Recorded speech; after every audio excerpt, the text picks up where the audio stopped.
Madam Clerk, please start the meeting. Yes, Mayor, please go ahead. I hereby call the Santa Ana Council meeting to order. This meeting is taking place with in-person attendance and by teleconference via Zoom. The public may access the meeting via the Santa Ana YouTube channel or the city's website. Please bear with us as the technology may disrupt the flow of the meeting. Madam Clerk, please conduct the roll call.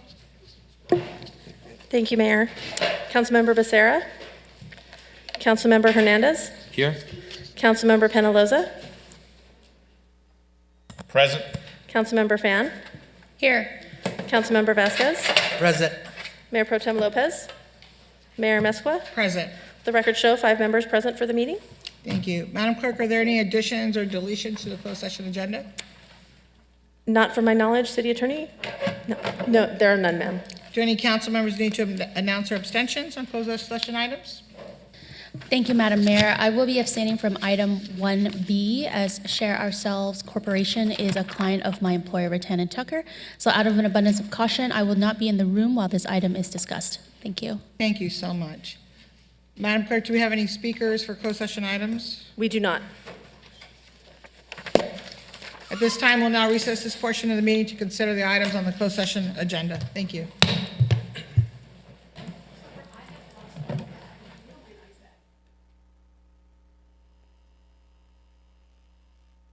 Recording stopped.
Mayor, go ahead. Thank you. Good evening, everybody. I hereby reconvene the Santa Ana City Council meeting to order. This meeting is taking place with in-person attendance and by teleconference via Zoom. The public may access the meeting via the Santa Ana YouTube channel or the city's website. Please bear with us as the technology may disrupt the flow of the meeting. Madam Clerk, please conduct the roll call. Thank you, Mayor. Councilmember Becerra. Here. Councilmember Hernandez. Here. Councilmember Penaloza. Present. Councilmember Fan. Here. Councilmember Vasquez. Present. Mayor Pro Tem Lopez. Here. Mayor Mesqua. Present. The record show all 7 members present. Thank you. At this time, before we proceed to the Pledge of Allegiance, Madam Clerk, can you make an announcement, please? Yes, thank you, Mayor. For members of the public who may be joining our meeting today on Zoom or teleconference, to request to speak during public comments on agenda or non-agenda items within the city's jurisdiction, you must dial *9 or select raise hand from Zoom now in order to be called and be in the speaker queue when public comments commence. Thank you. Thank you. The first item on the agenda is the Pledge of Allegiance to be led tonight by the Sunburst Youth Challenge Academy participants. Please come forward. Thank you.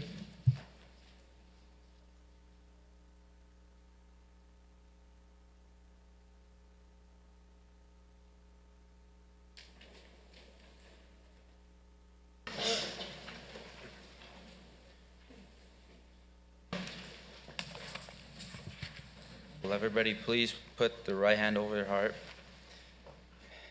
Ready, pledge. I pledge allegiance to the flag of the United States of America and to the republic for which it stands, one nation, under God, indivisible, with liberty and justice for all.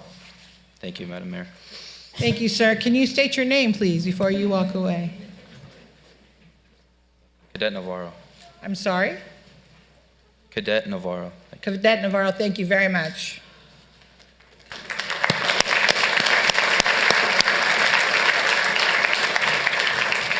Words of inspiration will be provided by Cadet Hurlstern from the Sunburst Youth Challenge Academy. Cadet Hurlstern, please come to the podium.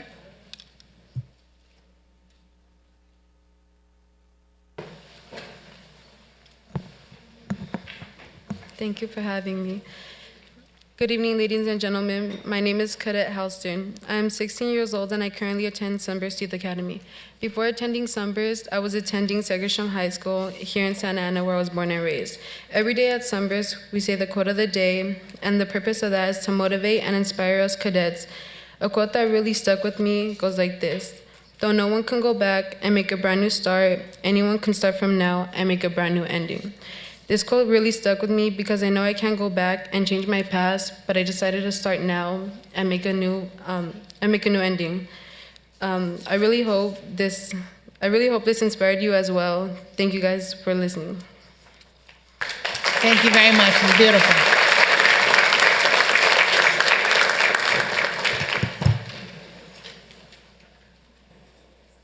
Thank you. Madam Clerk, are there any additions or deletions to the City Council agenda? There are none. Thank you. First presentation tonight will be my presentation. Well, it's actually in the City Council here, but I'll be giving it to the Sahuayo City Council and their mayor. Please join me up here. Presidente Manuel, Dr. Manuel Gavez Sanchez, please.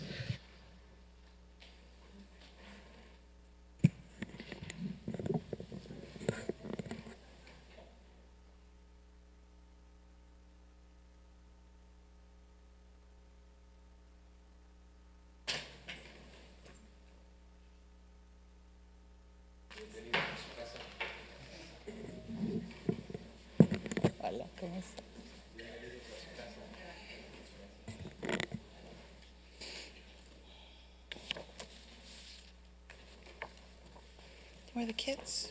Bring the boys. There.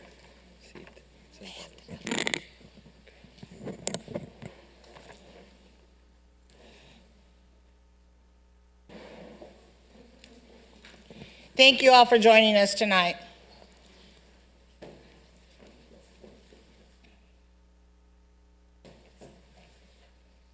Come on, Papas. The Santa Ana City Council approved a sister city resolution with Celaya, Michoacan, Mexico on October 4th, 2022.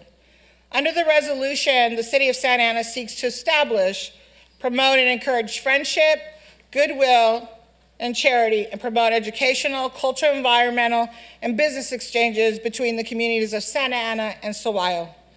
Celaya is a beautiful city with a deep history, home to nearly 80,000 people. Like Santa Ana, it is a city of culture and art, community pride, and a strong business sector. Celaya is famous for its leatherwork, the huaraches, and the hats, and they got good tequila. Not that I tried it, but he tells me. The mayor, Presidente of Celaya, Dr. Manuel Galvez Sanchez, came to Santa Ana for a ceremonial signing of the Sister City Agreement last year. Then in July of this year, I was proud to visit Celaya in July to formalize the agreement. And we are excited to welcome back our friends from Celaya for Fiesta Patrias this past weekend, to give them an opportunity to learn more about our golden city of Santa Ana. Dr. Galvez Sanchez led the community in the grito of the Mexican independence on Saturday, so muchísimas gracias.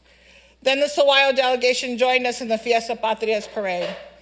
While here, they have been hosted by the City Council, Santa Ana Police Department, Orange County Fire Authority, NHBWA, UCI, Santa Ana College, the city staff at City Hall, and many other local groups and restaurants. I want to take this moment, it's very important to thank the city staff and the city manager's office and all the staff who planned their trip. It was not easy, it was a lot of work. So can you please all stand that planned this trip? Parks, Recs, ladies, city manager, assistant city manager, all of you that planned this out, let's give them a round of applause. I see Hawk in the back, I see the staff. Thank you all very much because you made their trip memorable. We got a lot accomplished and we met with a lot of people, so thank you. Now the City Council, we'd like to recognize all of the delegation from Celaya and present them with some departing gifts. I'm going to name each one of them, and then Dr. Presidente Manuel is going to speak. So, Presidente Manuel Galvez Sanchez, his wife, Jimena Silva Ochoa, their children, Juan Pablo, Manuel Galvez Silva, Councilmember Maria Guadalupe Sanchez, Councilmember Sandra Suzy Buenuestro Sanchez, Councilmember Jesus Flores Villanueva, Carla Jeanette Buenuestro Gonzalez, Director of Migrant Assistance Headquarters, Jeanette Adriana Hernandez Vega, Management and Public Relations, and where's Jordy? There he is.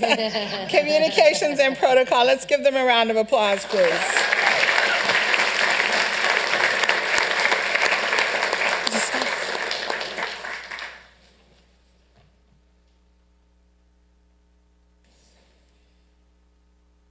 So at this time, I'm going to present this to you. Oh, I took my glasses off. Sorry. It's in Spanish, so you can read it. But in the meantime, you can read it when you speak. But in the meantime, I have something for Manuel Galvez Silva. Oh, Papas, I have something for you. Can you shake my hand? Dame su mano. Saluda. Okay, there you go. Let's give him a round of applause. Juan Pablo Galvez Silva. Okay, this is for you, mijo. There you go. Okay. And this is for you. This is from all of us. And then, this is really pretty. So you want to take the bow off? ¿Quieres quitarlo, Jimena? Quítale el bow. This is from the city of Santa Ana, the Santa Ana City Council, and all of us here. I'm going to hold this for a minute, but you can take those and take it. We're going to present you with two photos. I'm going to hold them. One photo is them in the Fiesta Patrias, and this is they were riding in. And you can put that in your office. And the other pictures of them doing the grito with the Presidente and his wife, Jimena. Mira qué lindo. Thank you. Finally, I don't know if the City Council would like to join me. Finally, I'm going to present you, and I'll wait till the council comes down here. Christine, do you want to join us, Christine?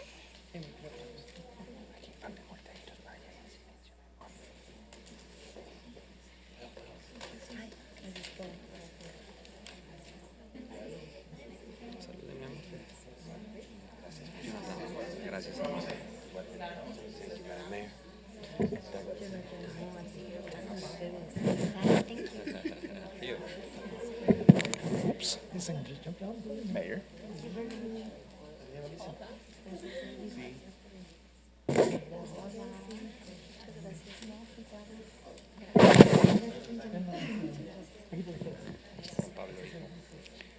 Finally, Presidente, with all the council here and the city manager, and again to all the city staff, thank you, and the community that made this visit and this relationship even stronger with the visit. Santa Ana Police Department was our last stop today. Thank you for all the officers and the chief that met with us. But this is a flag from the city of Santa Ana, just as you have given us a flag from Saguayo. So please place this in your office, somewhere where people can see it, because now we are family. Son hermanos. So thank you very much.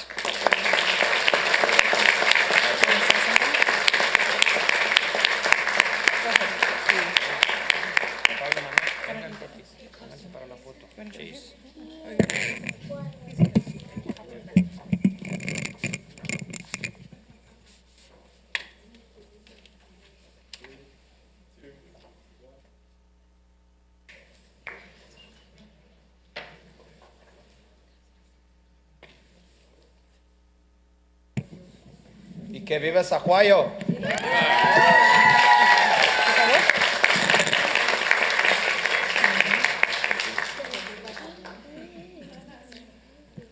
Hello everybody, I speak in Spanish. Gracias primeramente a la Mayor Valeria Mezcua por la oportunidad de estar hoy aquí al frente de todos ustedes, a la City Manager, a todos los Council Members que se encuentran aquí, también a quienes hicieron posible en el pasado que esta firma de hermanamiento fuera posible entre dos ciudades que tienen mucho en común, Saguayo y Santa Ana. Gran parte del corazón de Saguayo vive aquí en Santa Ana desde hace muchos años atrás y cada año estas personas regresan a Saguayo y más saguayenses vienen nuevamente aquí a Santa Ana. Hoy estamos escribiendo una nueva historia entre estas dos ciudades en el que este hermanamiento tengo la seguridad que va a generar cosas de mucho beneficio para ambas ciudades. Un intercambio cultural, en educación, en turismo, en comercio, en deporte, en muchos proyectos que seguramente darán de mucho que hablar y que será punta de lanza para que otras ciudades también puedan lograr este hermanamiento. Yo realmente agradezco la oportunidad del día de hoy de estar aquí y los esperamos en Saguayo cuando ustedes gusten. Gracias. Thank you very much, and thank you again for visiting us, and we look forward to their return. Thank you. Oh, the mask. Okay, hold on one second. This is going to be good. Are you going to put it? ¿Van a ponerlo? No. Go ahead. Bueno, esta es la sexta vez que venimos aquí a Santa Ana desde que empezamos con los trámites para poder lograr este hermanamiento y en todas las ocasiones hemos traído algún recuerdo, algún regalo. En esta ocasión traemos una máscara de tlahualil. Estas máscaras de tlahualil son penachos que nosotros usamos cada año en julio en nuestras fiestas patronales y esta máscara que hoy venimos a entregar aquí a la ciudad de Santa Ana es una máscara que representa un homenaje a todos aquellos tlahualiles que por el COVID hoy ya no están con nosotros. Entonces es un homenaje a los tlahualiles que danzaban anteriormente y que hoy por el COVID ya no pueden estar con nosotros. La palabra tlahualil significa guerrero vencido en el náhuatl y bueno, en julio en Saguayo ya algunos ya pudieron apreciar, son más de 3,000 danzantes en nuestras calles, avenidas por todo Saguayo que usan estos penachos, estas máscaras. El día 16 aquí en el parade precisamente hubo una representación aproximada de 15 tlahualiles y bueno, esta es una máscara que nosotros usamos este año pasado y con mucho cariño venimos a entregárselas aquí el día de hoy. Gracias. We're going to have translation. Caesar? The first comment was, Thank you to the Mayor, Valeria Mezcua, and the rest of the City Council. Thank you for the opportunity to be here before you, City Manager, City Council members, and for everyone who made this possible, the Sisterhood signing ceremony possible. And this will unite both of our cities, Sahuayo and Santa Ana. And we've been part of Santa Ana for many years. A lot of Sahuayanos are part of Santa Ana for many years. They go back to Sahuayo, and many Sahuayans come to Santa Ana. There's a lot of exchange there. But now, today, we are creating a new story, a new history between two sisterhood cities, and we are hoping to promote education, tourism, business, sports, and many more. And we hope that this sisterhood agreement is spearheading for many more sisterhood agreements in other parts of the country. Thank you for the opportunity to be here.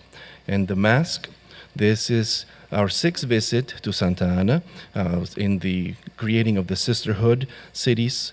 And we have brought gifts. Now we bring this Tlahualil mask each year, as you may have seen, in July, our patron saints festivities. We have the Tlahualiles, which are these masks. In Santa Ana, we're bringing this to Santa Ana to pay homage to the Tlahualiles. The Tlahualiles who used to dance but are no longer with us due to COVID. They used to dance and now they are not able to. Tlahualil is a word that means defeated warrior. And in our festivities, we have over 3,000 people that are displaying these masks in the festivities, and we were able to see these in the parade, about 15 Tlahualiles that are here, that were here in the parade. So now we're bringing this and giving it to the city of Santa Ana for you to enjoy. Thank you. So it is very beautiful, Presidente, and thank you. And when I was there in July, he actually puts it on and he dances with it. And his children put on a mask and they dance with it.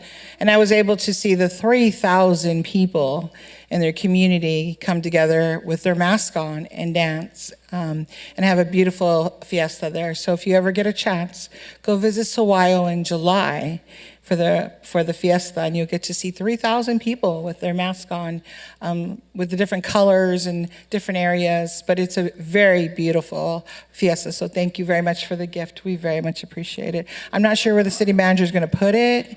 Maybe outside her office, but we love it. She's going to wear it to a city council meeting. Pero muchísimas gracias para todo. Gracias. Gracias.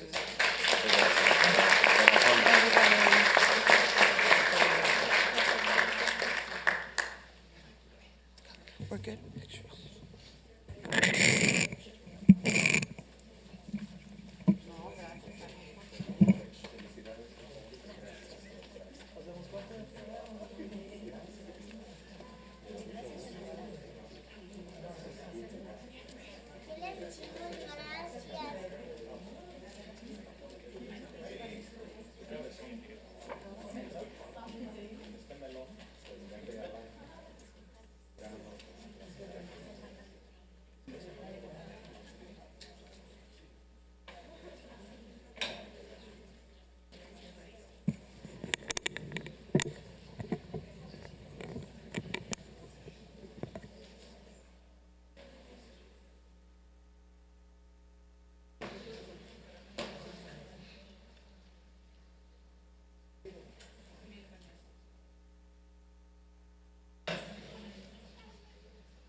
All right, let's move on. The next presentation is Councilmember Fan, please.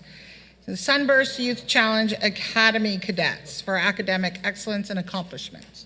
Please join us, gentlemen, ladies and gentlemen.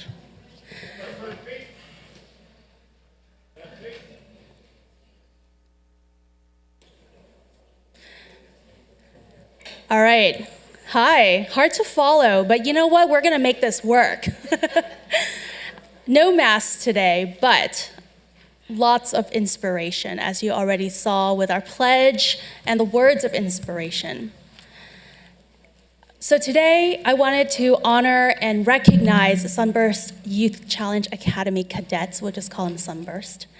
So Sunburst is a non-traditional high school that gives students who have faced significant obstacles a second chance at life.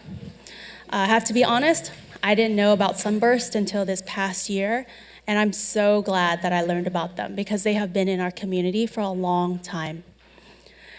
So what is Sunburst? Sunburst is a 5.5-month free military-style residential leadership academy that helps teens in high school develop the self-confidence, discipline, life skills, and education necessary to develop a successful career and fulfill their potential. Sunburst is operated by the California National Guard in partnership with the Orange County Department of Education. Academic excellence is one of the 8 core components of the academy. Students at Sunburst maintain an average GPA of 3.8, which is higher than what I had in high school, while enrolled and grow an average of 3 grade levels in math and reading comprehension. Cadets at Sunburst not only work hard to catch up on high school credits, they also challenge their own limitations, become active members of our community, and become responsible citizens as they prepare for the future. And when I learned about Sunburst, Trustee Brazier Aceves, invited me to tour Sunburst in Los Alamitos on the training facility, the military training facility. I was like, this is amazing. What is it? I happened to speak to my mom's neighbor, who actually was my neighbor when I lived there. He is about 12, 15 years younger than me, and I found out that he had gone to Sunburst. When he was a high school student, he was bullied, he faced a lot of racism, and he brought a knife to school. He is a Ward 1 resident who still lives in Ward 1, and Sunburst gave him the opportunity to turn his life around. And Vu Huang, today, he graduated from Sunburst, caught up in school, and became a member of the U.S. Marine Corps. And that's what Sunburst does for our community.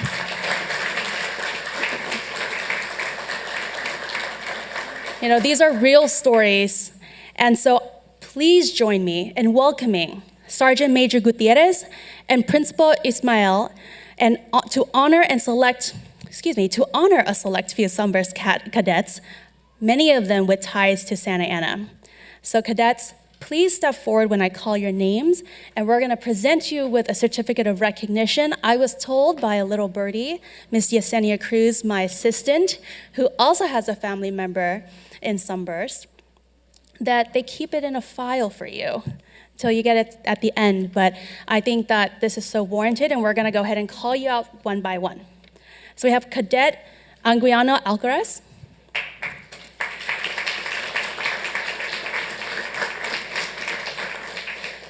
Cadet Canizales. Cadet Cruz.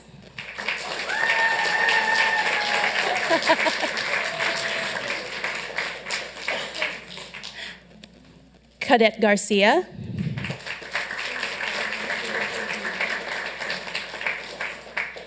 Cadet Hellstern.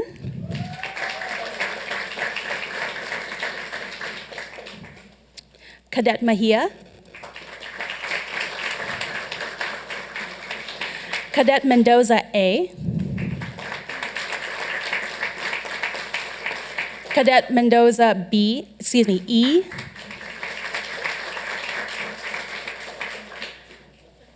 Cadet Navarro. Cadet Salinas. Cadet Silva. Cadet Velasco.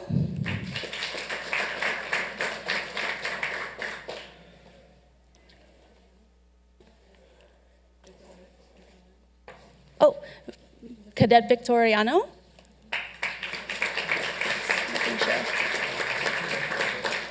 Cadet Mendoza. And last one. Cadet Venegas and Cadet Pacheco. And so I heard from a little birdie also that there was a competition for the cadets to say a couple words, and so I'm going to let our Sergeant Major say a couple words, and then bring up Cadet Cruz, Cadet Garcia, and Cadet Silva for their words. Thank you.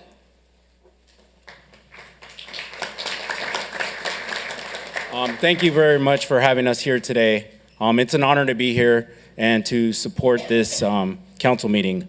But the one thing that I want to say is it takes a community to help these cadets continue to succeed. When you see these cadets back in the community, applaud them, give them the opportunity to show you what they're made of and what they're all about, what they learned at Sunburst. Whether it's in the school system, at their first job, going to college, or joining the military, please continue to help them be successful and send us more kids that you know will thrive in our environment. Thank you for having us.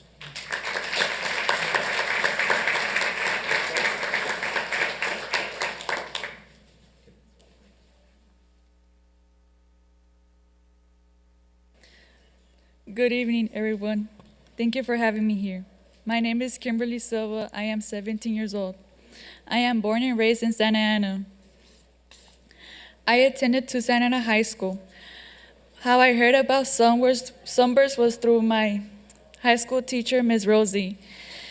She taught me a lot.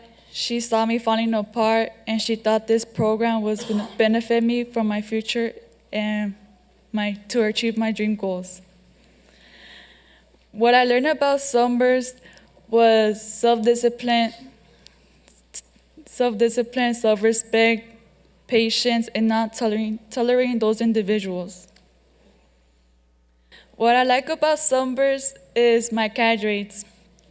My cadets give us everyday advice, quotes, and my platoon sergeant, Sergeant First Class Chang, always told us, our whole platoon, misery loves company. What that quote means to us for our platoon is miserable people loves company from the outside world. For the outside world, it's a big challenge for us to not fall apart again. The reason why we came to Sunburst was for a second chance to better ourselves. What I'm gonna do after Sunburst is go back to school, get my high school diploma, and go to college to be a social worker. Thank you for listening. Have a delightful evening.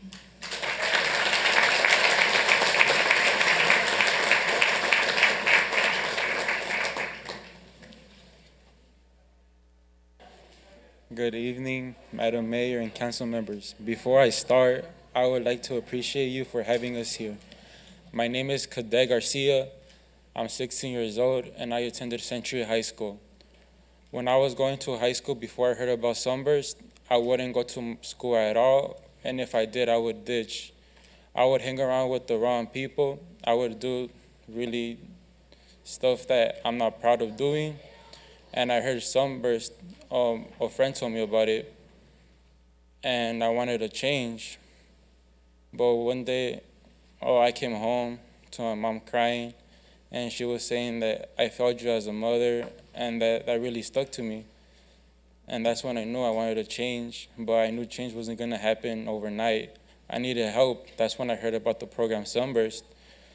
The first 2 weeks, I didn't want to be here. I wanted to go, but I remembered why I was here. It was for my mom, it was for my family. And Sunburst is really helping me out now. Well, I've been here for 3 months, and I've seen change in myself, and so has my mom. And hopefully, after the 5 months and a half are over, I'll be better for my mom, for my family, and for everyone who supported me and loved me. And after Sunburst, I'm planning on going back to my high school, walking the stage, and telling my friends about Sunburst too, that if I could change, they could change also, and hopefully playing college ball. Thank you.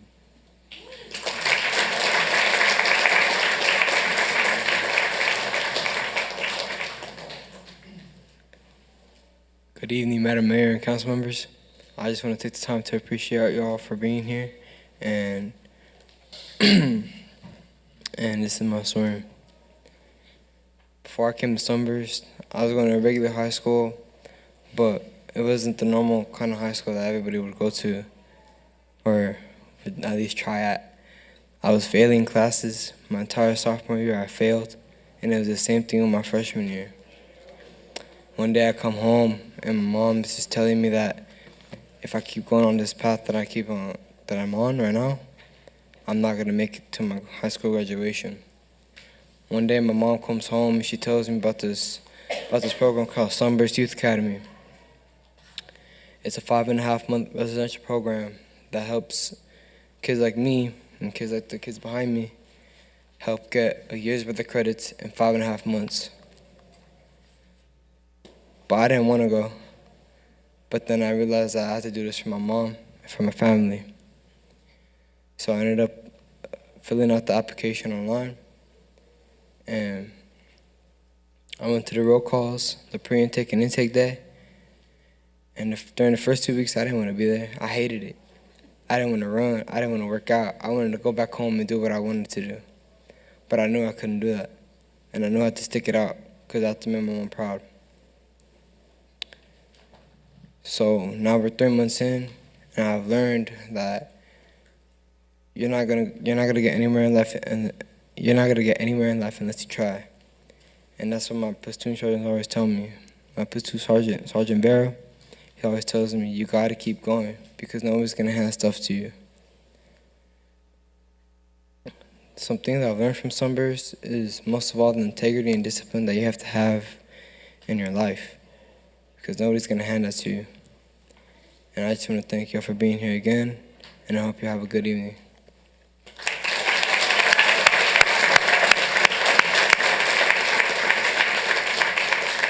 I'd like to invite our council members down to take a photo with these inspirational young adults, and then we will move on. Thank you.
Congratulations, all of you.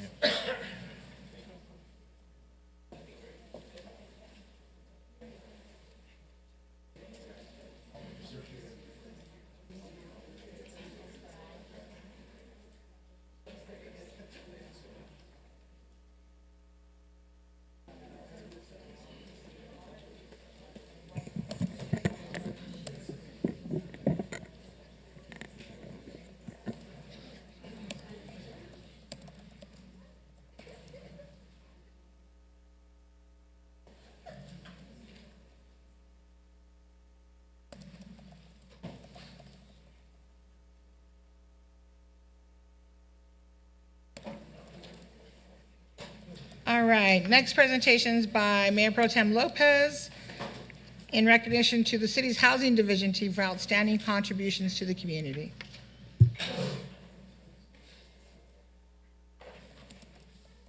Come on, people, here we go, city staff, yay! I see Jetson, so they're all following.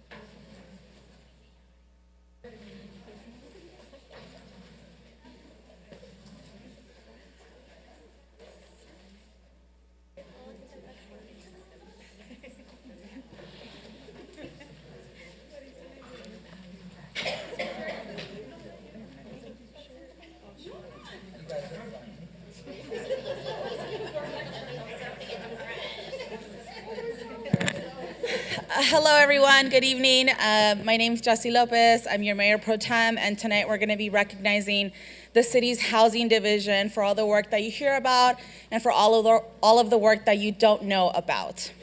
And so we want to take a moment to thank and commend the city's housing division under the leadership of Executive Director Michael Garcia to my left and Housing Division Manager Judson Brown to my right. The housing division consists of 29 loyal and hardworking staff members who work day in and day out to address the greatest needs in our city, like affordable housing, like providing services to people that aren't housed, and so much more. And so I know how important the housing division services are to our residents. On a daily basis, we receive multiple emails, calls, text messages about homelessness, about affordable housing, families at risk of eviction, and many other housing-related matters. And the housing division works tirelessly to address all of these needs. Many of them, exemplary staff, have dedicated up to 15, 20, and 25 years to the city of Santa Ana, serving Santa Ana residents.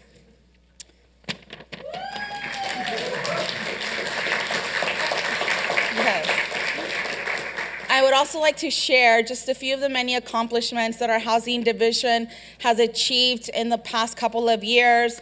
They have been, for the 6th year in a row, our housing authority has been certified as a high-performing housing authority agency. During the pandemic, our housing division stepped up and dispersed $29.5 million in emergency rental assistance to keep more than 3,000 Santa Ana families housed. And as you can see, our housing division works really hard to address some of the greatest needs in our community, as we stated earlier. I know that there are many stories, many experiences that we are going to know about and that we're never going to know about, that our staff works hard to address on a daily basis. But I do just want to recognize the hard work that you put into the work that you do every single day, because it is not easy to find solutions to some of the issues that you've been tasked with, and not just tasked with, but really been delegated to solve for our community. And so to me, this recognition is long overdue, and I really sincerely appreciate all of the work that you do on behalf of our constituents. Many who come to you in an hour of despair, not knowing who to call or where to go. And as I said, you've been tasked with one of the biggest responsibilities of our lifetime, which is to help people stay housed and to help them find shelter when they need it. So on behalf of all of the residents in the city of Santa Ana that you've supported, whose lives you changed, whose lives you touched, who you call and follow up, and give guidance to, I want to thank you on behalf of our residents. So thank you for all the work that you do. Judson, I'm going to call you up, or Michael, I'll call you up. And also, I think one of you should share the story about Michael going to court and defending one of our residents, because that's incredible work that you do. Thank you so much, Mayor Pro Tem, for this recognition, and our mayor and city council. Thank you guys so much for this recognition of our team. We have an incredibly dedicated staff and an incredibly dedicated team here under Michael's leadership. That story, actually, our fearless leader went to court to try and support a family who was being evicted, and it's just a small demonstration of the incredible dedication of our team, of our staff. We address the greatest need every day in our community. When you survey any community member and they ask what are the top 3 needs in our community, it's affordable housing. And this team was the team that reduced homelessness in Santa Ana by 44% from 2019 to 2022. And with tireless, dedicated staff, many with over 25 years of service to the city and community. Just want to say, our staff turn the lights on in the morning and start the coffee pot. We're the first ones here, and oftentimes the last ones to leave. We are tireless, we are dedicated, and thank you so much, Mayor Pro Tem, for this recognition. Thank you.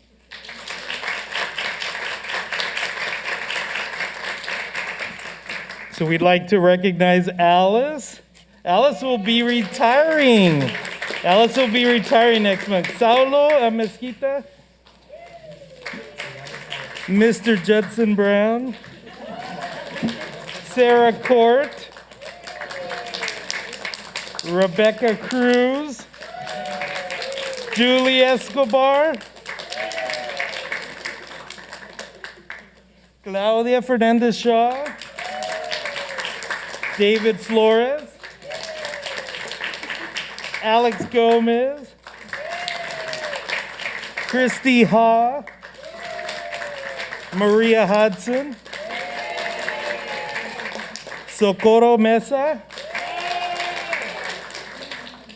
Francis Nguyen. Jackie Nguyen. Jacqueline Fan. Adriana Solis Limon. Hung Tran. Brenda Vega. Michelle Vu. Where are you, Michelle? And Maricela, you're over here. Sorry. I think you stuck to the other one. And I want to thank my staff. They do a great job. I get to come and visit them down on the first floor, and I invite you all to come and visit them as well. Thank you.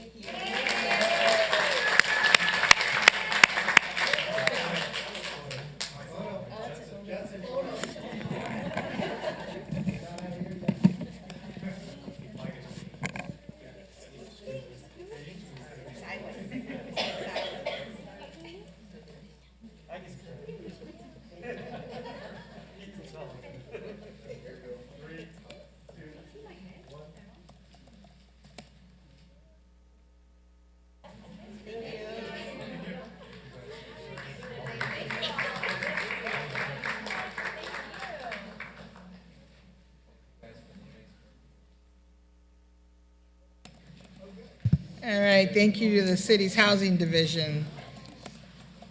There's so many divisions in the city of Santa Ana, we should have one every council meeting come up and thank them for the amazing work that they do. I see your hand, Hawk, I saw it go up. Oh, you're July. That's next year then. Okay, at this time, we have one staff presentation this evening. Madam City Manager, may we hear the presentation, please? Yes, Honorable Mayor, Mayor Pro Tem, and council members. Tonight we have a presentation on the City of Santa Ana's water treatment projects, and the individuals that will be providing the presentation include Cesar Barrera, Deputy Director of Water Resources, and we also have Chris Olson, Director of Engineering from the Orange County Water District as well. You're on, gentlemen.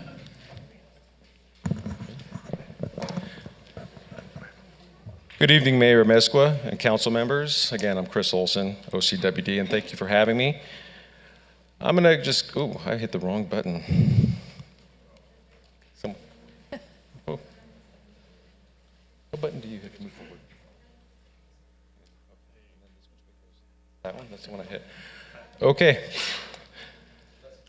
So I'm going to go through really quickly what OCWD does, who we are, and then I'm going to get into PFAS and how it affects our groundwater. So OCWD at a glance, we were formed in 1933, and our main mission was to protect the rights of the Santa Ana water.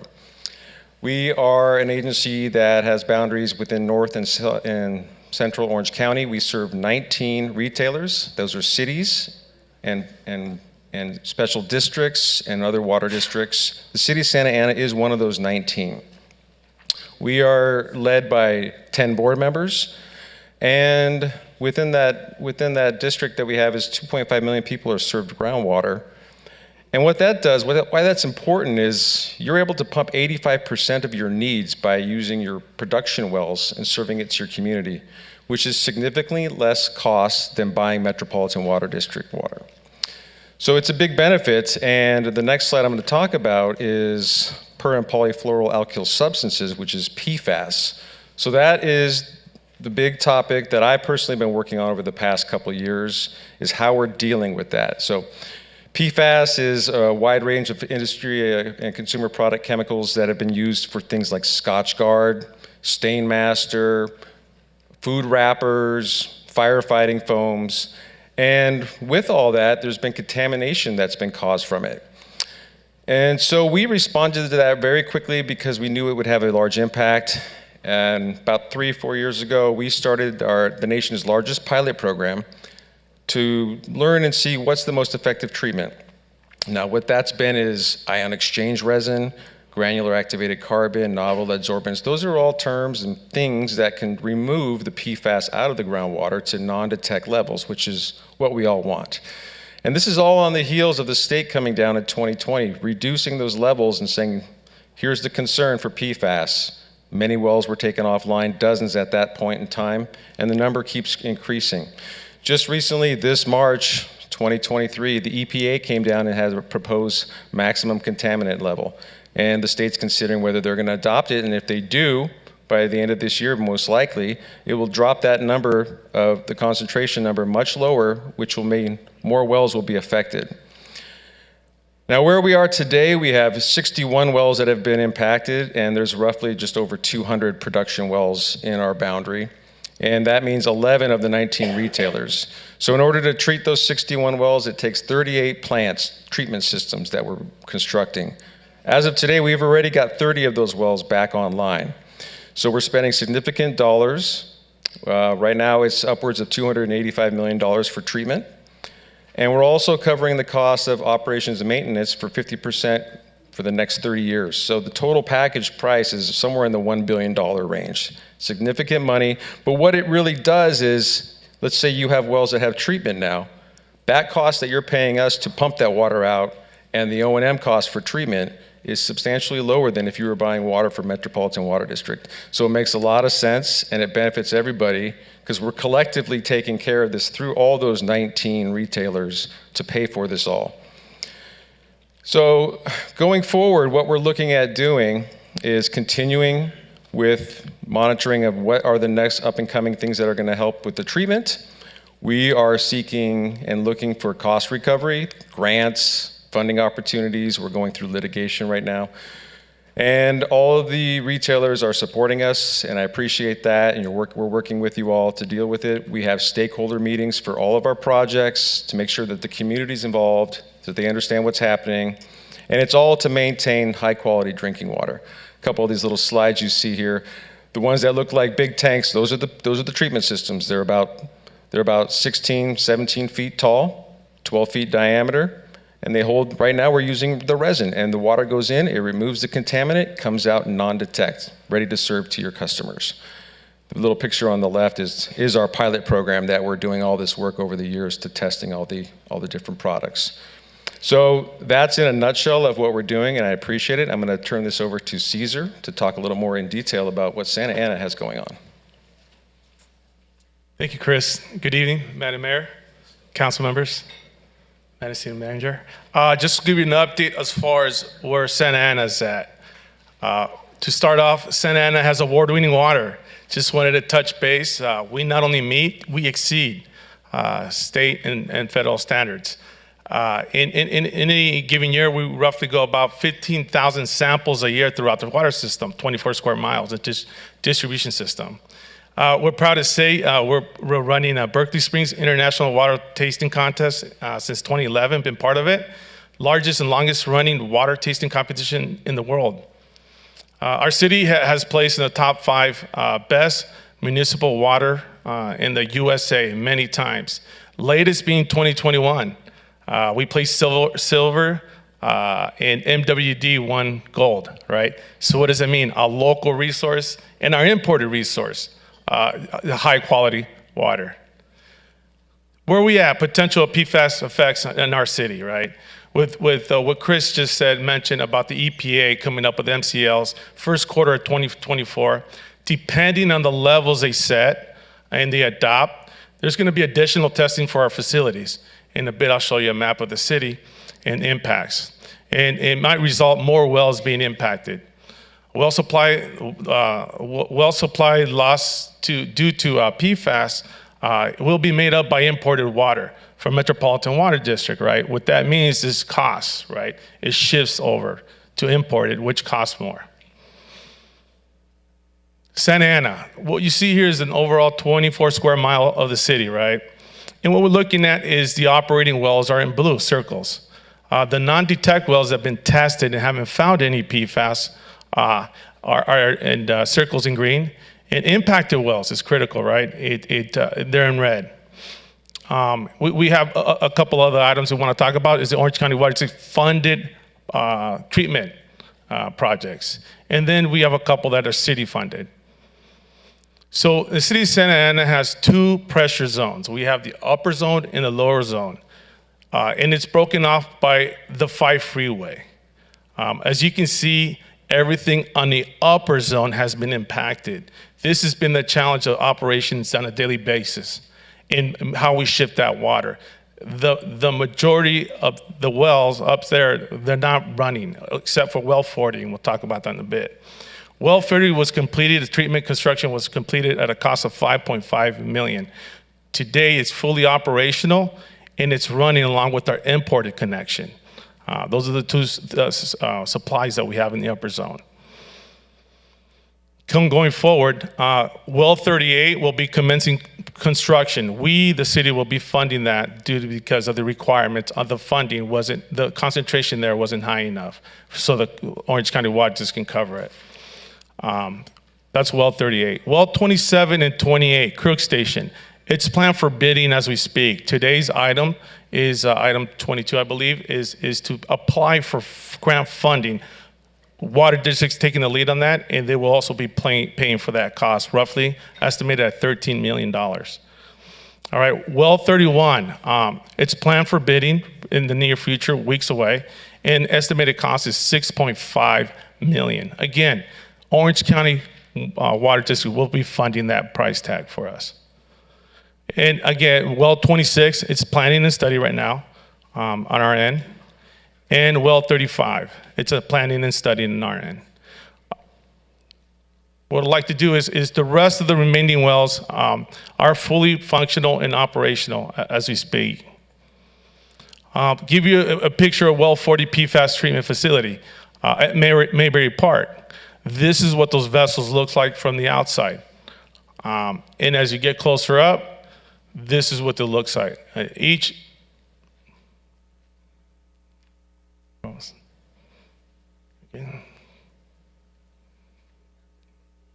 Yeah, back to the presentation.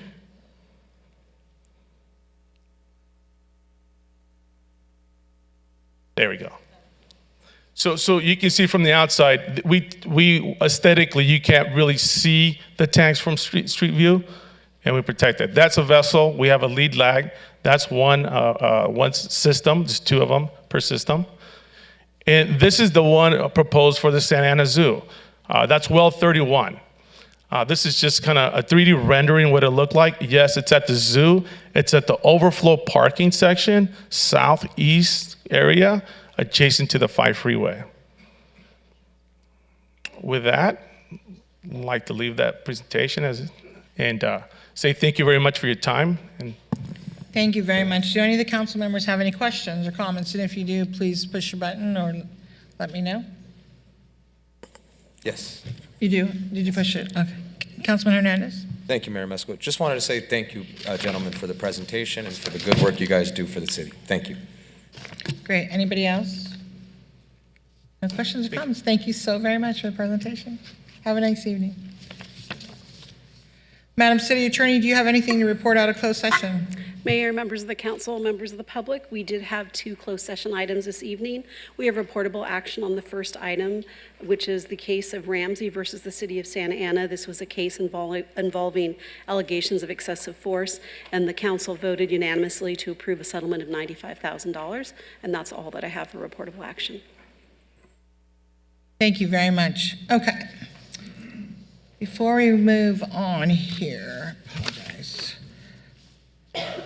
Council members, given that we have many public speakers this evening, I'd like to take the one public hearing item number 25, the annual performance and evaluation report first, so that anyone here to speak on that notice of public hearing can do so before we take general public comments. Is there anybody here to speak on item 25, Madam City Clerk? Mayor, we did not receive any speaker cards on public hearing item number 25. I would ask if anyone was in Zoom or the conference call to submit a brief chat if you were going to speak on item 25 only. All other agenda items and general comments will be heard momentarily. I'm not seeing anyone online for the public hearing, Mayor. Thank you. Do any of the council members have any comments? Councilman Hernandez? Thank you, Madam Mayor. I just wanted to thank our staff and the Community Development Commission for the good work that is happening across our city, some of the capital improvements that occurred, and the accomplishments are completed. The installation of new restrooms at Madison Park, Memorial Park, Cesar Chavez Campesino Park. A total of 120,735 residents were assisted by the above improvements. Economic Development provided 70 small business incentive grants to small businesses that were affected by the COVID-19 pandemic. And some of the outstanding public services that we can highlight is that we provided for over 20 nonprofit organizations to administer 22 programs and serve a total of 3,350 persons. Some of the organizations include America on Track, Boys and Girls Club, Neutral Ground, YMCA, Delhi Center, Girls Inc., Taller San Jose, and Relámpago del Cielo. And the Cambodian Family and Delhi Center provided youth and family services that included tutoring, education, leadership workshops, and anti-bullying workshops. And lastly, Legal Aid Society of Orange County. I'm so very happy to see this. Thank you, staff. Thank you. No other comments? I'll make a motion. I'll second. Let's take time. Let's vote, please.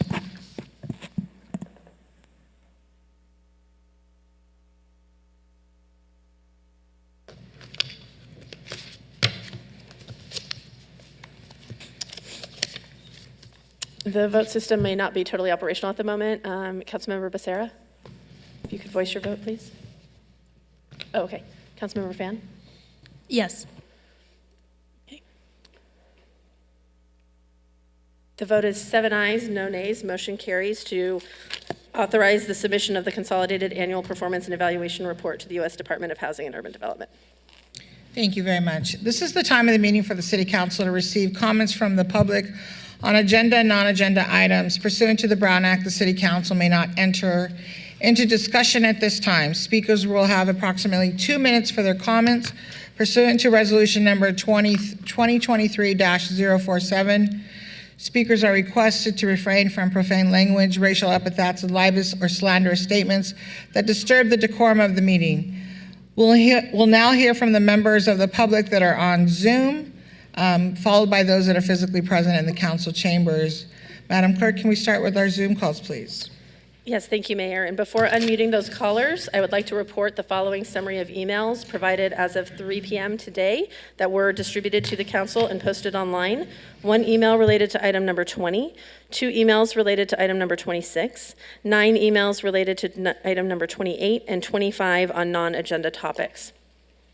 So speakers on the queue may provide their comments on agenda or non-agenda items. When unmuted, please announce your name, ward, or neighborhood that you reside in within the city of Santa Ana for the record. The first speaker on Zoom, Aida Perez. Please unmute and make your comments.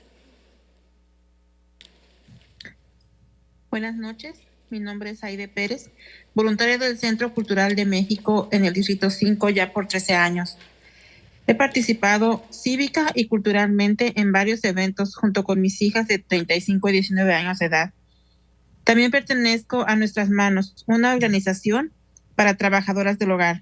Yo apoyo el punto 28 porque creo que no es justo que tenemos tanto tiempo viviendo en Santa Ana y pagando impuestos y no nos den el derecho de elegir a nuestros representantes y las leyes locales. Gracias.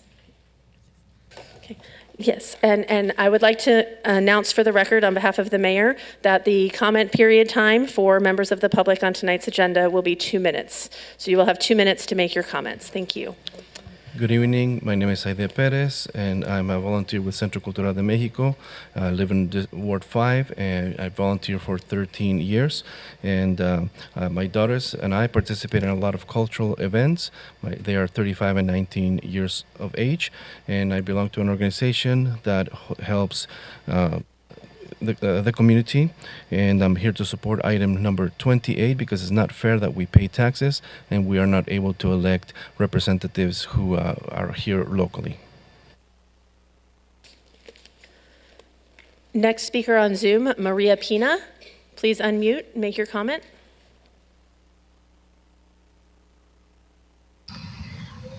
Hola, buenas noches a todos.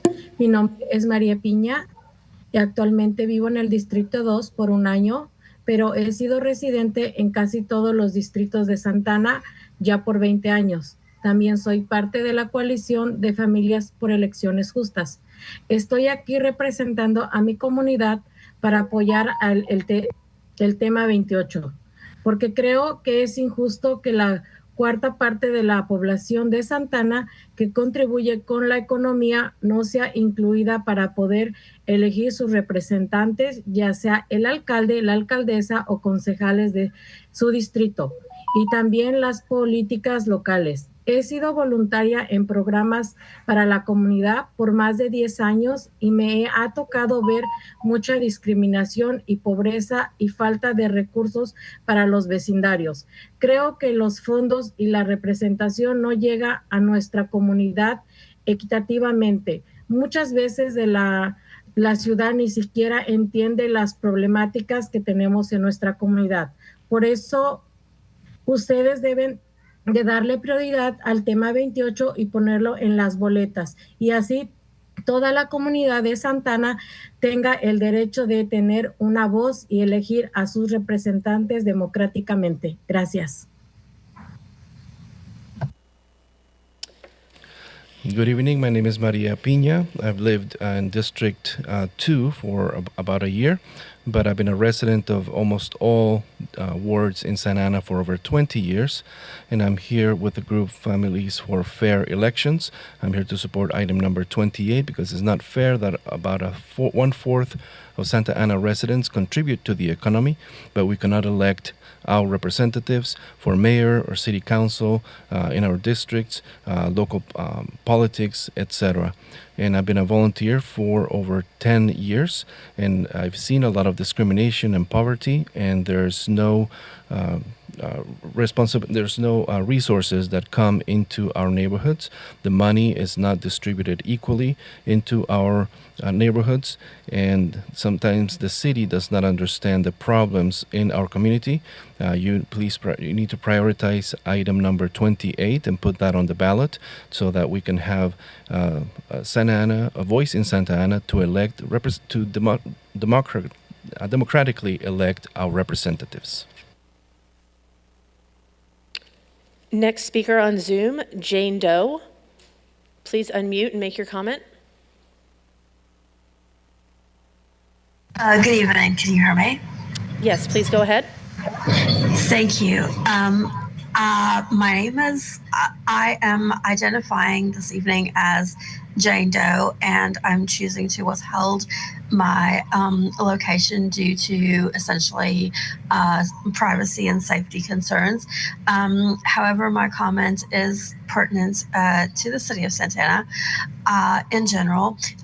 First off, I would also like to congratulate and commend the hardworking men and women of the Santa Ana Housing Authority, SAHA, for all the amazing, incredible, wonderful work that they do to help people. I am just here to remind everyone that asking for help is not a sign of weakness. It is, in fact, a sign of strength because it takes a lot of courage to come forward and ask for help. Not everybody has the initiative to do that.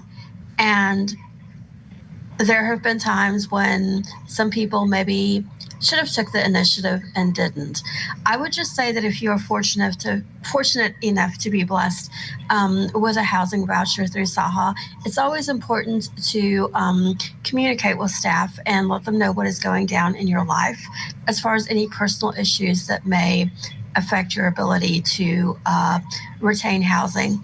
For my part, I'm fortunate enough to be now set hopefully on the right path, but I would just urge everyone listening, please, if you need help, ask for it. and let others know what is going on with you as far as your personal situation.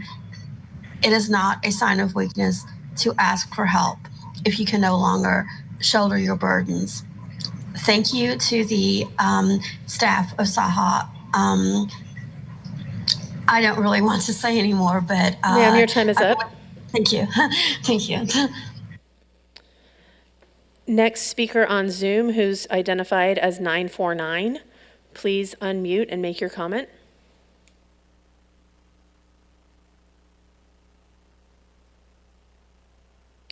(949).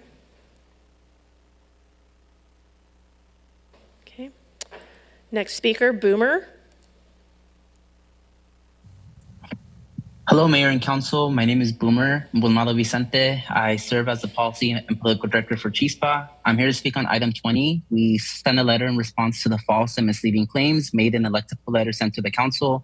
We want to set the record straight and address some of the claims made. Number one, Lexipol is indeed a police consulting firm. They were founded by former law enforcement officers Bruce Pryor and Gordon Graham that sells boilerplate policies to police departments to shield officers from accountability. Lexipol has expanded its influence to over 3,500 agencies across 35 states. They proudly highlight that 95% of law enforcement agencies in California subscribe to the services. Second, Lexipol does have a track record of diminishing community involvement. For instance, in Berkeley, the City Council replaced decades of policies that were developed alongside the City of Berkeley's Police Oversight Commission with Lexipol's boilerplate standards. There have been other situations elsewhere in like Pomona and San Luis Obispo where community activists have had to intervene to ensure compliance with new laws. Third, Lexipol policies cost the city of Santa Ana millions of dollars in lawsuits. While this claim is potentially factual, Lexipol markets its policies as preventing costly liability. However, Santa Ana had to abandon Lexipol's policies to comply with AB 392, which would have exposed the city to legal liability. In fact, a number of police departments relying on Lexipol's policies have been sued when those policies were found to violate constitutional standards of other laws. Lastly, Lexipol opposes police reform. This is a fact supported by their dismissive approach to AB 392 and its lobby efforts to kill bills like AB 931. They consistently oppose de-escalation policies, use of force regulation, and prohibitions on police shooting into moving vehicles. Because of these concerns, we urge the council to vote no on item 20. We also sent a letter of support to item 26. We support allowing all city residents to participate in elections regardless of the citizenship status. Thank you. Next speaker, phone number who ends in 437. Please dial *6 or select microphone to speak now. Hello, my name is Jonna, and I'm with the Party for Socialism and Liberation, and I want to voice my support for agenda item 28. I'd like to start off reminding everyone that this country was built and is currently still being built by immigrant, non-citizen labor. Black workers, Asian workers, Latino workers, America would not be what it is today without these communities and would fall apart without them. Black slaves created America's immense wealth. Asian immigrants laid the infrastructure for essential railways. Undocumented Latino workers continue to be the backbone of the construction and agriculture industries. So many essential services are performed by undocumented workers. How can we deny them a right to vote when we literally would not exist without them? How can Santa Ana hold festivals and parades celebrating different cultures and in the same breath deny them a voice in the government that could not run without them? How can we be okay with benefiting immensely from undocumented workers' labor but not allowing them to vote? True democracy means everyone should be given the right to participate in a government that depends on them to keep the city and the country running. Nearly a quarter of Santa Ana's population don't have a right to vote. That's almost 80,000 people. 80,000 people who are part of the community but have no voice in it. We cannot let racism and xenophobia distract us from this fact. Women and Black Americans were denied the ability to vote, rightfully fought back, and won a right that they deserved from the start. It is time to give non-citizens the same right. I urge Council to support Agenda Item 28 and take the steps toward a truly democratic society. Thank you. Next speaker on Zoom, Tanya Navarro. Please unmute and make your comments.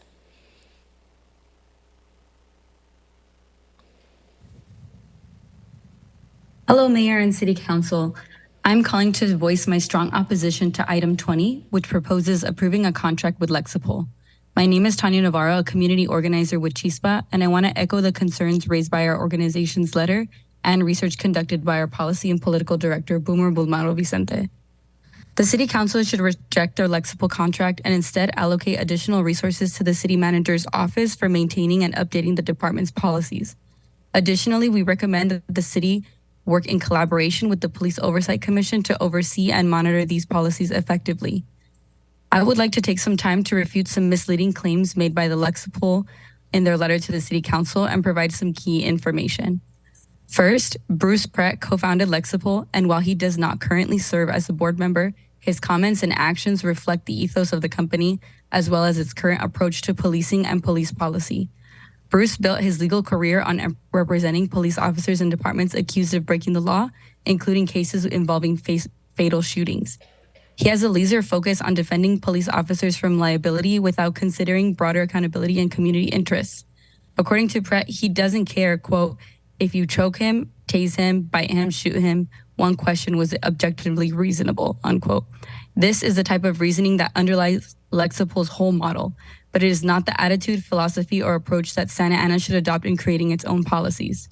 Secondly, there are many other organizations that can provide the services Lexipol provides.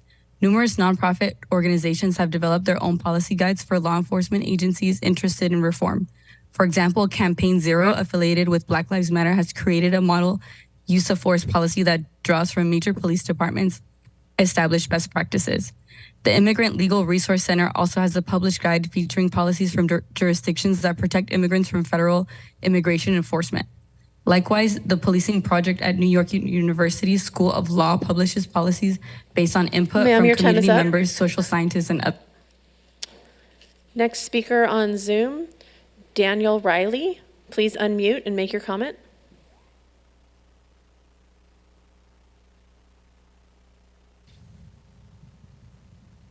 Hi, I'm Daniel Riley. I live in Ward 4, and I am an organizer with the Party for Socialism and Liberation. I'm here to speak on item 28. I just wanted to give my support for giving non-citizens the ability to vote on local elections.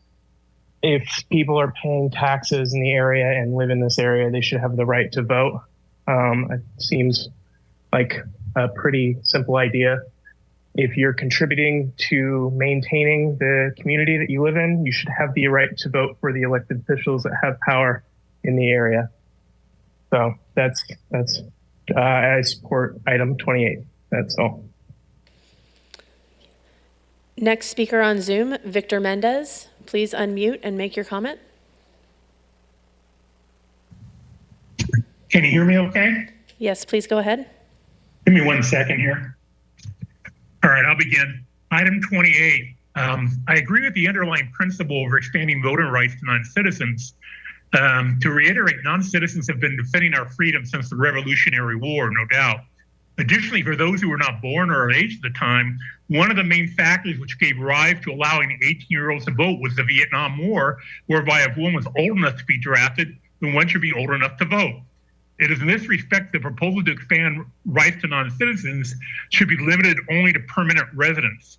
Permanent residents are eligible for military service, while those here in the United States without proper documentation or on temporary visas are not. Furthermore, permanent residents have demonstrated commitment to the community and to remaining in the United States. Conversely, there would be considerable questions and possible allegations over the city's election integrity by expanding voters who are here temporarily or have even broken U.S. federal law. Therefore, I feel a more limited focus on just permanent residents would be an outstanding start with possibility to expand voting rights down the road. On item 9 short circuits the democratic process for the city's budget, and as such, the city should make an effort to restore the process for citizen input and make funding decisions based on this new information. The situation is one of many that have been brought forth to the council, which indicate increasing degradation in the financial management of the city's money. The funds under consideration are substantial and should have been part of the 23-24 budget process. I believe that there is a lot of things that have missed because of this of what appears to be kind of some erroneous planning processes. And just looking at the summary of the amounts in question, you got $5 million for goods not received or services performed, $52 million in the general fund, and $300 million in capital program. I really recommend the council conduct themselves as good fiscal stewards, bring back this item in a process that allows proper evaluation as well as public input. On item 26, I would support a ballot measure before the voters to determine if a supermajority. Your time is up. Thank you. Next speaker on Zoom, Juliana Mushiev. Please unmute and make your comment.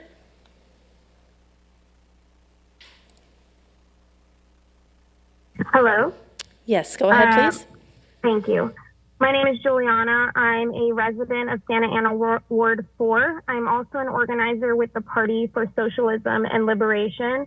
I support item 28 because I support full rights for all immigrants.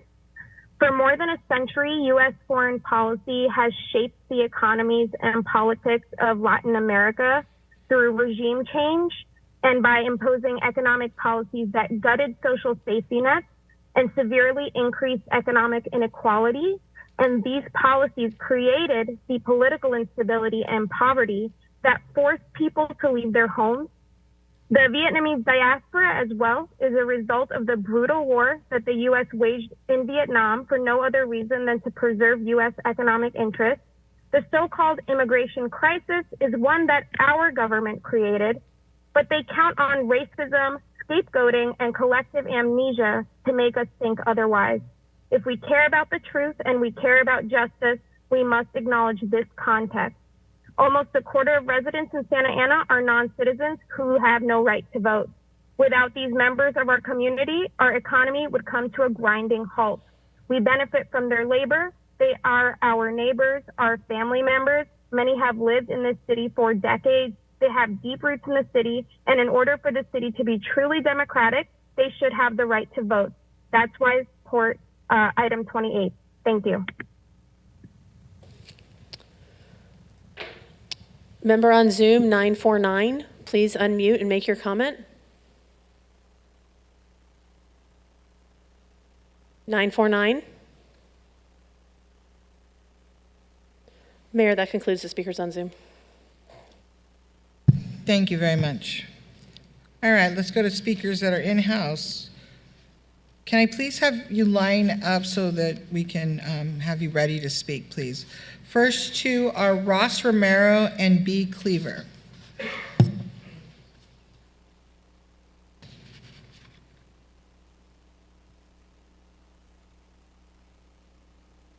I don't know how I got to be first, but I'm here. I'm sorry, hold on one second, Ross. Is B. Cleaver in, please? Light up right afterwards. Thank you. Go ahead, Ross. Yeah, my name is Ross Romero. I'm been a Chicano activist here in Orange County for many years, as well as been involved with many issues in Santa Ana. I belong to a lot of different organizations, but I'm not here representing any. I'm just here tonight to speak on my own behalf. Some years back, I worked in the Santa Ana schools for the Puente project, and all four of the four Santa Ana schools. And I raised that because one of the things of that experience that I found was that we had many students that were, in fact, immigrants, immigrant background. And, that's very important because many of you that worked in the schools here, you know how dedicated and how so many of these students are trying to better themselves. And yet we have a situation where they've done everything right and they can't even vote in this city. And that's kind of a miscarriage of justice. And so anyway, I did want to mention that there are other states that have in fact adopted this ordinance or this type of voting ordinance. We have Maryland. Maryland actually has quite a bit. Vermont, and here in California, we do in fact have the city of San Francisco. And in fact, they've been sued. And they've won. And that's very important because you know what? When we're proposing, what's being proposed here, I mean, it's not like a real far-fetched thing. It's something that's completely allowable. It's not un-American. It's not unconstitutional. You know, it's even bigger than all of that. It's democracy. Trying to instill democracy and allow for democracy. It blew me away. Mr. Romero, your when time is up. Pardon me? Your time is up, sir. Okay, I just want to. Thank you, your time is up. Yeah, please Cleaver, vote for please. this bill.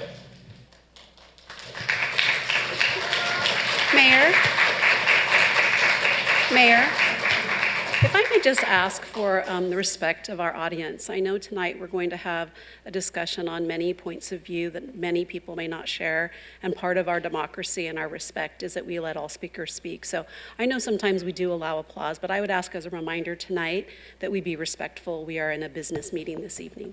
Thank you, Madam City Attorney. I think you all heard very clearly. Please, if we could be respectful, so then we can get through all of the public comments and give everybody an opportunity to be heard. Thank you, and thank you once again, Madam City Attorney. B? By the way, we're a republic, not a democracy. Anyway, does anybody or any of the council members happen to know the history of this great country, this nation? Not the one that's being rewritten, but how about what our founding fathers built? What made it so great? And then, do you have any knowledge of our Constitution? Don't answer that. I don't want to embarrass anybody. But anyway, non-citizens already vote. It's called a crime. It's called fraud. It's called unconstitutional. It's kind of like driving without a license. Why on earth would you want someone with not even enough interest or care or even energy to care about this country, and your community to become a citizen, a legal citizen, to make the decisions for citizens? Voting is a privilege. It's for citizens. It's not a freebie. Why not just mail out ballots worldwide? And since there's no ID, since no ID is required and no proof that you actually even exist, this opens the road to serfdom by Friedrich Hayek in 1957. Anyway, privilege, voting is a privilege. It's an honor. The end of a sovereign nation. Do you really hate America so much that you want to destroy it by not becoming a citizen? And the opportunity to become a citizen is open to all. It does not discriminate against color, race, skin, or economic situations. Many of us know that. Thank you. Okay, we're gonna keep that down. So Monica, followed by Carlos Perea. Monica, there's no last name here. Carlos Perea, if you can come down and line up, please be ready. Monica, followed by Carlos Perea, 2 minutes. Good evening. There's value in citizenship. The right to vote, be it locally or nationally, is a big part of the value of becoming an American citizen. Non-citizens already have a country that they can vote in. The blessing of modern-day mail has made that even easier to accomplish than before. They are more familiar with their own country, their own people, their own politics. If we start allowing non-citizens to vote, even if they are here legally, we dilute the value of being an American citizen. We might as well put voting booths in foreign countries. The privilege and the right to vote as an American citizen, be it locally, state, or national race, is a privilege that all of us citizens hold dear. It should be respected and held as the ultimate American dream. The day I became an American citizen was the proudest day of my life. Now I can vote, and now I can proudly sing my national anthem. It should remain that way, a very special accomplishment, not to be taken for granted. How many people in other countries have died for the right to vote? I ask all of you to please vote no on item 28. Keep the act of voting, be it locally, statewide, or nationally, a dream for all who strives to become citizens of this great country called America. God bless the USA. Thank you. Thank you. Carlos Perea, please. Good evening, Mayor and City Council. Remind the public, either way, we're not going to Yeah, no, applause and I did before they spoke. So You got to keep the clapping down, otherwise we're gonna just stop. So I understand everybody feels very strongly about this, and I probably sound like, I'm being, I don't know, whatever word you want to call me, but the city attorney is exactly right. We need to just let people speak. So let's do it without the noise afterwards, please. Thank you. Carlos, go ahead. Let's start over. 2 minutes, please. Thank you. Good evening, Mayor Amezcua and Santa Ana City Council. My name is Carlos Perea, Executive Director of the Harbor Institute for Immigrant and Economic Justice. I'm also a resident of Ward 1. I have been a longtime resident of the city of Santa Ana. And first, let me get started with saying, I love when we have extreme right-wing folks show up to tell you what you shouldn't do, because throughout history, we have always had those folks denying the right to vote to many people of color. But I want to remind everyone here that not long ago, we had non-citizens who threw a big tea party because they were taxed without representation. Right now, we have 1 out of every 4 residents of the city of Santa Ana pay taxes. They're taxed, but we don't have the political representation that we deserve. Now, you'll hear tonight from a lot of residents the plea to make sure that we expand democracy for everyone. You'll hear from legal experts as to why this is possible and why there's a pathway, a legal pathway for Santa Ana to do this. The Constitution in California doesn't prohibit it. The courts already ruled that. And also the courts already said that cities with charter power can do this, that they have the power to do this. What I'm here to speak about is personally, myself. I'm undocumented. I've been here in the city for a long time. And people talk about citizenship. People talk about let's become legal. But all of us know very well that the federal government, the DC, has been at a deadlock for 2 decades. Our communities, our parents, our neighbors haven't been able to go back home. But they have been here making a life. They have built this community. They have made Santa Ana prosper. And so let's not wait for the federal government to act, because that's not going to happen. Santa Ana can move forward. Santa Ana can continue to show the way that it will ensure that its residents have human rights and civil rights. So please support this agenda item today, and let's expand democracy for all. Thank you. Is up. Next speaker is Fong Vu, followed by, looks like Jason Silver. We're going to hold off on that one. Martin Mendiola. Fong Vu, Martin Mendiola.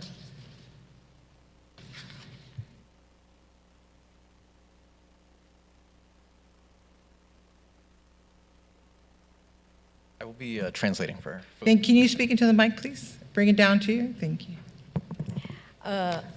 Tôi xin được phép chào tất cả quý vị nghị viên có mặt tại buổi chiều ngày hôm nay. Tôi tên là Phương Vũ, một cư dân sống tại Santa Ana, District số 1. Tôi là một người cư dân sống rất lâu ở tại Santa Ana, và tôi là người không có được cái cơ hội để mà nói lên tiếng nói của mình, vì tôi không có đủ tiêu chuẩn là được cái quyền đó. Tôi là một người mẹ độc thân, một single mom. Tôi đã nuôi 2 đứa con, một đứa 6 tuổi, lúc 8 tuổi khi bố nó vừa qua đời. Một người đàn bà không giấy tờ, không tiền bạc, không có công ăn việc làm vì không có giấy tờ. Nhưng mà tôi vẫn rất can đảm để một mình lo cho 2 đứa con tôi. Cho đến khi một đứa đã ra trường năm 2018 của UC Berkeley, và một đứa cũng được ra trường năm 2020 tại UCI, với cái công sức của tôi là do tôi lo cho các con tôi. Tôi biết rằng có rất nhiều người họ không có đủ điều kiện để nói lên những cái tiếng nói trong cuộc sống hàng ngày của họ. Họ rất sợ nhiều cái nỗi ám ảnh, nên họ như tôi như vậy, tôi đã ngậm miệng tôi lại và tôi cố gắng làm việc bằng bất cứ công việc nào tôi cũng làm được để có thêm tiền để lo cho các con.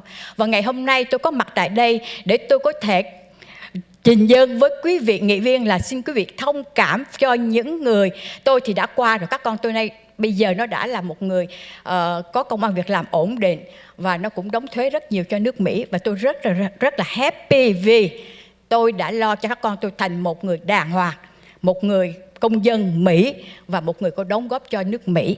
Nhưng tôi đồng cảm với những người đang có tình trạng giống như tôi, và hiện giờ họ đang gặp rất là nhiều khó khăn. Vì thế nên tôi muốn có mặt tại đây để nói lên Ma'am, your sự time is đồng up. cảm của tôi với họ. Cảm ơn quý Your vị. time is up, ma'am. Thank you. Just to quickly translate, so my name is Phương. I live in District 1. I am a non-citizen, and throughout my time in Santa Ana, I have been a single mom, and because of my immigration status, I have not been able to get a job. But during that time, I was able to take care of my children, my 2 children, who in 2018 graduated from UC Berkeley, in 2020 graduated from UCI. I am here today because I have lived in the past, and I know that people don't have the right to vote or have expressed their concerns because they are afraid of unveiling their immigration status. But I went and I have been a part of this group, and I know that they live in fear, they've been afraid, and even despite all of this, I want to ask you to empathize with this community and also to support them by approving their right to vote as non-citizens. Thank you. Thank you very much. Martin Mandiola and Vincent Tran.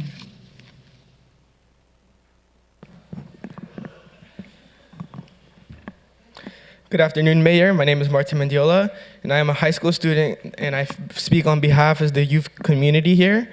I've lived in Santa Ana, Ward 1, up until right now, my entire life. I am a descendant from a Mexican family, non-residents, non-citizens.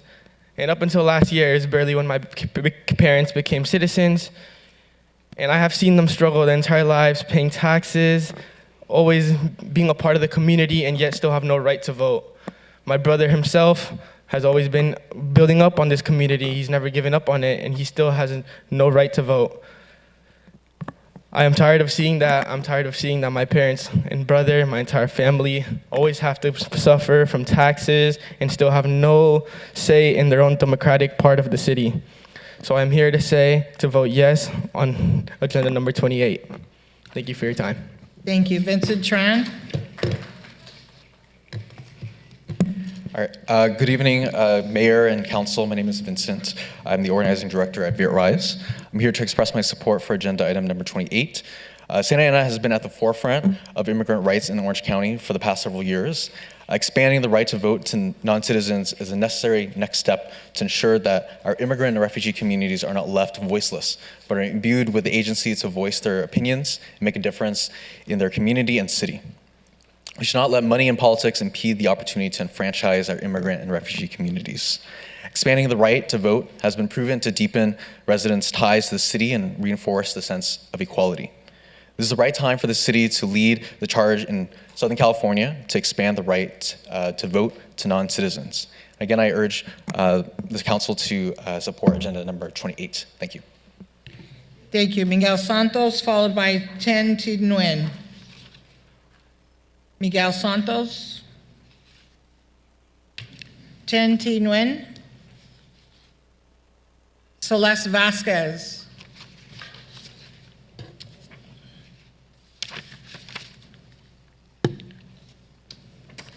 Followed by Fabi Jerome, please. Good evening, City Council members. My name is Celeste Vasquez. I'm a resident of Ward 1. And I'm talking today in support of agenda item 28, the proposal to create, to allow non-citizens voting in city and mayor elections. As everyone said, Can you speak more into the mic? I apologize. As others have said, the undocumented people have lived in our city, they participate in our city, they pay taxes. Not allowing them the right to vote is just completely unfair. As the saying goes, taxation without representation, which I know some people like to say. Nearly 1 out of every 4 residents living in the city are non-citizens, and these people don't live in a vacuum, so they should be able to vote. And as everyone else has said, San Francisco won and are able to continue to allow non-citizens to vote, so why not us as well? It's a simple matter. If you live here, you should be able to have a say in how things are run. It's just simple to me. So yeah, I'm in strong support of item 28. And then I would also like to make a quick comment on agenda item number 20, and to say that I'm still in strong opposition to that. Thank you. Thank you. Fabi? followed by Tracy Law.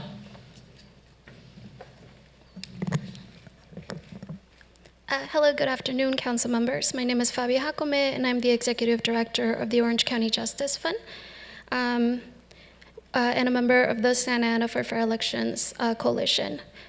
We have served Santa Ana residents through our different programs and have an office in this city. I'm here urging you to support Agenda Item 28, which gives non-citizens the right to vote on local elections. Non-citizens are a part of the city's population and deserve the right to be represented fully on this dais. Santa Ana has championed many policies supporting non-citizens, even though we have had folks like those tonight that have voiced their opposition. Nonetheless, Santa Ana moved forward to protect their community.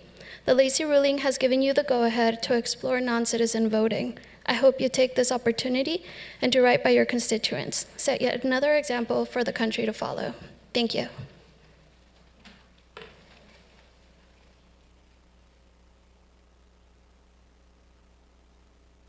Good evening. My name is Tracy Law, and I'm the Executive Director of VIRISE. I'm also a Ward 1 resident. VIRISE serves and organizes Vietnamese and immigrant communities across the county, including and especially here in Santa Ana. We're also here as a member of the Santa Ana Families for Fair Elections Coalition. In 2018, the city of Santa Ana was sued by Asian Americans Advancing Justice for operating under an electoral system that prevented Asian American residents, who make up over 11% of the city's population, from having any representation on the council for nearly 40 years. Fortunately, the city did the right thing and ultimately transitioned from at-large elections to ward elections. This ensured that the 39,000 Asian residents who call the city home finally had the voice and the power to influence elections in the city, to have their votes and concerns taken seriously. Then finally, in 2020, we elected the first Vietnamese American council member to ever serve on the city council. In the same spirit, it's time for the city to ensure that non-citizen residents, who make up nearly a fourth of the residents in the city, have the voice and the power to finally say who they believe should represent them. This is not a new idea in American history. Between 1776 and 1926, which is less than 100 years ago, 40 states allowed immigrants who were not citizens to vote. Santa Ana strengthened its democratic process by providing a fair opportunity for Asian American residents to have their voices heard in local government. Santa Ana can and must do that again for non-citizen residents. We urge you to do the right thing, expand immigrant rights and voting rights for non-citizen residents in the city. We urge you to support Agenda Item 28. We're also in support of Agenda Item 26 and oppose Item 20. Thank you. Thank you. Yui Lei, followed by Julia Gomez. If Julia can also come up and, thank you.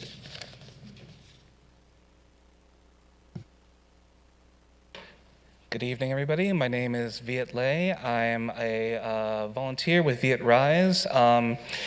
I wanted to momentarily play the part of devil's advocate and say that even if every single thing that people critical of undocumented immigrants were true, that would not still overcome the fact that they are present here, they have contributed to the community independent of taxes, and they are not able to access the resources in a way that other citizens are able to. Now, I wanted to highlight this as a means of highlighting just how generous the current offer is. They are not asking for all of the money and resources and time that they have not been allowed access to. They are simply asking to participate and have the capacity to influence the communities in which they temporarily live. Now, close to 25% of the city of Santa Ana falls within this category. And from a foreign policy perspective, the United States has invaded countries for less to try and establish democracy. Hopefully, such an invasion is not necessary to accomplish such changes. They have been accomplished in other states. And hopefully, at every juncture, we can recognize that how reasonable this request is and accommodate the most basic of asks for us today, and in voting in the affirmative for item number 28. Thank you. Thank you. Good evening, Mayor and members of the City Council. My name is Julia Gomez, and I am a staff attorney with the ACLU of Southern California in support of item 28. Last year, the City Council considered whether to expand voting in local elections to non-citizen residents, but you decided to hold off on sending this issue to voters given the pending lawsuit challenging San Francisco's ordinance expanding voting to immigrants in school district elections. Since then, the California Court of Appeal ruled that San Francisco had the power to expand voting rights in local election, and that ruling is binding on trial courts, including the Orange County Superior Court. In particular, the court held the California Constitution's voter qualifications provision, which provides that citizens who are 18 years of age may vote, sets a floor on who may vote, but does not set a limit or a ceiling. The court also held that charter cities have authority to expand voting in local elections under the Constitution's home rule provisions, including the provision that gives cities like Santa Ana authority over local elections and the manner in which municipal officers are elected. The ruling means two things for you. One, that the California Constitution is not an impediment to expanding the right to vote, and two, that Santa Ana voters have the authority they need to vote to expand the electorate to include non-citizens. Santa Ana has been a leader for immigrant rights, whether it's the Sanctuary City Ordinance, the continuous support and funding of the Deportation Defense Fund, or ensuring that all residents can serve on city commissions and boards. It's now time for the city to continue to be a leader, this time by being the first city in the state to expand voting rights to non-citizens in mayoral elections and city council elections. Thank you. Thank you, Mai Do, followed by Indigo Vu, followed by Claudia Morales.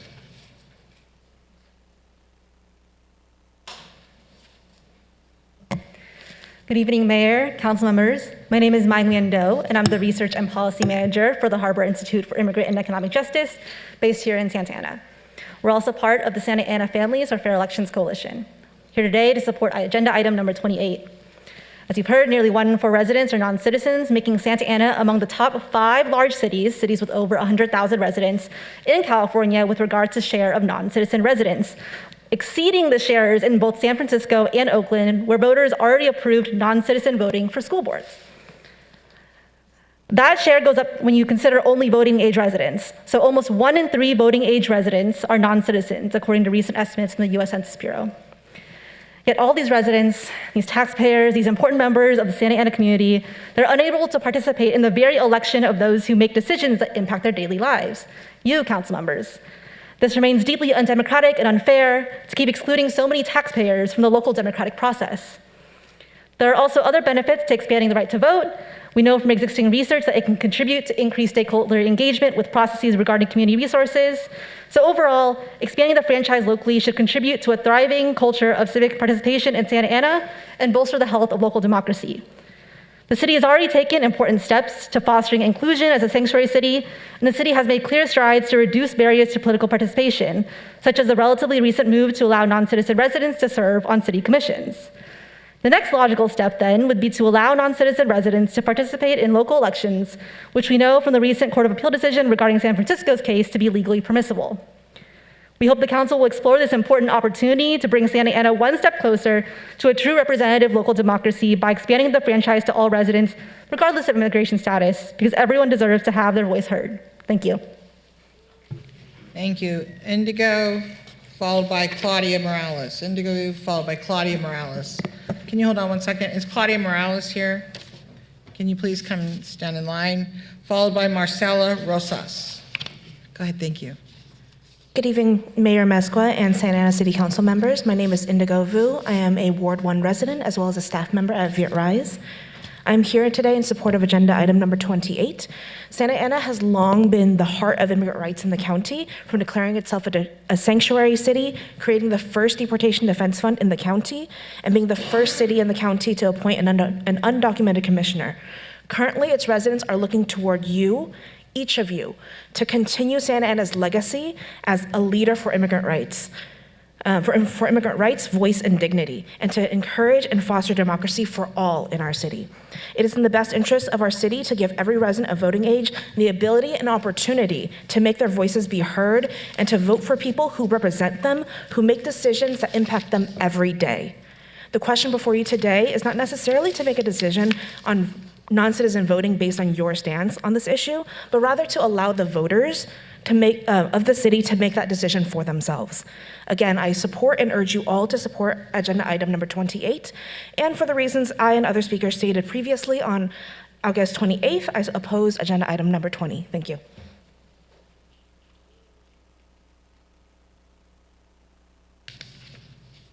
Buenas noches, miembros del Concilio de Santana, servidores públicos aquí presentes. Soy Claudia Morales, vivo en el Distrito 4 y hoy estoy aquí como representante de Esperanza Unión de Inquilinos. Mi familia vive ya por más de 22 años en esta ciudad. Todos estos años hemos hecho todo lo que está a nuestro alcance para integrarnos a esta sociedad. Nos damos cuenta de que las familias inmigrantes, aún cumpliendo todas sus obligaciones como todo ciudadano, nuestra voz no es escuchada.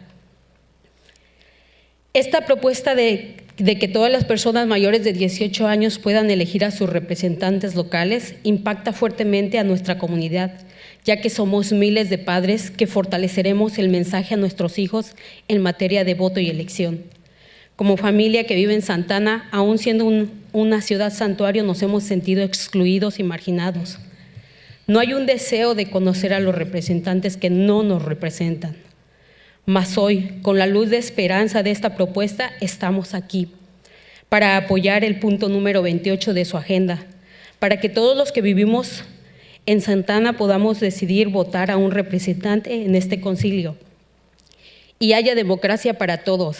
Al fin y al cabo, todos queremos vivir en una sociedad que brinde las mismas oportunidades a todas las personas, que tu voz, que mi voz sea escuchada y poder vivir felizmente aquí. Y les quiero hacer el agradecimiento a Jessie, a Jonathan, a Benjamín, que han aceptado la invitación de la Unión Esperanza para asistir con nosotros, dejarnos conocerlos y nos dan la oportunidad de poder trabajar en equipo, porque estamos ahí. Queremos trabajar y gracias a esas organizaciones podemos conocerlos y los invitamos a los demás, queremos conocerlos. Gracias. Thank you, Marcela. Followed by Mike Tardif and Salvador Sarmiento. Good evening, members of the City Council and public servants. My name is Claudia Morales. I live in Ward 4, and I am a representative with Tenants for Hope. And I lived in the city of Santa Ana for 22 years. And as a family, we've been hoping and wanting to integrate to our city. As an immigrant family and many immigrants' families, we fulfill our obligations into the city, but we do not feel that we have a voice. So I like this proposal to have people who are 18 years old and older have representatives, have our local representatives who represent us. We have thousands of parents who can instill in our children the purpose of voting and of elections. And many Santa Ana families don't feel involved. They feel, even though that we are a sanctuary city, we feel left out, we feel marginalized, and many families do not have the desire to get to know the representatives because they do not represent us. So I'm here to ask you to vote for item number 28 on the agenda so that all Santa Ana residents can vote for their council representatives. So we are here to advocate for democracy for all. We all want to live in a place where we have a voice, where our voices are heard. We want to live happily. And I want to thank Jessie, I want to thank Jonathan and Benjamin for accepting our invitation to come and talk to us. We invite all of you and the rest of you because we also want to get to know you. Thank you. Buenas noches a cada uno de ustedes, miembros de aquí de nuestro concilio de la ciudad. Me da gusto volverla a ver a usted, señora Mezcua. La conocí hace muchos años en el distrito escolar y a todos y cada uno de nuestros concejales. Estoy aquí para recordarles que cada uno de ustedes fueron electos para servir a la comunidad, para servir a nuestra comunidad y me da gusto verlos aquí, aunque tristemente debo decir que algunos de ustedes no han sido coherentes con lo que nos prometieron afuera cuando estaban en campaña, con los hechos que ahora realizan aquí. Pero hoy quiero decirles que he vivido por muchos años en el distrito número 2 de aquí de Santa Ana. Aquí han crecido mis hijos, también al igual que otras mamás ya están en la universidad. Y hoy quiero pedirles, vengo a solicitarles de la manera más atenta, que nos vean a los migrantes como ciudadanos, como seres humanos, como cualquier otro ser humano, sin ver nacionalidades, sin ver razas, porque al final del día somos seres humanos. Y como lo dijo usted, señora Mezcua, vivimos en esta gran ciudad llena de cultura, llena de tradición, llena de gente trabajadora, que todos los días trabajamos de 12 a 16 horas para poder pagar las rentas tan caras, tener comida que comer en nuestra casa, llevar a nuestros hijos a la escuela. Estamos orgullosos y felices de vivir aquí, pero queremos que se nos vea como ciudadanos, como seres humanos, igual que cualquier otro, y nos den el derecho al voto, tener el derecho de poder elegir a nuestros representantes, que vele también por nuestros derechos, que no nos tengan marginados, que nos vean como seres humanos con toda la dignidad y derecho de vivir y disfrutar de esta hermosa ciudad. Gracias por su atención. Thank you. Mike Tardif, followed by Salvador Sarmiento, followed by Gemma Suarez. Good evening to members, other members of the city here. Mayor Mezcua, I met you before when you were at Santa Ana Unified School District, and I've seen some of you council members as well. I'm here to remind you that you promised many things when you were elected to serve the community, but sadly, some of you are not fulfilling the promises out there that you made when you were campaigning. Today, I'm here as a District 2 resident, and to tell you that we need to feel represented. We ask you very kindly to see us, immigrants, as citizens, as human beings, not as a distinct or different race, but as you said, Mayor Amezcua, that we have, in our city, we have a lot of culture, a lot of tradition. We parents are working 12 and 16 hours a day to bring money for rent and to bring food to the table to school our kids, and because we just want to be happy to live here.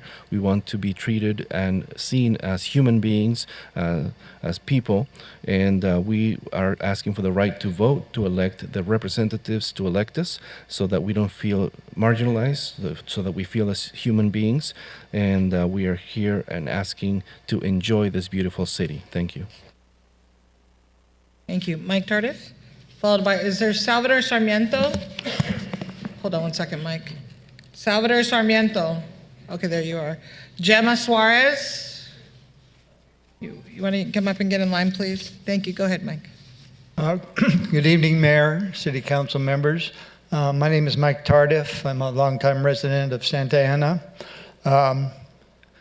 Several people have mentioned the voting in San Francisco.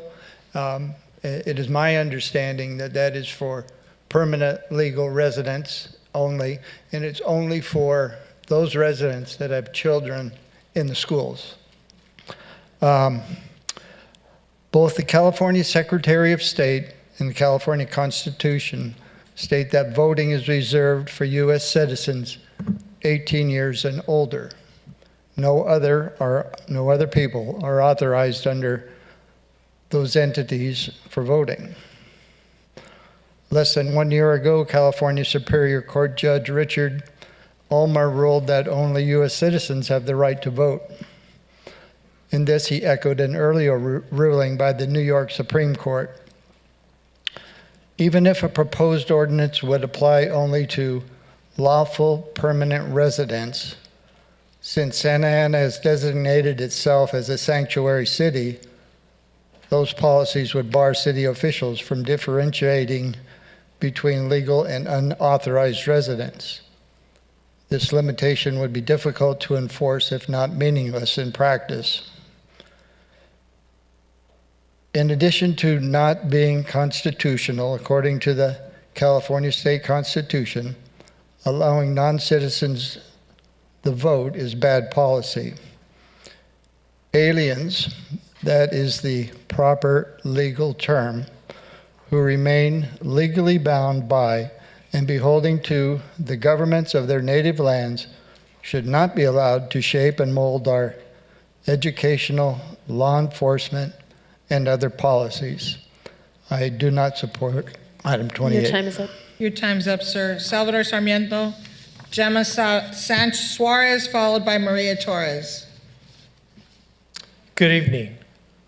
My name is Salvador Sarmiento, and I am a longtime resident of Santana, and I reside in Ward 3. I am here in support of the motion for the resolution regarding number 28. And the most important reason I support it because it is the right thing to do.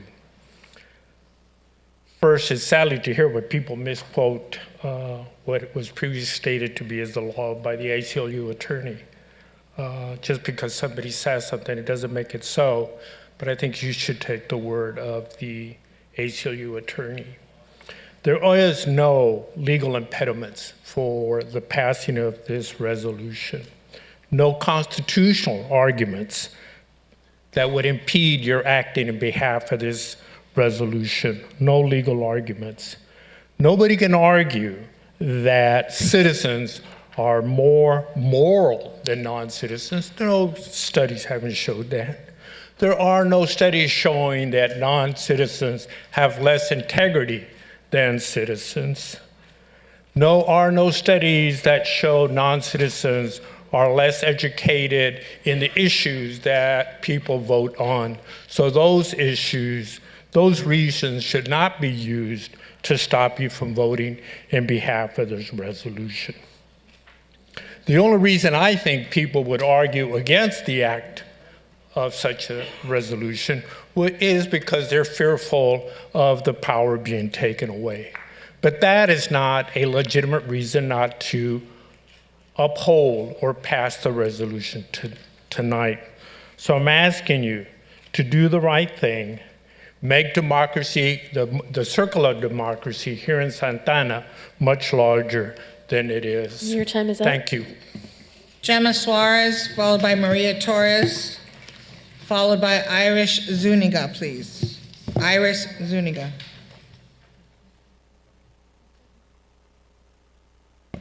Hello, can you hear me? My name is Gemma Suarez. This is my mom, Estela. She tried to speak on the phone, but she couldn't, so she's still here. Anyways, she was the 949 number that was missing. Anyways, my name is Gemma Suarez. I work at El Centro Cultural de Mexico, which is located in Ward 5. El Centro is a community-based alternative space that engages residents in cultural, educational, and artistic development. El Centro was founded in 1996, and the principles that guide us are community solidarity, social imagination, where history matters, and participatory democracy, and also individual responsibility. We're also part of the Santana for Families for Fair Elections Coalition. And yes, and we support item 28 so that the city take the steps necessary to update the charter so that all residents can vote. This can also be called universal suffrage. The suffrage movement in the United States challenged sexism and patriarchy, but we still have exclusion today. So there's still a community who's left out of the voting polls despite their long-term established residency. The idea of voting rights for people without citizenship may sound wild for some, but it is not. Voting rights in this country was open to immigrants. It was white supremacists who organized against allowing residents to vote, and I think I only have 5 seconds. So just to end, no taxation without representation. Thank you. Maria Torres, followed by Iris Zuniga, please. Buenas noches, concejales y alcaldesas. Soy María Torres y trabajo en el Distrito 5 de Santa Ana, en el Centro Cultural de México. Soy organizadora de trabajadoras del hogar y represento a miles de ellas. Hacemos los trabajos de limpieza, cuidado de niños, cuidados de ancianos, y hacemos este tipo de trabajo para que otros puedan realizar el suyo. Muchas de ellas viven en Santa Ana y salen a trabajar a diferentes condados de Orange County. Yo he sido trabajadora del hogar por más de 30 años y eso me lleva a luchar junto con ellas para ser incluida en las leyes laborales. Hoy tomo esta oportunidad para hablar sobre la necesidad de ser incluida en las leyes que nos darán beneficios. Esto incluye el asunto número 28, sobre la expansión al voto. También a nivel estatal, con la propuesta de ley para tener salud y seguridad. Llevamos 3 años de lucha y aún el gobernador no nos ha firmado la inclusión en derechos que nos hacen falta. Esto no es justo. Necesitamos ser incluidas. Como trabajadoras, la exclusión nos afecta en tener mala salud como estrés, depresión, baja condición social, enfermedades cardiovasculares y mentales, entre otras. Esto lo comparto por experiencia propia y por lo que me han confiado mis compañeras. Juntas estamos luchando para erradicar la exclusión. Queremos ser incluidas para hacer cambios y crear leyes que nos beneficien como la SB 686, ya que nosotros somos parte fundamental de esta sociedad. Queremos la inclusión en las decisiones comunitarias, ya que aportamos económicamente. Nuestro trabajo es valioso como cualquier otro. Así que nuestra voz también tiene que ser incluida y tomar decisiones como el voto. Muchas gracias por su atención. Thank you. Iris, Zúñiga, Wendy Bahena. Sí. Muy Good buenas evening. noches. Un momento, señora, por favor. Señora, Hold me da on, un señora, momento, por one favor. Okay. Good evening, members Muy of the City buenas Council. noches. Señora, me da un momento, por favor. Señora, un momento. Good evening, members of the City Council. My name is Maria Torres. I work in District 5, and I'm a member of the Centro Cultural de Mexico. I represent home workers and people who are cleaning homes, taking care of children and the elderly. And I represent many families, many women who work in home care and work throughout Orange County and other counties. And I've been working for over 30 years, so I want to fight with these women because we have the need to be included in the laws. So that's why I'm here supporting number 28 to expand voting rights. And we need to have more health and safety. We have a lot of concerns. For over 3 years, we've been fighting, and the governor has not signed the law that is going to include us, and this is not fair. Because we have lots of issues, and this affects us in our health, depression, cardiovascular diseases, mental health, and many other issues. So I'm here to ask you for this. We have lots of experience in this. We need to get together and fight to eradicate the exclusions, and we are here to create change, especially with SB 686, because we need to be part of the society and we need to be included in the society. The work we do is valuable and our voice needs to be heard via the voting. Gracias, señora, por favor. Okay.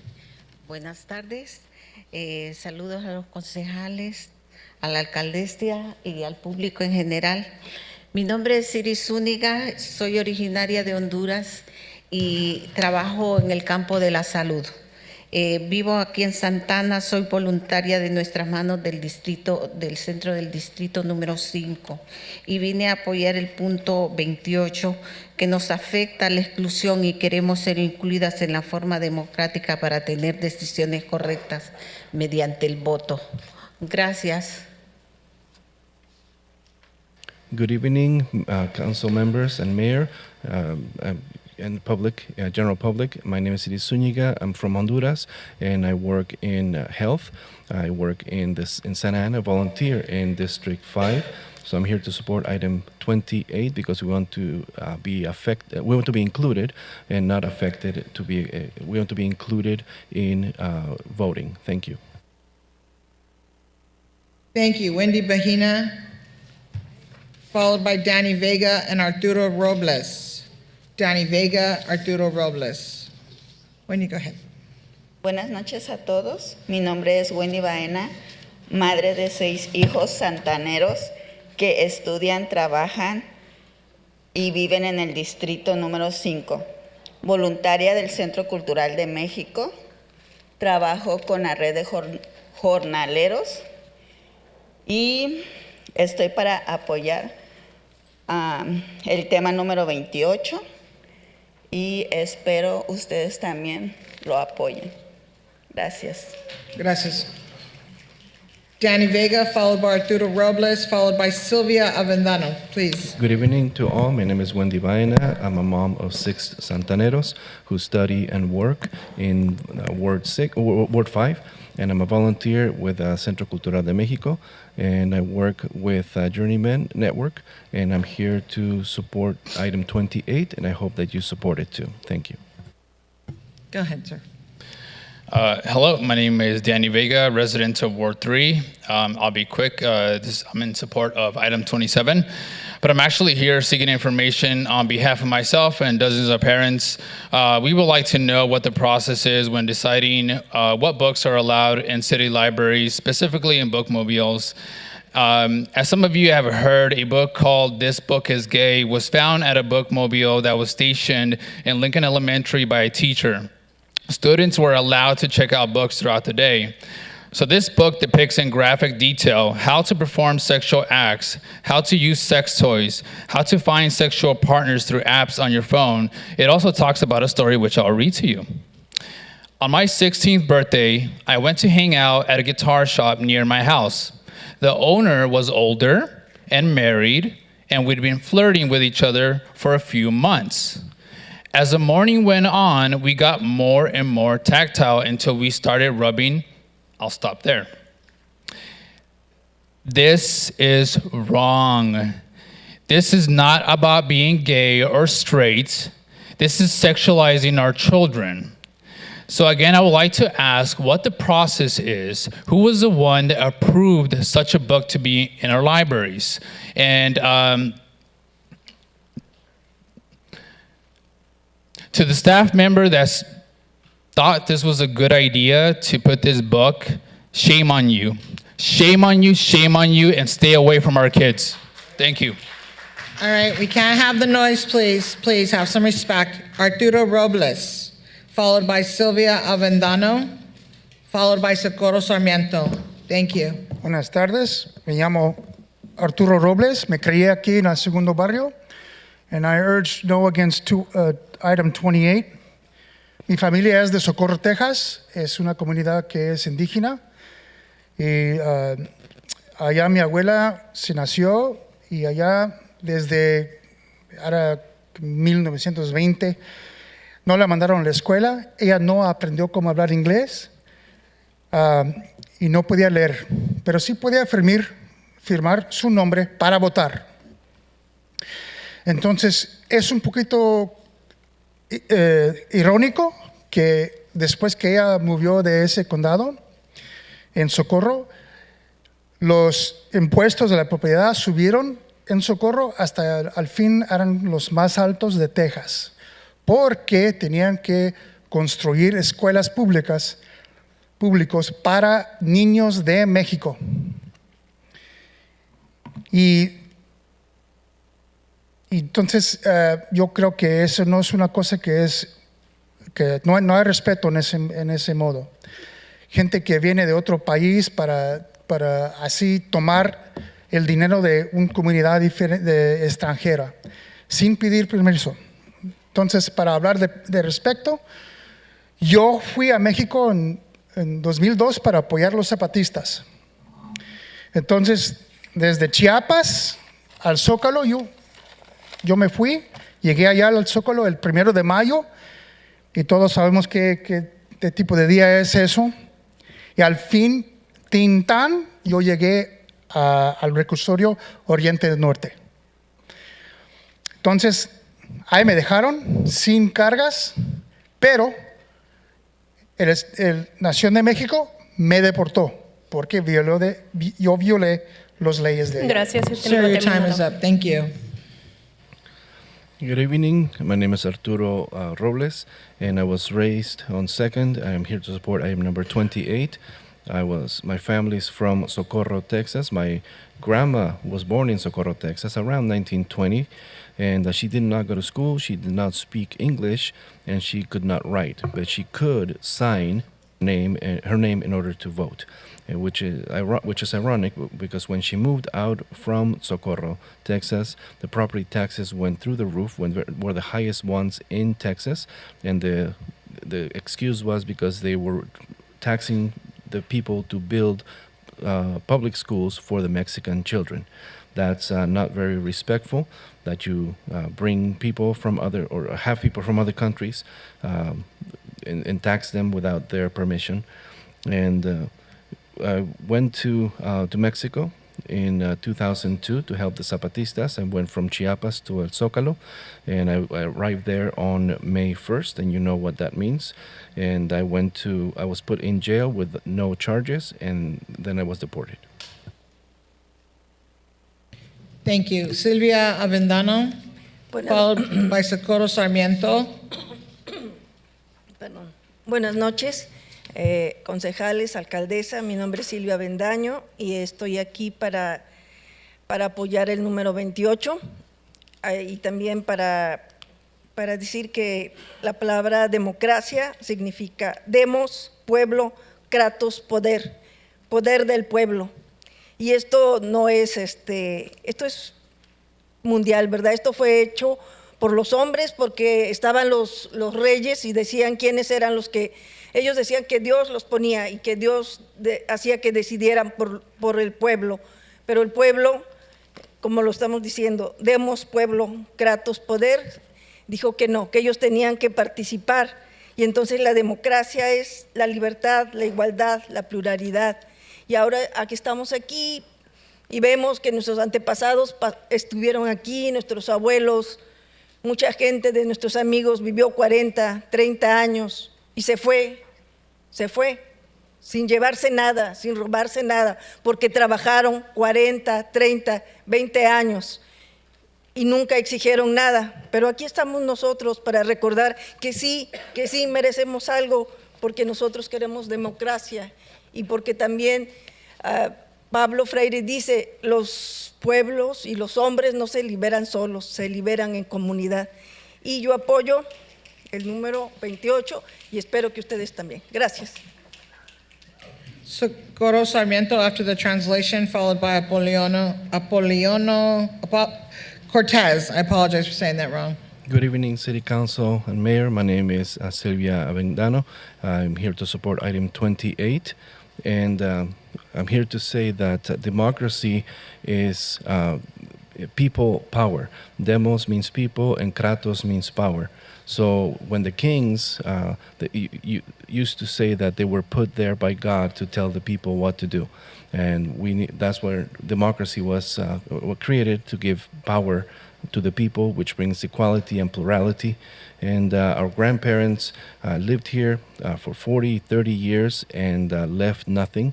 They lived here for all this time and they never asked for anything, so they left nothing and they left without anything. So we are here to ask for this. We are here because we want democracy. And as Paulo Freire said, freedom is not won by oneself, freedom is won in community. I'm here to support item 28.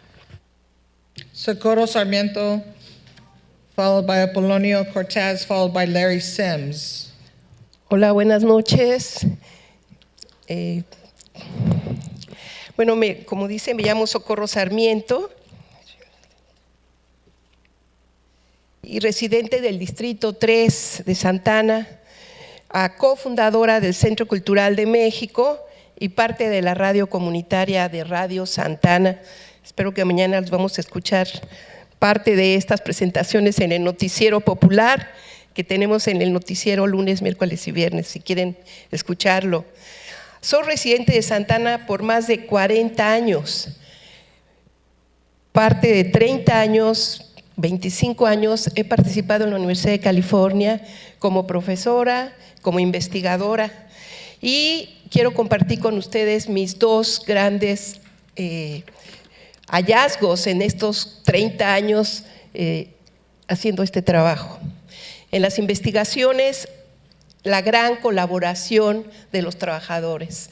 Tuve la gran oportunidad de hacer trabajo como antropóloga en San Diego, en Los Ángeles, aquí en Santana, trabajando con trabajadores de construcción, de hoteles, etcétera. Y todos se quejaban de los grandes impuestos que tenían que pagar y que a veces no recibían por su falta de documentos legales. ¿Qué pasó con todo ese dinero que se colectó por años de las vidas de estos trabajadores que entregaban con mucha moral, con mucho amor, de verdad, el trabajo para sus familias? La otra conclusión que saqué de esto fue la invisibilidad de estos trabajadores. A pesar de todas las contribuciones, nunca fueron representados, no tenían la oportunidad de participar en la educación de sus hijos, ¿verdad? En la Gracias, elección. su tiempo ha terminado. Your time's up. Thank you. Oh my gosh. Bueno, estoy aquí en su Thank you, señora. apoyo. Your time's up. Gracias. Good evening. My name is Socorro Sarmiento. I'm a resident of Ward 3 in Santa Ana. I'm a co-founder of the Centro Cultural de Mexico, and here also with Community Radio Santa Ana. So tomorrow we'll probably hear some of what's happening here in our People News on Wednesday, Thursday, and Friday. Lived in Santa Ana for over 40 years, and 25 years I've been at UCI as a professor and researcher. And I want to share a couple of the findings that I've had over these 30 years. One is with the collaboration of workers, and also I had opportunity to work as an anthropologist in San Diego, Los Angeles, and Santa Ana. And I've had the opportunity to dialogue with construction workers, hotel workers, and their main complaint was the high taxes, and that they never got back what they've put in. They've paid in taxes, gladly paid in taxes. Where did all this money go for all these years that they, with love and compassion, paid and working to feed their families? And the other issue was the invisibility of these workers, and many do not are not represented and do not participate in the education of their children. Thank you. Apolonio, followed by Larry Sims, followed by Chavita Sarmiento. Buenas noches, alcaldesa, miembros del concilio. Mi nombre es Apolonio Cortés, soy residente de aquí de Santana por 27 años. Y la verdad, no tengo como 14 años participando aquí con la comunidad. Y bueno, mi punto principal es que vengo en apoyo al punto 28 de la agenda y quiero decir que es muy importante que esa resolución que van a aprobar, espero que la aprueben, y que va a traer muchos beneficios para la comunidad que de alguna forma ya vive en Santana, pero que también quiere participar de una manera más activa para sumar, enriquecer esta ciudad, que es el objetivo principal. Y creo que esta es la oportunidad de ustedes, como miembros del concilio, de pasar a la historia como algo grandioso que están por hacer a la comunidad de Santana. Y creo que esta es su oportunidad para que ustedes dejen un buen legado a la comunidad de Santana. Y bueno, confío en que van a tomar una buena decisión y la decisión correcta. Gracias. Gracias. Good evening, Mayor and Council members. My name is Apolonio Cortés. Been a resident of Santa Ana for 27 years, and for about 14 years, I've participated in the community. My main point is that I want to support item 28, and when you pass this, and I hope that you do, this will bring many benefits to the Santa Ana community. And this will enrich the community and enrich the city. This is an opportunity for the council members to make history, to make this great decision. It's an opportunity for you to have a legacy that will affect the Santa Ana community, and I trust that you'll make a good decision. Thank you.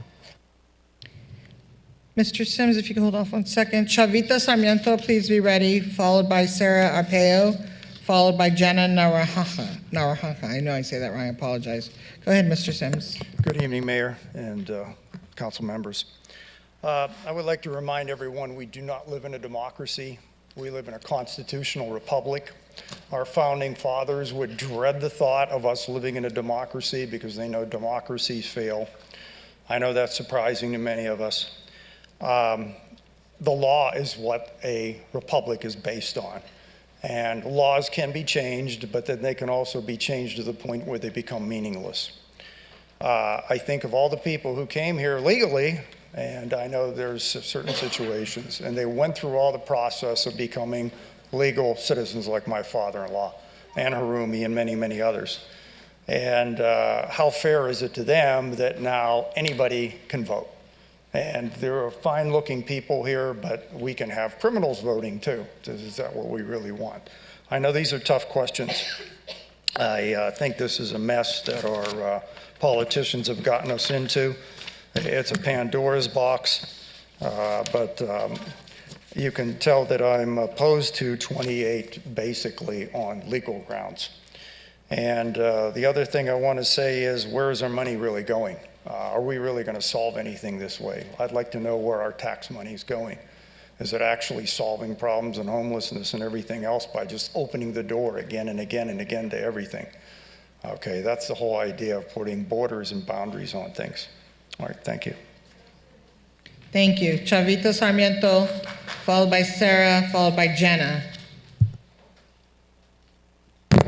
Hi, folks. My name is Salvador G. Sarmiento, Legislative Director for the National Day Labor Network, about 67 organizations across the country and about 20 of worker centers across the state of California. We're here to support number 28, and also a friend of the Santa Ana Families for Fair Elections Coalition. I was just going to make two very quick points. This first one is, in the law related to voting rights and the history of the Mexican-American civil rights movement, there's a figure, a guy named Joaquin Avila. And Joaquin Avila was like, if there's a Mick Jagger of the Chicano voting rights movement, of the Mexican-American voting rights, civil rights movement in the US, that's Joaquin Avila. He's our Mick Jagger, right? And he published something about 30 years ago about the state of lack of representation of in the Southwest, specifically in California. And that was 30 years ago, and there was localities, there were cities where 3/4 of the parents with children in the schools didn't get to have a say in what was happening in their local government. 3/4 of the parents in the schools. That's wild. That's not, the home crazy dude had something, right? That's not a democracy. That's closer to what they call apartheid, right? And so that was the first thing, is that was 30 years ago. That's even worse. In Santana, I don't know what they do in Texas, but we don't do it like that here in Santana. And that's why we're proud Santaneros, because we do it the way we think it needs to get done. And that's my second point, is that what you're hearing today is so beautiful. That's about civic participation. It's something that should be promoted, encouraged, celebrated, you know? And so we all ask you to show what side you're on, the side of promoting civic participation, greater voting, or the side of fanatics and extremists and whatever Trump wants to do in Texas. So this is what democracy looks like.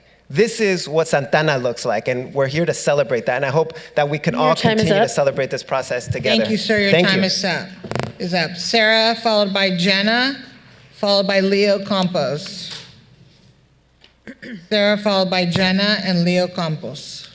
Buenas noches, miembros del concilio. Mi nombre es Saraí Arpero. Vivo en el Distrito 2. Estoy en apoyo en el punto 28 de la agenda. Soy madre, he crecido 4 hijos en esta ciudad, soy una persona que puntualmente he pagado mis impuestos cada año. También mis hijos son activos en la comunidad. Quiero compartir que es muy importante para la comunidad de Santa Ana poder ejercer su voz a través del voto. Tenemos la oportunidad de ser una de las ciudades que puede expandir el derecho al voto a la comunidad no ciudadana, ya que somos quienes hacemos grande esta ciudad.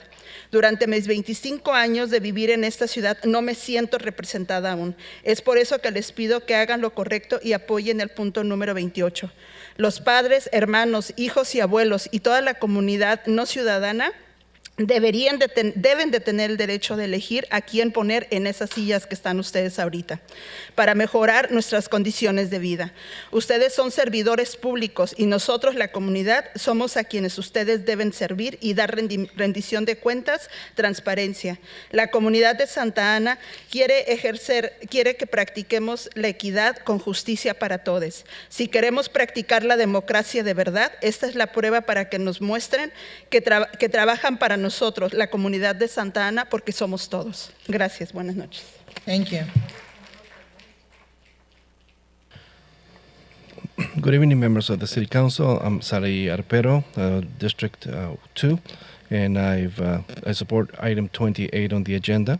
And I'm a mom of 4 children in the city. I pay my taxes, and my children are active in the community. And it's important for Santa Ana residents to have their voice heard via the voting. And this is an opportunity to extend the voting rights, and we want to have this vote. And I've been resident of Santa Ana for about 25 years, and I do not feel represented. So I'm here to support item number 28, and I'm telling my children to do this, to support this, and because we need to elect people to represent us. You are public servants, so you are supposed to serve us, to serve the community. And what Santa Ana wants is to have voting rights, which will bring equality with justice. And to have a true democracy, you need to have our representatives working for us, for the community. Thank you. Hello, my name is Jenna Narahara, and I'm here today with my supervising attorney, Annie Lai, representing UCI Law's Immigrant Rights Clinic. About 23% of Santa Ana's residents are non-citizens and do not have a voice in their local elections. Although the proposal being considered would be new for Southern California, non-citizen voting has been successfully implemented in many other charter cities. For instance, a number of charter cities in Maryland and Vermont have extended the vote to non-citizens in local elections. In fact, over a dozen cities in total in the United States have allowed non-citizens to vote. Just last month, the First District Court of Appeal rejected a challenge to San Francisco's Proposition N, which allows non-citizen parents to vote in San Francisco's school board elections. In doing so, the Court of Appeal unequivocally held that non-citizen voting is consistent with Article 2, Section 2A of the California Constitution, and stated that neither the plain language of the Constitution nor its history prohibits legislation expanding the electorate to non-citizens. In upholding San Francisco's Proposition N, the Court of Appeal further pointed to the fact that San Francisco is a charter city. By virtue of being a charter city, San Francisco, like Santa Ana here, had the power to change its voting laws pursuant to the Home Rule provision of the Constitution. San Francisco's law pertains to school board provisions, but nothing prevents Santa Ana from adopting a similar expansion with respect to citywide elections. In summary, Santa Ana can follow the footsteps of San Francisco, Oakland, and other cities around the country that allow all residents to have a voice in their community. Thank you. Leo Campos, followed by Derek. I apologize, I'm gonna mess up the name. Zarian. Leo Campos. Is there a Leo Campos? Derek, followed by Alexis Theodoro. Thank you. Buenas noches, alcaldesa y concejales de la ciudad. Mi nombre es Leo Campos, soy parte del 5º distrito y he vivido aquí por 33 años y vengo en apoyo a la medida de la agenda número 28. Creo que es un principio muy básico, el de apoyar a la comunidad, a la gente, a poder elegir a sus gobernantes, a sus servidores públicos. Y creo que hoy tenemos esa gran oportunidad de apoyarlos, pero de apoyar sobre todo a una democracia completa, no fracturada, no parcial. Y pues los invito a todos a que apoyen este punto. Y yo creo que cualquier servidor público se va a sentir más satisfecho, más realizado, más contento de saber que fueron electos por todos los residentes de la comunidad que van a servir y no solo por una fractura, por una parte. Gracias a todos. Thank you. Good evening, Mayor, City Council members, and my name is Leo Campos, District number 5 resident, and I've been a resident for 33 years. I support item 28 on the agenda, and I think that this is a basic principle to support the community, to have the people, for the people to elect the people who are going to be governing us, our public servants. And today we have a great opportunity to implement and to support full democracy, not fractured democracy, not partial democracy. So I'm asking you and asking everyone to support this issue. And this is, I believe all public servants would be happy to know that they are elected by all the people that they represent. Thank you. Thank you. Derek, followed by Alexis Teodoro, followed by Mike Beans, please. Good evening, members of council. My name is Derek, and I am a student at UCI Law. I stand here today in support of my fellow community members in calling on this body to expand voting rights to non-citizen residents of Santa Ana. Democracy is a pillar of American society, and voting is the most basic exercise of civic engagement. In fact, history shows us that 40 states in the country have historically allowed non-citizen immigrants to vote in elections. Non-citizen voting is as American as our founding principles of democracy. Non-citizens make up a significant part of Santa Ana's community, as much as a third of our voting-age population. To deny our citizen neighbors the right to vote in their city would be to deny a fundamental plank of American life. These immigrant members have been a part of our community for years, if not decades, and they have paid their dues, whether in taxes or in their community services that make this city a better place. Extending the ability to vote and steer the direction of our city would be one way that we can acknowledge their contributions to our community and have their voices be meaningfully heard. Above this dais reads, E pluribus unum, of many, one. Either that motto means all our voices is heard, or we are not truly whole. I urge this body to follow the long trend in American history of broadening our great democratic project. More importantly, honor the contributions of our non-citizen residents that have made for the city. Grant them the right to vote and the dignity to have their say heard in their community. Thank you. Alexis, followed by Mike Beans. Alexis Teodoro, followed by Mike Beans. Good evening, Council and Mayor. My name is Alexis Teodoro. I founded a workers' rights project that supports immigrant workers in Santa Ana from recuperating stolen wages by employers. It's called the Tanayuca Labor Project. Obviously, we're in full support of item 28, and I would like to quote Martin Luther King in a speech, one of his major speeches in 1957, called "Give Us the Ballot." This was given at when he was advocating and the whole movement led by African Americans in this country to give the right to vote for African Americans. Give us the ballot and we will no longer have to worry the federal government about our basic rights. Give us the ballot and we will no longer plead to the federal government for passage of an anti-lynching law. Give us the ballot and we will fight our legislative halls with people of goodwill. Give us the ballot and we will place judges on the benches of the South who will do justly and love mercy.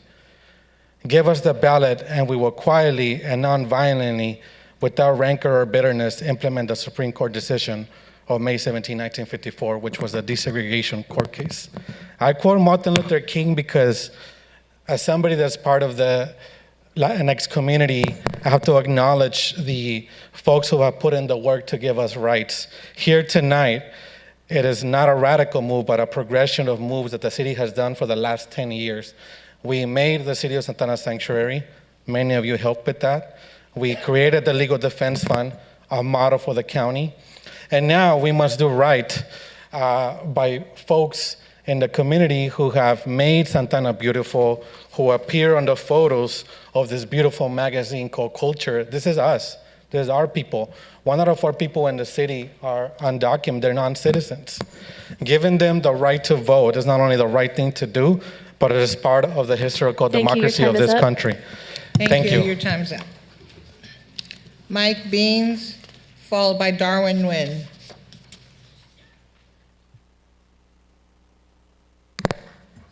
Hi, good evening. I'm here to talk on 2 things. It's nothing that you guys have for tonight. I'd like to ask if you guys would consider raising the ticket for parking in the alley to maybe $250. I don't know if I'm allowed to show you or give these pictures to You can give the items to her, and then you have 2 minutes, sir, only. It's just really frustrating when you go home and you have people parking in front of your 2-car garage. I have to enter the alley to get in my garage. The Santa Ana police have been to my residence like 40 times. The dispatchers, they kind of chuckle and they say, "Oh, Michael, again." Last Thursday, I had an incident. I called the Santa Ana police. Friday, the officer came out at 8:17. The person that had that car there said, "I'm going to move it right now." They didn't move it until 10 o'clock. So I called back. Whatever you folks are able to kindly do to increase the ticket for parking in the alley would be a true blessing. If I could talk about one more thing. At 210 South Broadway, there used to be a fence that would prevent the homeless from hanging out in that area. The fence is gone. The only reason I'm bringing it to your attention to see if there's anything that you could kindly do at 210 South Broadway is the gentleman uses the restroom. I just think it's tough for in the morning if you're walking your child to school and it's first thing in the morning that the kids see. Whatever you folks can do would be a true blessing. Thank you all for everything that you do. Thank you, sir, very much. Darwin Nguyen, followed by Jesse with the last name with initial S, and Scott Sink, please. Darwin Nguyen. Hello. Jesse S. Hold on one second, sir. Jesse S. followed by Scott Sink. Go ahead. Hi. Good evening, Ms. Mayor and the councilman. Dear Santa Ana, our family see potential and fell in love with this beautiful, dynamic city. Can you speak in the microphone, sir, please? We believe in so much. We believe in so much that we decided to open a small business in the heart of downtown Santa Ana, and hope for a bright future and for our family to be part of this great community. We took the risk and invest all our money and hopes and dream in the opportunity in downtown Santa Ana on 4th Street. We signed a lease for 416 West 4th Street, Santa Ana, in February 2021, and opened our business August 2021 as Lava Kitchen and Bar. Our business survived the COVID pandemic. Now, the midst of battling through the 4th Street totally construction, and in addition, we got our dream stolen from us. Saturday, September 9th, our business was broken in. Someone claimed to be the new owner, that they have a 3-page lease for 416 West 4th Street, Santa Ana. A person named Christian Gonzalez, who burglarized and destroyed our business and forced to threaten us if we to remain on the premise. We made numerous attempts to contact the police department, but were told to leave the premise. Tuesday, September 12th, police came by, verified all the documents with the landlord, verified my lease, and decided to remove them off premise, but they came back. And now we feel hopeless, helpless, and violated. We're still disbanded by the taking of place in our business for the last 3 years. We had closed our business, our license, our permit, and everything, but we continue paying rent as a trespasser illegally invaded our business and continue to destroy our property and our belonging. Trespass illegally violated. As a family victim, obeyed to every step instructed to do by the police department. We hired an attorney to file necessary paperwork. At this moment, our family has faith in the city. Sir, your time is up. But thank you so much. Thank you, sir. Your time is up.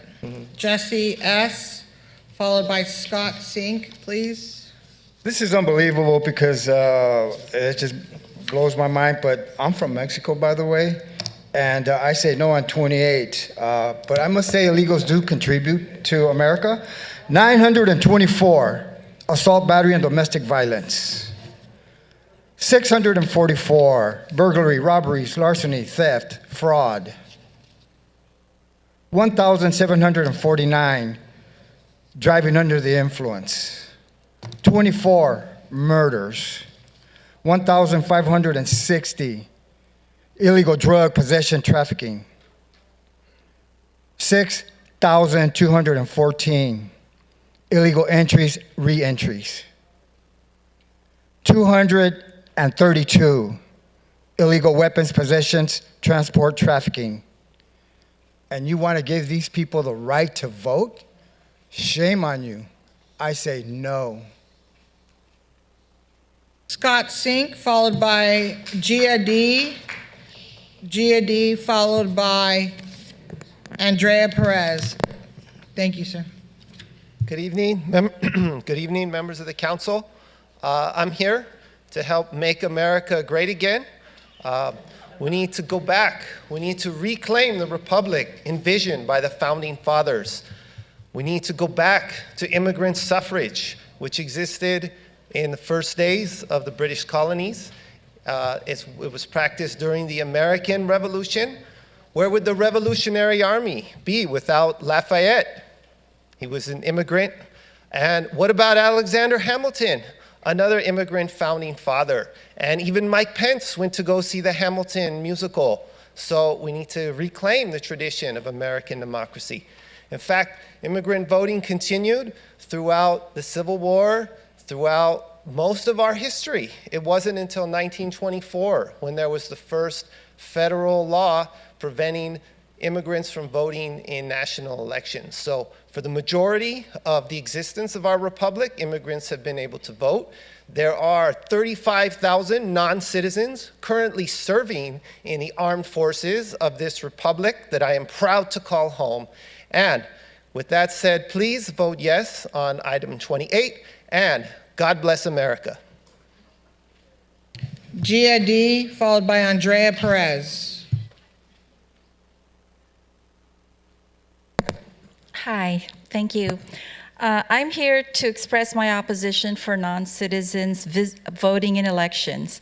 In all elections, including local, mayoral, city council, or school board elections. I am an immigrant. I immigrated here and followed the immigration laws. I waited the 5 years and submitted the documents, and then I passed all the tests and requirements to become a naturalized U.S. citizen. When I swore my oath of allegiance to this country, I was proud to assimilate and abide by the laws of this country.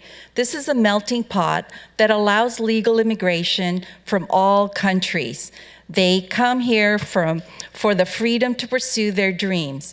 I don't think that fighting for our country rights is radical right-wing issue like somebody said here. I'm not even a white supremacist, as somebody said.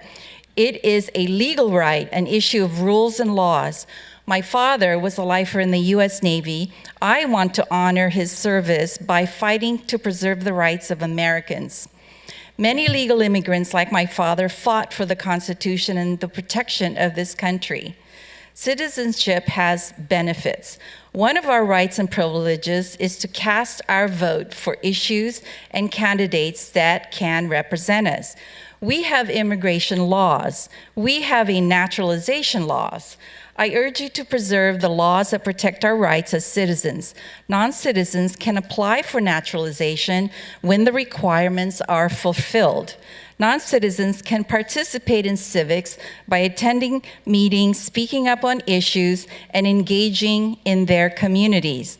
The goal to be a citizen is a privilege that they can work towards by following legal process. I doubt that I can go to another country and vote in that country. So I urge you time is up. to say no. Thank you. Your time is up.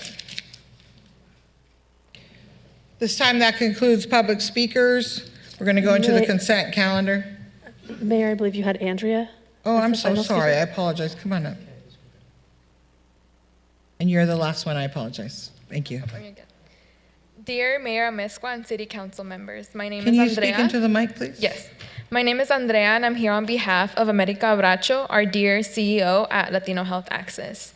I am here to strongly support Agenda Item 28, which calls for the exploration of expanding the electorate to non-citizen residents in the city.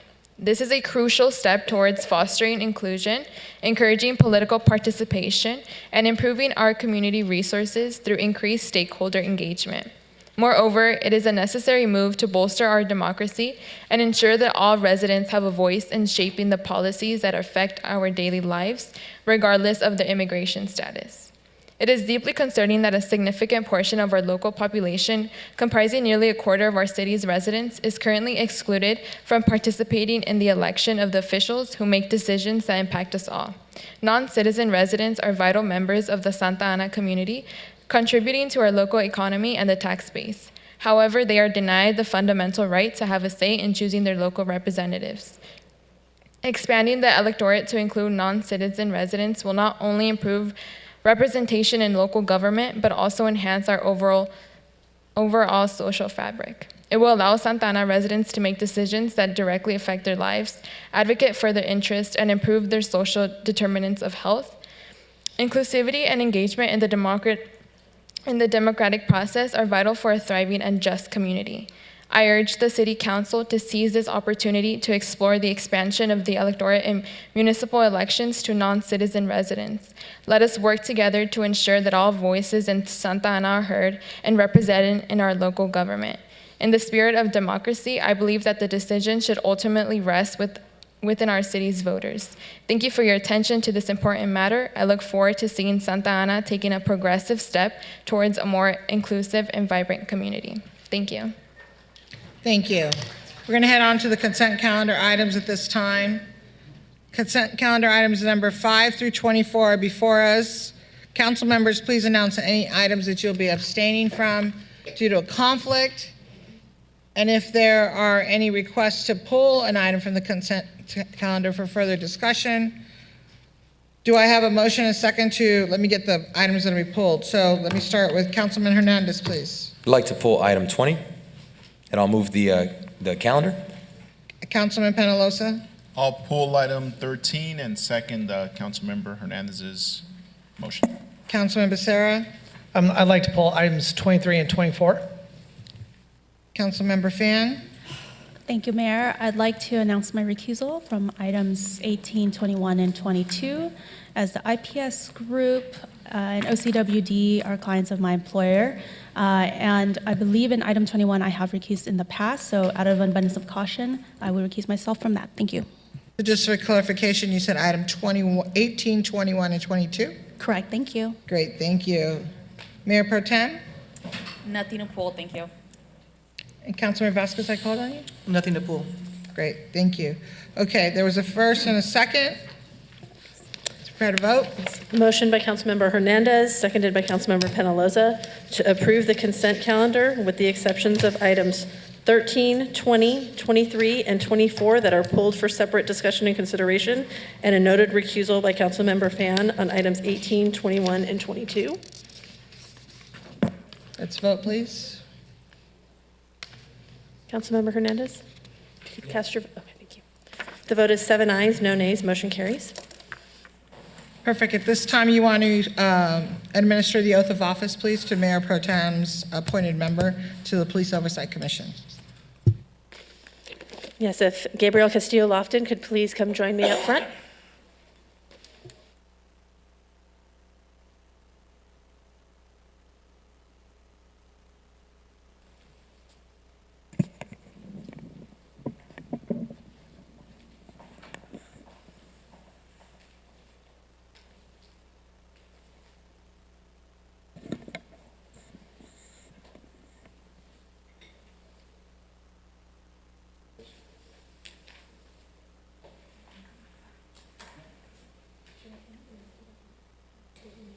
I, Gabriel Castillo-Lawton, do solemnly swear that I will support and defend the Constitution of the United States and the Constitution of the State of California against all enemies, foreign and domestic.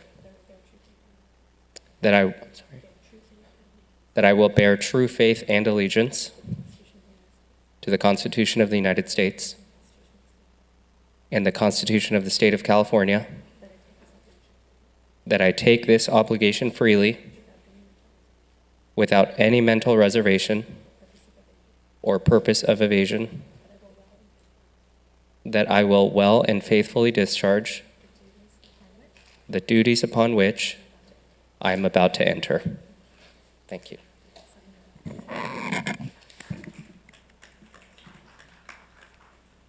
Congratulations, thank you. Let's move on. Item 13, please.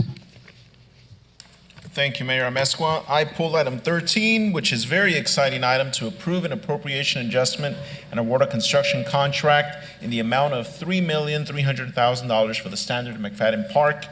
The reason why I pulled it was simply to say thank you to staff and a special thank you to the surrounding community that has advocated for years to turn this parcel into a much-needed park in the area. The Standard McFadden Park will transform the existing underutilized and poorly furnished city park located at the northeast corner of Standard and McFadden into a park with an abundance of amenities catered to serve the surrounding community. This new park will bring a synthetic soccer field, fencing, planter boxes, landscaping, and also bring a skate park. That's also much needed. Multi-purpose basketball court, playground and fitness equipment, decorative signage, landscaping, and a security system. This is a long-awaited win for the Mini Street neighborhood, Cornerstone Village, Madison Park, and Pacific Park that are also surrounded in the area. So thank you, staff. The only couple questions that I had are more of just requests that we if we could potentially consider, Madam City Manager, as we move forward with construction of this project, is that in the staff report, I noticed that it made reference to including chain link fencing. I'd like to see if there's ways that we could not have chain link fencing and have something nicer in the area that would avoid having chain link fencing and maybe a type of fencing that's nicer to look at, more aesthetically pleasing to the surrounding community. There's no reason why it needs to be chain link fencing. So that is one request that I asked for. And another one is in the Madison Park Neighborhood Association meeting a couple weeks ago, there was a comment made that they'd like to see a blue light pole at this specific park, and also made reference to the blue light pole unrelated at Madison Park that is out of service and hasn't been working for a while. So I would hope that as we move forward, we address and fix the one at Madison Park and look into the possibility of having one at Standard and McFadden where this new park will be. So those are only comments. I don't know if you have something to respond to that, Madam City Manager. Is that something that could be looked at? Certainly, Council Member. We will take those into consideration. Thank you. Thank you so much. With that, I will make a motion, happily and excitedly make a motion to approve this item. I'll second. With those requests. Thank you. Just No had other a comments? quick comment, Madam Mayor. Go ahead. I just wanted to thank my colleague, Councilmember Peñalosa, because I know this was something he's been advocating for during my tenure here as a council member, and it's an area where there is a definite need. So thank you, council member, for advocating for children and families.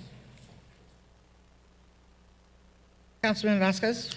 I also want to thank Councilmember Peñalosa for his work on this and advocating for something better than a chain link fence. We deserve something beautiful in that park in that corner, and I appreciate the staff and the work that they put in as well. Okay, let's prepare to vote. I have my hand raised. Not showing. Go ahead. I also just want to support the fencing request. I'm personally a fan of the fences that have the bricks at the bottom and are a little bit raised. Because once you have chain link fences, they tend to collect debris at the bottom. And so I personally am not a fan of chain link fences. And if there is going to be a fence, please don't have the spikes at the top pointing towards the community or pointing towards inside the park.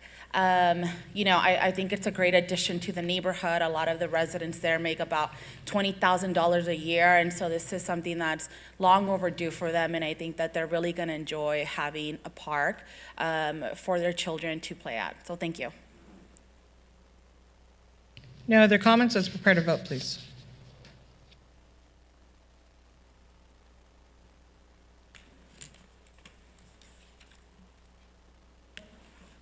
The vote is 7 ayes, no nays. Motion carries to approve item number 13. Great, thank you. As we move on, I'd remind the council, do 3 minutes, 3 rounds. So item number 20, please. This was pulled by That would be me? Councilman Hernandez, yes. Madam Mayor? Yes, Thank go you. ahead. Thank you. So I pulled item 20 due to an abundance of interest from the public.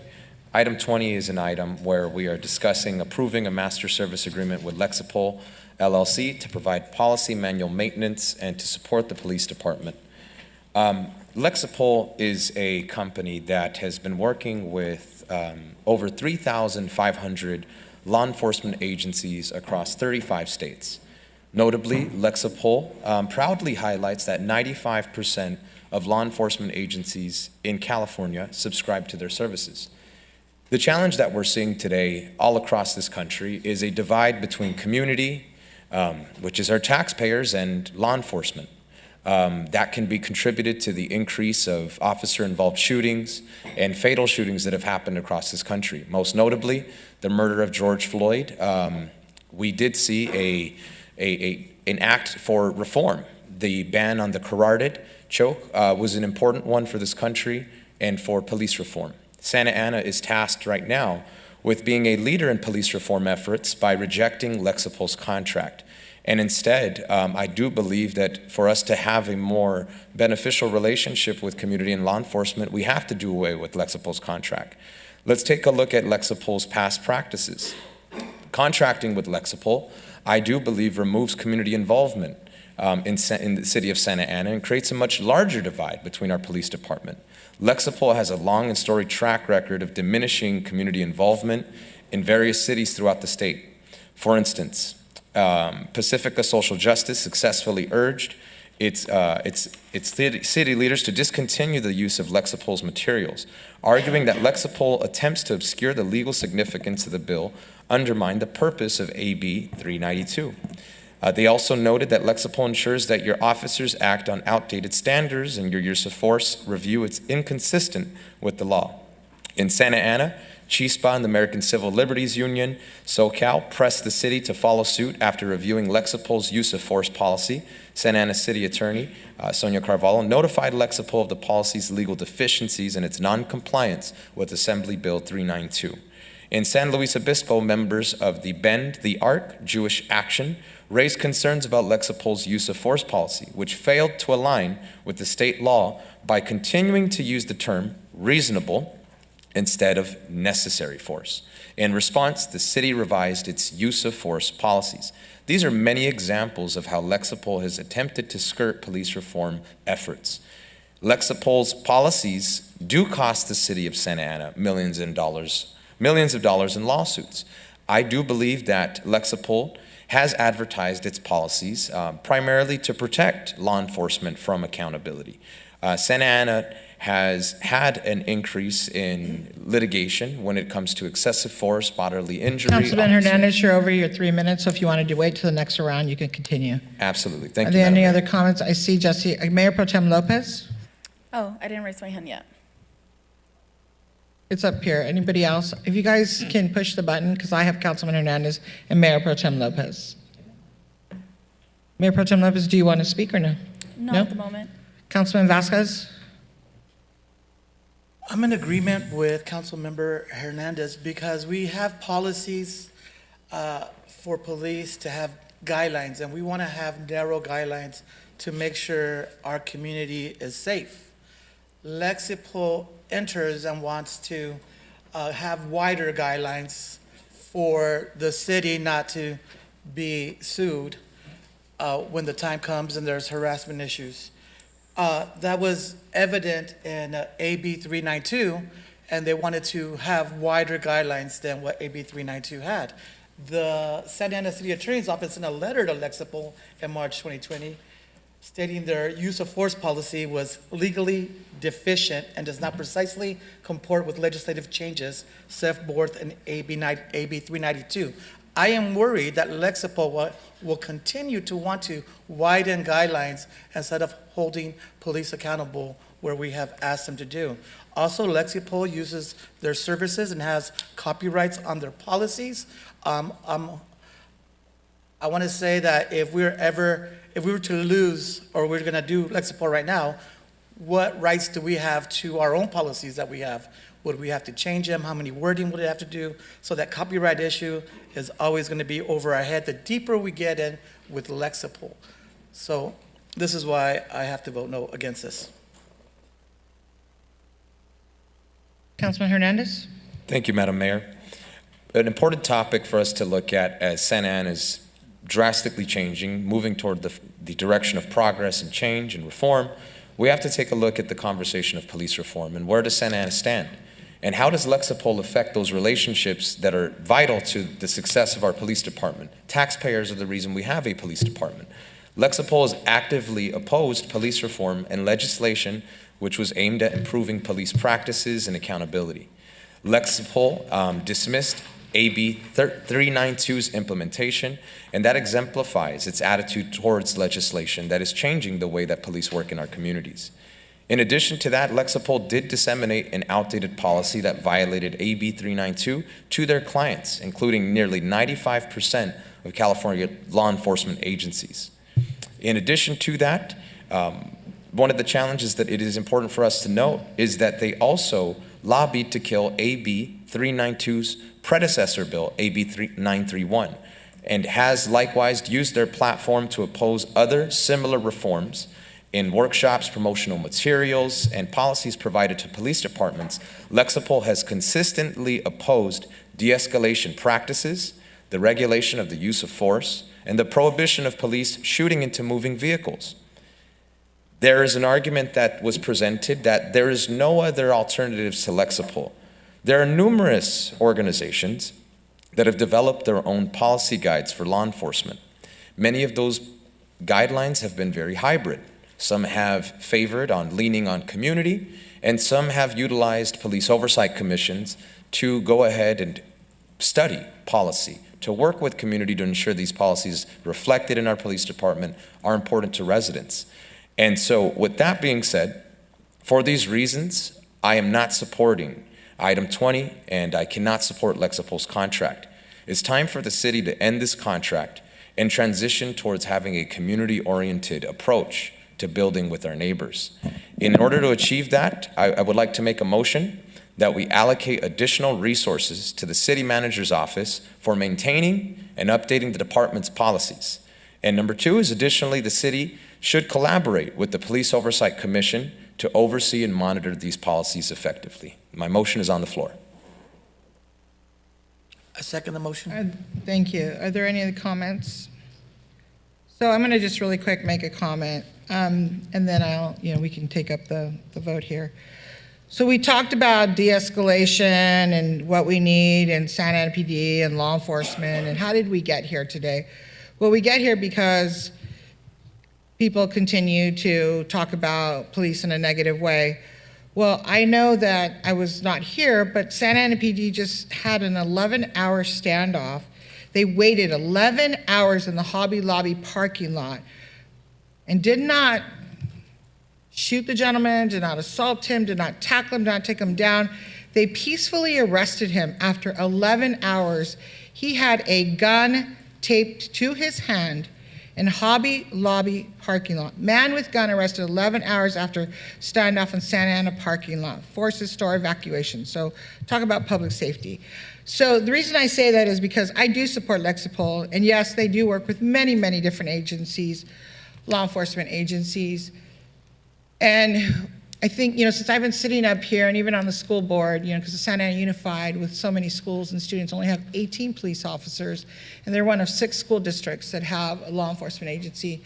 But even the probation department, who has not had a officer-involved shooting, and that I'm aware of, knock on wood, by the grace of God, that none of those probation officers have had to use their firearm, other than one had to use it on a dog.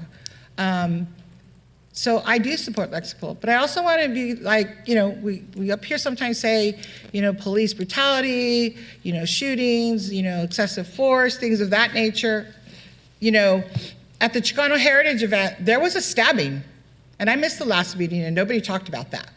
It was a good event, I was there. But there was a stabbing in front of families, in front of children. Santa Ana PD and Santa Ana Fire went in there, handled it. There wasn't excessive force. I believe one of the council members were standing there because I know my family was sitting right there. I had cousins and aunts and uncles that were sitting right there, watched the whole thing.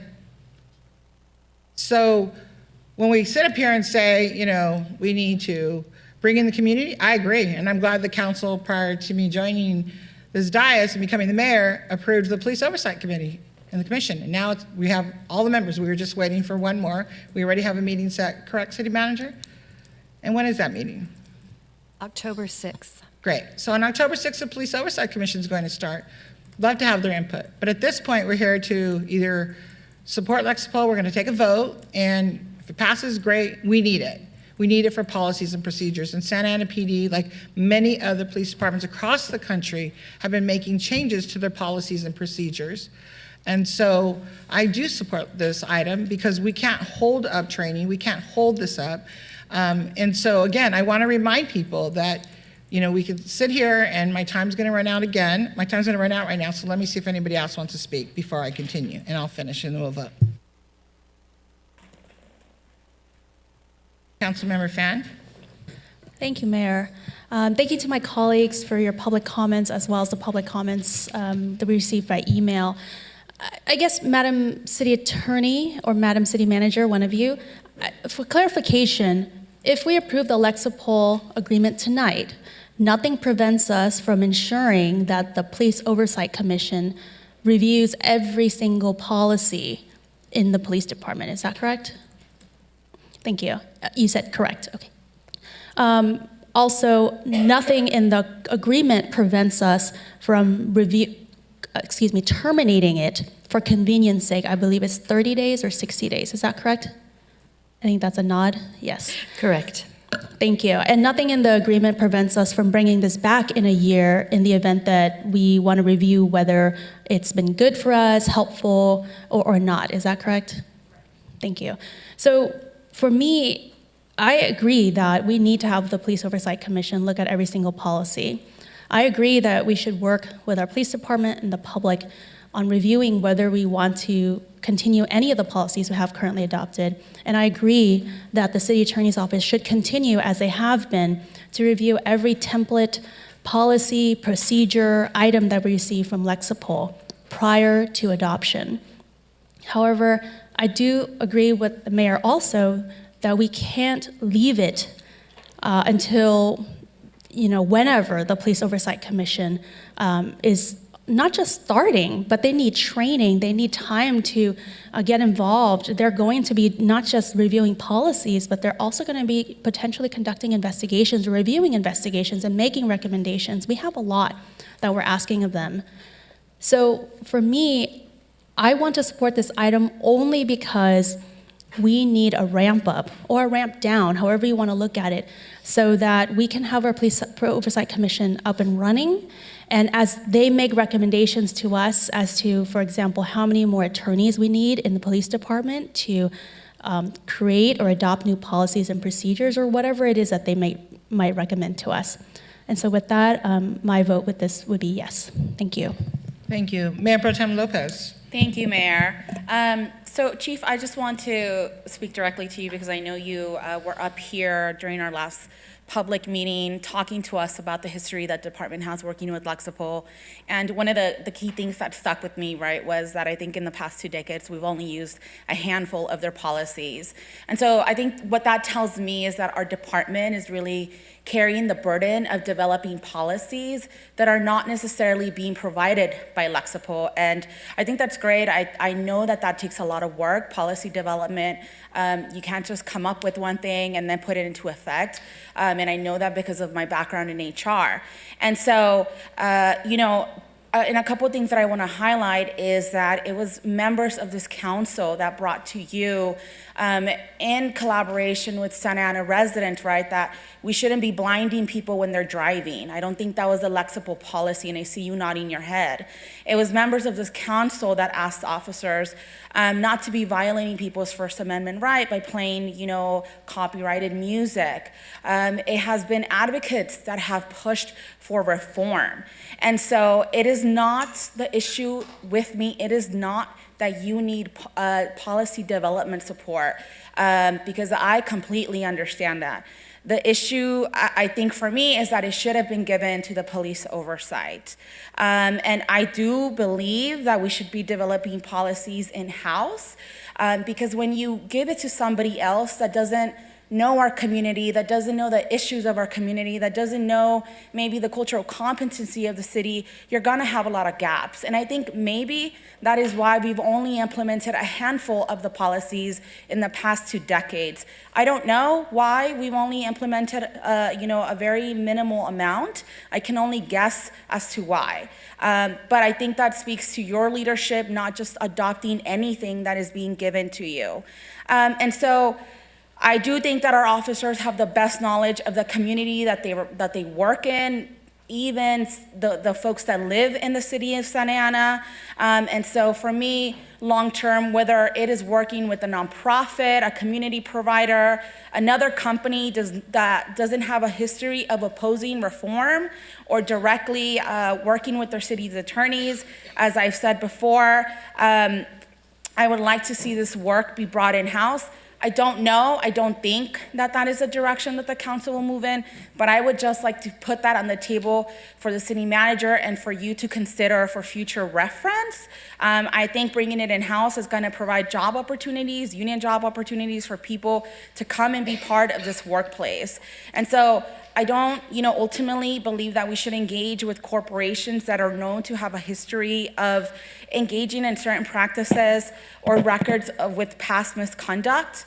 And ultimately, finally, culture is not about an individual actor or actions. Culture is about what emerges from a collective set of norms. So thank you.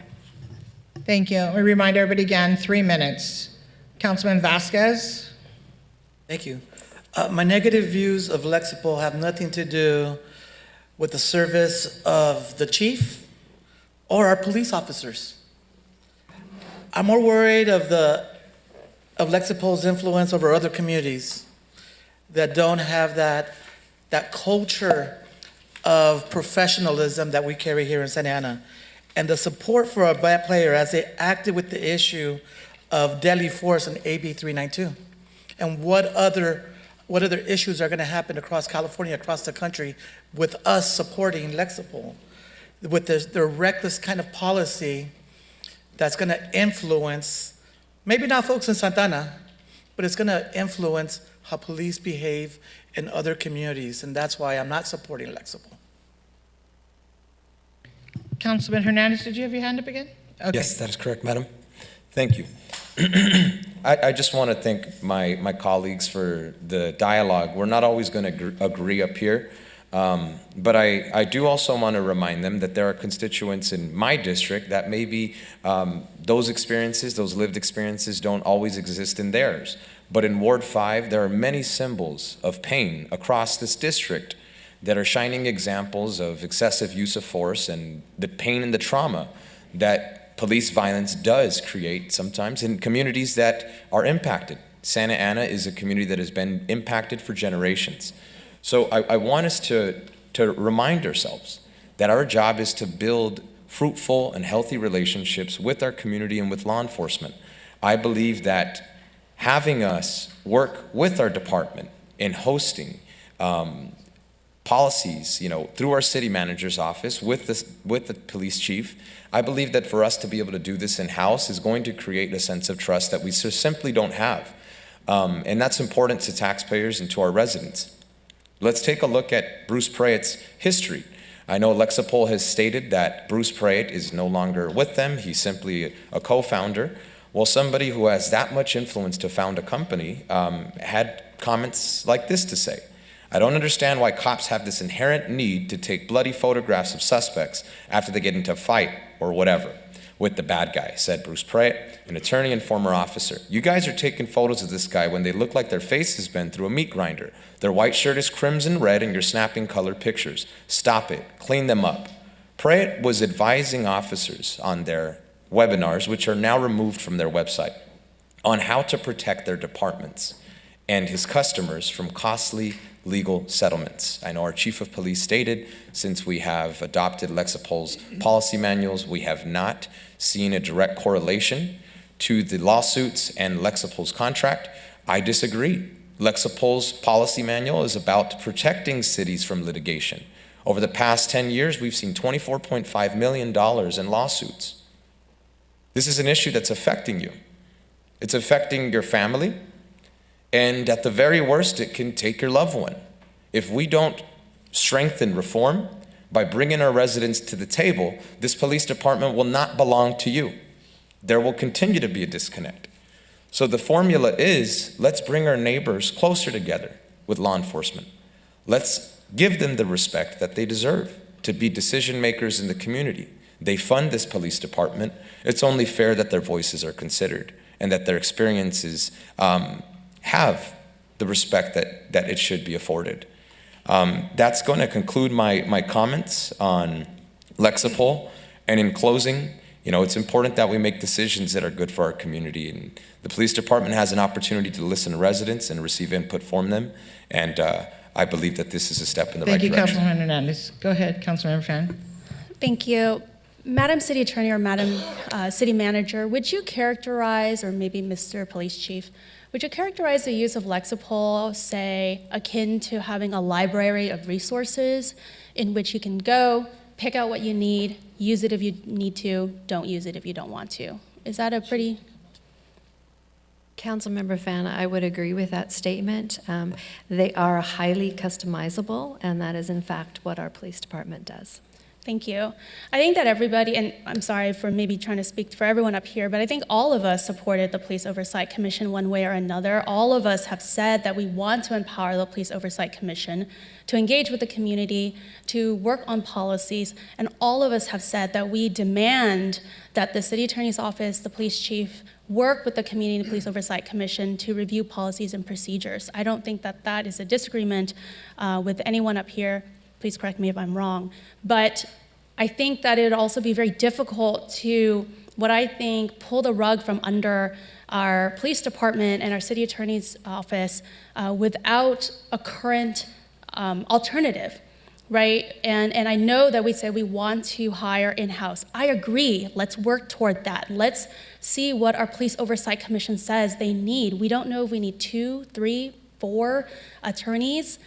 Each of them, cost over $200,000. We'd have to do a budget amendment to do that.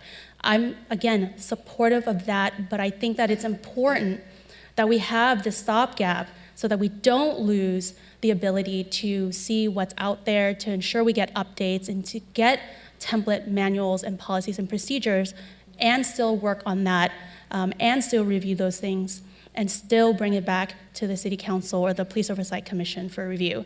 And that concludes my comments. Thank you. Thank you very much. Councilmember Penalosa, please. Thank you, Mayor, and I want to thank my colleagues for the respective dialogue up here. It's always nice to hear the different perspectives. But I do want to say that, and thank you, Councilmember Fan, in particular, for those comments that you just made. At the end of the day, this is a tool and a library for our police department to use. I mean, there are many checks and balances in our city that we operate under. You have us as policymakers. You have the chief of police, his leadership, and you have many layers in the police department and our police commission that are going to be overlooking these policies, implementing them, looking what works, what doesn't, and what we also want to see.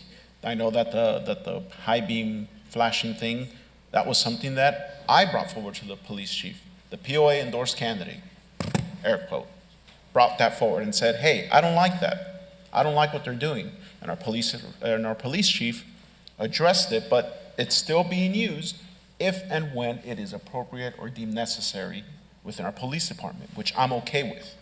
So if I trust our police chief, I trust our city management to be able to do these things and vet them through the police commission, through the city council. There are numerous layers here. It's not just a free-for-all where whatever policy that Lexipol throws out there, we're gonna automatically adopt, no questions asked.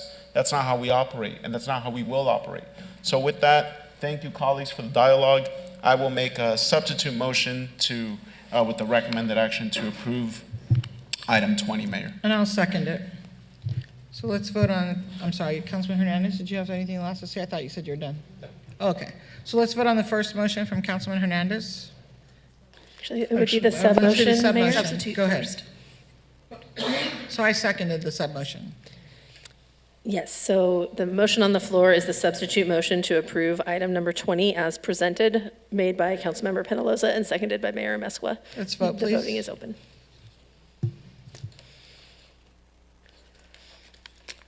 The vote is four ayes, 3 nays. Nays by Councilmembers Hernandez, Vasquez, and Mayor Pro Tem Lopez. Motion carries. Thank you. I'm off to item 23, please. Thank you, Madam Mayor. I pulled this item, and so first I wanted to thank our staff for drafting the policy, and I wanted to thank Councilmember Fan for bringing this item forward last year. The only change that I wanted to see made to the draft policy would be in Section 2, where I would like to require a consultation with the city manager and the city attorney, not just to inform them. And I bring that up as, for example, when I brought forward the public intoxication detention and service offering policy, I scheduled a meeting with the city manager, city attorney, and our assistant police chief. We had a productive conversation, and after having that meeting, I was able to go back, slightly revise my proposal, and then inform our clerk and submit it to her. So those consultations with our professional staff help the council avoid discussions about the impractical and the impossible, or at least hopefully significantly limit them. So I would like to go ahead and move this item, but I'd like to modify Section 2 to require a consultation rather than just to inform the city manager. I'll second. Yeah, that's my motion. A second. Any other comments? Seeing none, let's prepare to vote. I guess I need clarity on your suggested amendment. By consultation, do you mean that? I'm sorry, can you make sure you push your button, and then I know you want to speak? Sure. So go ahead. So by consultation with the city manager, if the city manager says you should, my advice is that you don't, would that be the end of it? The end of the discussion? No. We're, as a council, we can bring items forward. It's not Correct. that she's the backstop that prevents us from doing it, but it's just a matter of, I think there's a lot of times where we have items come in before us that it's just simply we've informed them. And I think just a simple conversation with our professional staff might alleviate some of these items that come before us that, again, are impractical or not allowed. And Mayor, maybe add a comment to that. Like, for example, I can give you a very firm example. The mayor came to me with a couple of items that she had that she wanted to consider putting on the last time, and I asked her a few questions. I figured out that at least for one of them, arranging a meeting with staff would actually address all of her questions, and it would avoid having that item. If she had said to me, no, thank you very much, I met with your staff, but I still want the item on, she had every right to continue and place that item on. I personally believe it would be helpful to have a consult.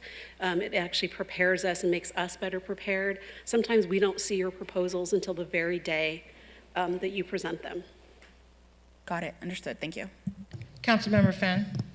Thank you. Thank you, Councilmember Becerra, for providing that clarification language. I guess the only thing I would say is I know Madam City Clerk is very important, but I'm not sure if consultation with Madam City Clerk is necessary when it comes to this item. Obviously, they need to be informed, whoever the city clerk might be. So that would be my only request, to inform the city clerk, but consult with the city manager and city attorney. That was exactly what I said. Okay, I'm sorry. I heard consult with all three of them. My apologies. No, thank you. he said consult with the city manager, city attorney. Okay, thank you. My apologies for that. So let's prepare to vote, please.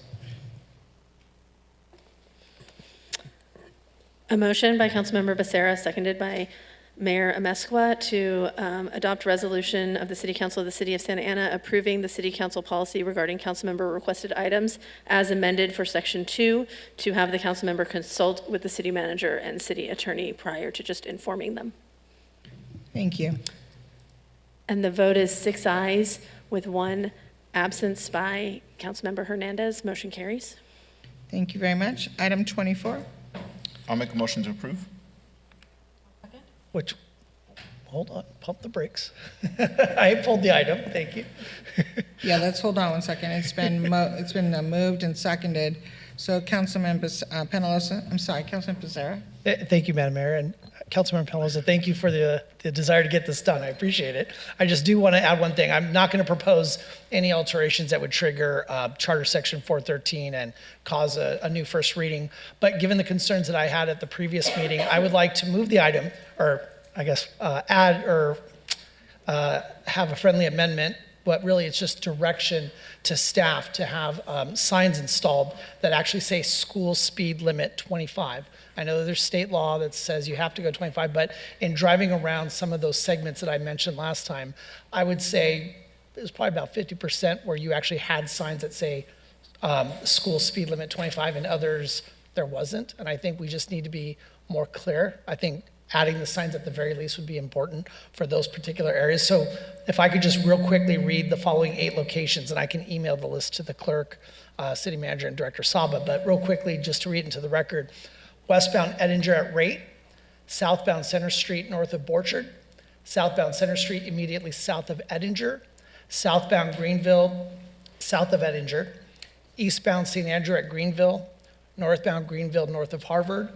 northbound Greenville north of St. Andrew, and eastbound Alton west of Greenville.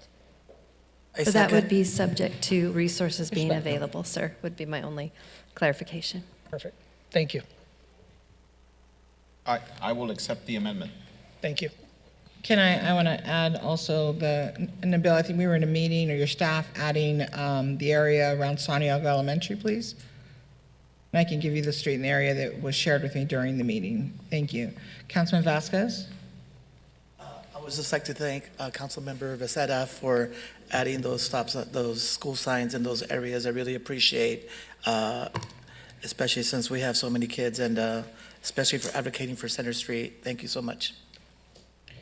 Okay, great. And then the question I have, Madam City Manager, will those include the flashing lights we talked about?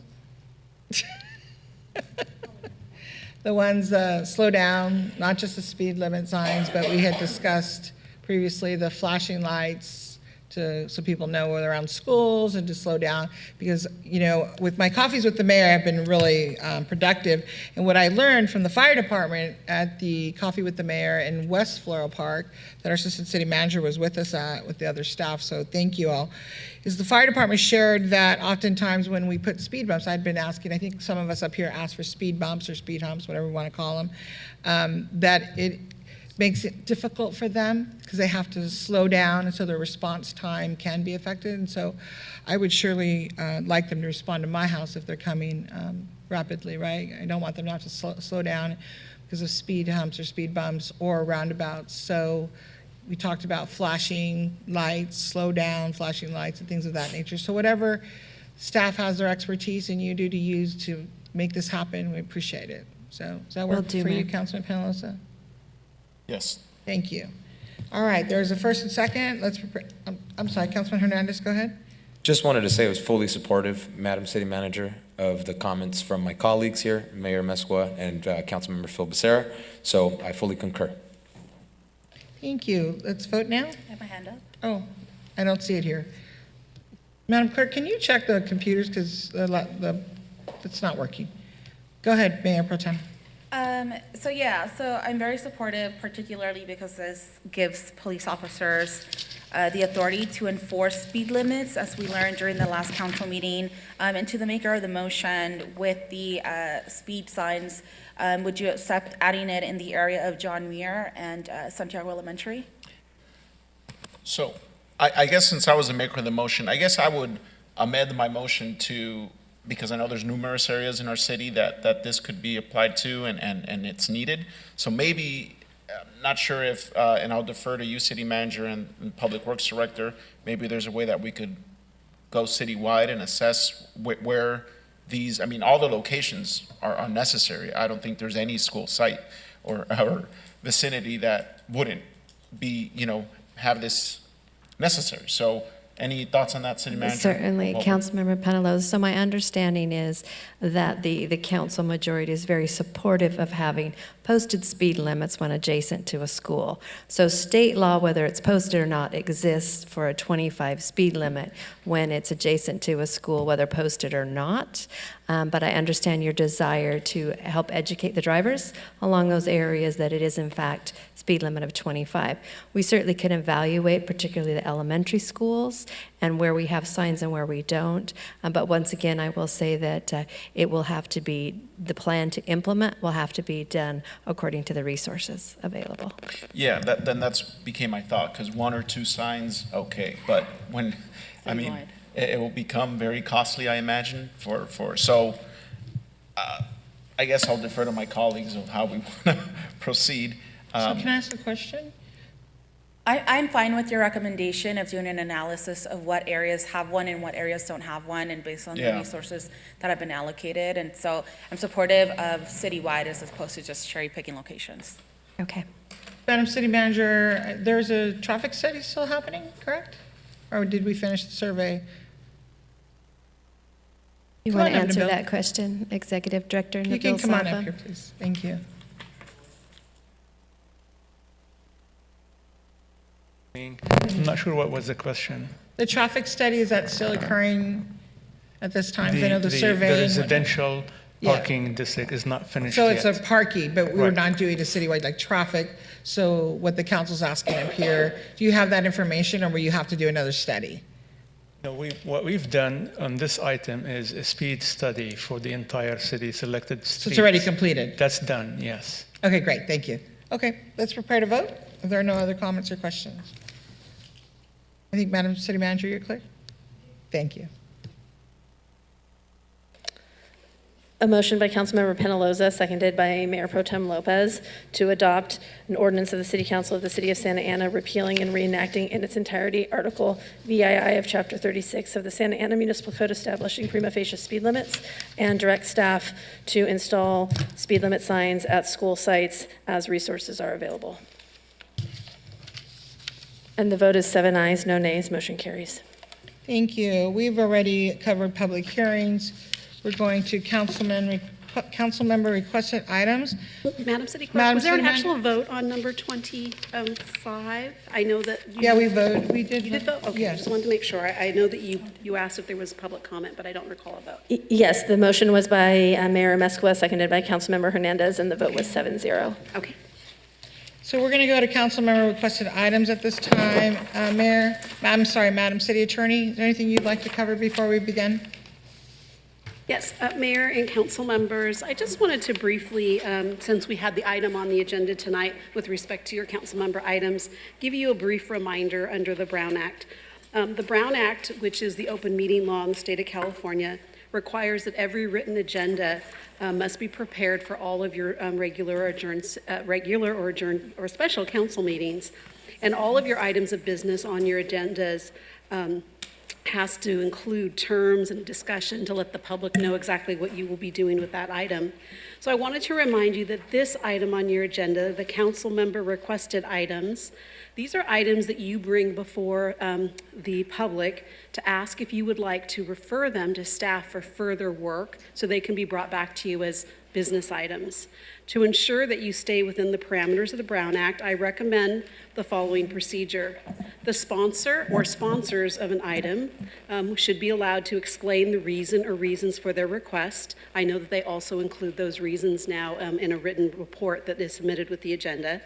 That they be given an opportunity to explain why they support the measure, and that then each council member be given their 3 minutes under your rules of decorum to discuss why you might oppose placing this measure before the council on a future agenda. Once this has been done, I'm recommending that the council would vote on whether to advance the item described or not advance the item. I really caution you not to get into extended debate This is not the time for that debate, because the debate would occur if the item is moved forward. And then if you want to spend 2 hours or 3 hours debating the item or whatever the chair might allow, that would be the appropriate time to do so. So with that reminder, Mayor, you can proceed with item 26. Thank you very much, City Attorney. I really appreciate it. Item 26, Councilmember Fan, I missed the last meeting. I apologize. So I know there was a discussion, and so we're correct? Yes, for a separate item, but Okay. related. So I'll let you go ahead and, again, once explain it in 3 minutes, and then we'll go from there. But can I just say something really quick before you start? So in meeting with the city staff, I learned that there are previous practice, there's an ad hoc committee that was created. So I just want to bring that to your attention, so I'll address that as you go on. Go ahead. Thank you, Mayor. Madam City Attorney, this one is pretty simple. I would like to direct staff to prepare a resolution or a City Council-directed ballot measure for the November 2024 general presidential election to affirm the City of Santa Ana's rent stabilization and just cause eviction ordinance with some flexibility similar to what we have in the cannabis ordinance to provide for future amendments by a supermajority vote. Again, similar to what we have in the cannabis ordinance. Thank you. Thank you very much. I have only 2 speakers up at this time. Councilman Hernandez, 3 minutes, please. Thank you, Madam Mayor. I just want to thank my colleague, Councilmember Fan. I'm fully supportive of us considering directing the city attorney to prepare a city council initiative ballot measure for voter approval affirming the City of Santa Ana's rent stabilization and just cause eviction ordinance. Supportive of the item. Thank you. And Mayor, if I can just clarify one thing, I know that I stated that it would be required to have a vote, but as we go through the comments, if it's easy for the city manager to keep track and you get to that 4, you are not required to have a vote. We can. Yes. Okay, thank you. She's pretty good at knowing majority. I misspoke on that, and I wanted to let you know. Okay. She just needs a majority. All right. Mayor Pro Tem Lopez. Thank you. Yes, so this is asking for voter approval affirming the City of Santa Ana's rent stabilization, just cause eviction ordinance to be placed on the 2024 ballot. I'm happy to see options come back, and that should include some sort of timeline in place. Councilmember Vasquez. Thank you, Councilmember Fan, for putting this up for discussion. I am complete support of this, as I am complete support of our families here in Santa Ana. Thank you.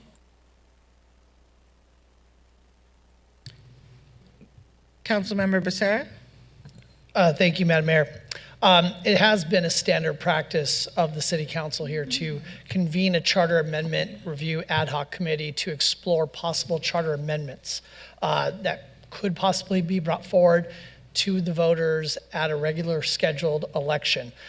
Since Councilmember Fan's item proposes to bring the potential ballot measure to the voters in the November 2024 election, I see no reason why we need to discuss this any further until the spring of 2024, when the mayor would convene a charter amendment review ad hoc committee. So not sure why we're jumping the gun so early. I think if we're gonna put this on the November 2024 ballot, then this should be something that we discuss along with any other proposed charter amendments. Thank you. Thank you. Councilmember Fan. I know you're going. Thank you, Mayor. I would like to clarify that I'm not looking for options. I'm looking for a, council-directed ballot measure via resolution with this specific item to come back on, I think, 2 meetings from now. That would be October 17th, if you think that that is doable. Thank you. Councilmember Penalosa. Thank you, Mayor, and thank you, Councilmember Fan, for agendizing this item, and Councilmember Becerra for your comment. I half agree, half don't, in regards to the timing. Just because anytime that something is going to go to the voters, I intend to support it. Although I don't agree with the idea, it's important that if this is something that's going to go to the voters, that the voters have a say. However, I do want to, because I see that this is a potential ballot measure, there is another potential ballot measure on another item on this agenda tonight. And I know that there's I've heard from some colleagues up here that they also want to look into everything from changing the city charter to ordinances to even compensation. I think it's, I anticipate that there will be, at the rate we're going, 10 ballot measures on the 2024 general election. What does that look like in regards to cost and process for legal, for staff preparation time? So I would hope that, and this is what I meant by agree with Councilmember Becerra, half agree, because I agree that we should maybe look into starting an ad hoc, but not waiting until spring of 2024, starting it now, because I led the ad hoc that looked at the last charter amendments back in 2020, and that was like a year process of how much work that each potential ballot measure requires. So that would be my ask and recommendation, is that we put one together immediately, so that we could look at the numerous, everything from the voting, the rent stabilization, charter amendments, compensation, form of government. I don't know what else we want the voters to look at, but I think it's important that we really seriously discuss this and have a full staff that is dedicated to every ballot. Because I know that this isn't, these two that we have tonight won't be the first or the last, and we will have numerous questions before us over the next couple of months. So those are my comments, Mayor. Thank you. So just for clarification, when you say compensation, this is the discussion that you had before I joined as the mayor, where there was a request for council members to increase their pay. Is that correct? That was used as an example, but that was one of the questions that was proposed of a charter amendment. Okay. That we nixed. Yeah, there's several things that have come our way for an ad hoc. Thank you. Mayor Pro Tem Lopez? Yes, sorry, Councilwoman, thank you for clarifying your language and the intent of the language. I said options. I'm fully supportive of bringing back the reso within 2 weeks. Thank you. So I see no other speakers. Madam City Manager, I'm actually in support of Councilmember Penalosa's request that we create an ad hoc and we bring it all to the table instead of cherry picking and what we're going to bring in 24 and bring it now, bring it later. And because, as he had indicated, his experience with charter amendments was a little over a year of work. And so we need, as we all sit up here and say we want to involve community and be transparent, then whether it's, council members asking for an increase, whether it's, taking something to the ballot, whatever it may be, the list that you have, I think an ad hoc committee is appropriate. So I would support that. Okay, so based on my notes, I do see a majority direction to move forward with what Councilmember Fan has requested tonight. There are 3 of you that are interested in forming an ad hoc. So I guess my question would be, do you still want to create an ad hoc to look at other potential charter amendments? I would. Because that's something that you can do, Mayor, at any time. It doesn't require a vote to do so. Yeah, it doesn't require a vote. So I would, because otherwise we're going to sit up here and continue to add this and add that, and then we're going to be the staff is going to be spending a lot of time doing a lot of work, and we could just bring the ad hoc committee together. Councilman Penalosa? Yeah, Mayor, and I think the city manager just answered the question I had, but for the city attorney, I was going to ask, I believe that there would be majority support for both, it looks like. I know only 3 of us voice support for an ad hoc now, but I think that given the conversations we've had over the last couple of years, I think there are 4 to move forward with a standalone ballot, which is, hey, it's the prerogative, it's fine. But there could be 4 to also do the former of looking at all the others, because I know that the last time we did this, there were 20 plus potential charter amendments, which is potential ballot questions, and it was a heavy task to do, and I anticipate that happening again. So that wouldn't require another item No, agendized? and so it's like that discussion's not part of what was agendized for here, but I'd be happy to speak with the mayor about that process. And she can, without a vote of the council, appoint an ad hoc committee that would work with the city manager's staff and the city attorney's office. So we can discuss that with her, separate and apart from this. Perfect. But I think that I've heard direction to bring back in 2 weeks materials related to this item. Okay. Yeah, we're good? Is that correct? I would defer to our city attorney as to whether that timeline is reasonable. Because your ordinance is completed, we can do it. I would ask that you just give me a little leeway in talking with the city clerk's office because it involves her office as well, some of the election resolutions specifically. I know that I could do the ordinance that's required and we could prepare some of them. So could we strive to bring it back in 2 weeks? Not 2 weeks, the second meeting in October, right? What was the proposal? Councilman Farron asked for it to come back in the next council meeting, so you're asking for additional time. Well, the only reason is because Councilmember Fan's other item, you asked us to bring the ordinance back in 2 weeks, and we were going to wait to see how this item turned out because we still have to work on that. So if we could, we can strive to do it. I just don't want to overpromise. That's fine by me. I also mentioned October 17th. October would be 17th. okay. Okay, that's Madam fine. City Attorney, you'll also include the costs, correct? That is the other part that I would have to collaborate with the city clerk's office. Right, we're always up here talking about cost. How much money are we spending on elections or whatever we're spending money on up Because here? this will be part of a regular municipal election, it would not be as expensive as a standalone special election, but there's still cost for each measure that you add to the ballot. That's correct. So each measure that gets added to a citywide ballot, which we will have in 2024, because we will have the mayoral seat and then the 3 ward seats, does come at a cost. My past experience in another jurisdiction was that a citywide ballot initiative would be about $8,500, but I would have to confirm that with the Register of Voters. And again, I don't know how much budget estimating they've started to do for next November already, considering they are working on 2 special elections and they have the primary in March. But we will do our best to get that information. Great, thank you. Last comment. I'm sorry, Councilman Becerra?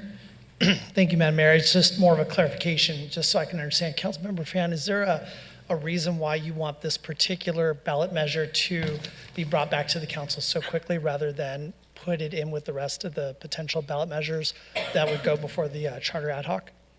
Yes, because it's important. Really, that's it? Yes. Oh, okay. Council Pelosi, do you have a comment? I was just going to add that at the last charter ad hoc, I believe the cost for 2022 to put ballot measures was $60,000 per question for the citywide. When I heard 8,500, that's extremely low. That's why I was like, whoa. It can be based depending on how many other things are on Okay. the ballot countywide in addition to citywide. Got it. So again, I defer to your past experience here in the city for what it cost here, and I was just providing an example that I had been familiar with. Thank you, Madam Clerk. And just for the record, I have no intention to participate in the ad hoc. Been there, done that. So you're going to dump it on our lap. Thank you so very much. Thank you. I'm going to appoint you anyways, just because. All right, so I think City Manager, we're good? You've captured the council direction? All right, thank you. Okay, here we go. Let's go to item 27. Councilmember Penalosa, please. Thank you, Mayor Amezcua. The reason I felt it important to agendize this item was to continue to promote policies that will promote public safety in our city and improve quality of life. As we all are aware, street takeovers have been running rampant throughout not just our city, but Southern California. And street takeovers are basically now at a weekly occurrence on Sigerstrom and Fairview in Ward 1, McFadden and Sullivan in Ward 2, Flower and Memory Lane in Ward 3, MacArthur and MacArthur Place in Ward 4, 17th and Keene along Ward 5 and Ward 3, St. Andrew and Baker in Ward 6, and many other intersections and throughout our city. Some people will ask, well, aren't street takeovers already legal? And yes, they are. However, what this ordinance will do is prohibit spectators, the clout-chasing spectators that circle in the middle of an intersection of the purposes to obstruct vehicular traffic for the purpose to knowingly observe illegal, reckless driving exhibitions that endanger life and that endanger lives. This ordinance will not impede on one's First Amendment right to gather for the means of a protest. This ordinance will only be applicable to people that knowingly are participating in illegal activity as it relates to street takeovers and racing. The hope is that this will be a tool our police officers and our police department can use to deter the clout-chasing audience, which will naturally deter the street takeovers. If there is no audience, nobody will want to put on that show. And we've seen it numerous times over the last couple of years of how reckless and dangerous this is, how many people are killed, how many people are hit in our own city alone, the resources it takes. So the attached ordinance, for those residents who had an opportunity to see it, the spectator at these reckless driving exhibitions are clearly defined. Anyone could still, this isn't going to take your right away to protest. Anyone could gather and peacefully protest, and that's still allowed. This is specifically geared to go after the audience that street takeovers attract. That is it, and my ask was that this comes back via an ordinance in 2 weeks or at the next council meeting. I know staff reports for the next meeting are probably due tomorrow. Is that the case, Madam City Manager? Staff reports are due 2 weeks in advance of the council meeting. So I wouldn't mind bringing it back the second meeting of October if that is the case, and if obviously there's support from my colleagues. But that is my comment. Thank you. Thank you. Mayor Pro Tem Lopez. Yes, thank you, Mayor, and thank you to Councilmember Peñalosa for bringing this item forward, because first, I want to state for the record that I do not support, condone, or excuse street takeovers or spectator participation. I don't even like the Fast and Furious franchise. I don't like modified exhaust. I don't like gas-powered leaf blowers waking me up in the morning. So why would I like something that disturbs my peace at 12 a.m. or 2 a.m.? So, this is not an issue that I think is far removed from any member here. In my own neighborhood where I live, we are waking up at 12 a.m. We are waking up at 2 a.m. Not necessarily by these big events, but by people doing the donuts when they know that there is no PD around, when they know that it's late at night, when they know that they shouldn't be doing this. And I think that's really the driving factor for me, people making decisions that they know are illegal in the state of California and in our own city, and still doing, participating in this conduct. And so what I've said in the past is, the cars should be impounded, and we should be having heftier fines. And so to this point, City Manager, I would like to know if our own code details, or if you can include in the upcoming staff report, if our own code details vehicle seizures, because I often ask for reports backs on the events that happen in Ward 3, and sadly, some of those emails go unanswered, and so I want to know how many of those vehicles we are impounding.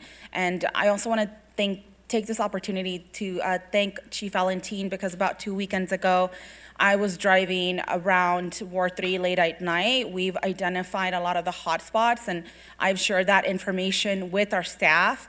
And sorry to Steven Mendoza, I was calling you like crazy at 10 p.m. and other people. And I said, hey, there's a group of cars gathering here, and the chief responded. And immediately they sent patrol cars and the helicopter, and we were able to stop that, takeover or that spectator event from happening. And so we've taken those measures on as to patrolling our own ward, because we know that resources are limited, and we know that often when residents are calling, PD shows up afterwards, or people just disappear by the time that they get there. And so I would like your staff report to include, Flower in Santa Clara, Flower in 19th, Mob Aubrey and Fruit, Flower and Memory Lane, Fairhaven and Linwood, all these areas that I've shared with staff in the past. And I know, in the past when I've made requests for officers to be there at a certain location, it's difficult because that's not always the best use of an officer's times.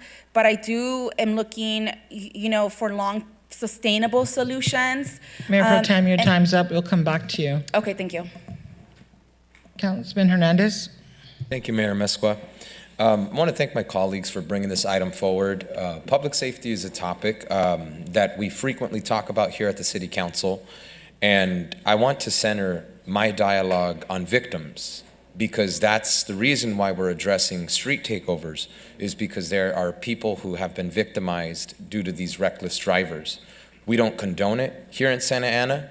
You're not welcome here in Santa Ana, and our neighbors aren't friendly to you in Santa Ana. So anybody who thinks that taking over our streets and burning out and doing circles and putting our neighbors in harm's way, you're not welcome in our community or our city. I want to thank my colleagues for the intent to hold people accountable who are placing our neighbors in danger.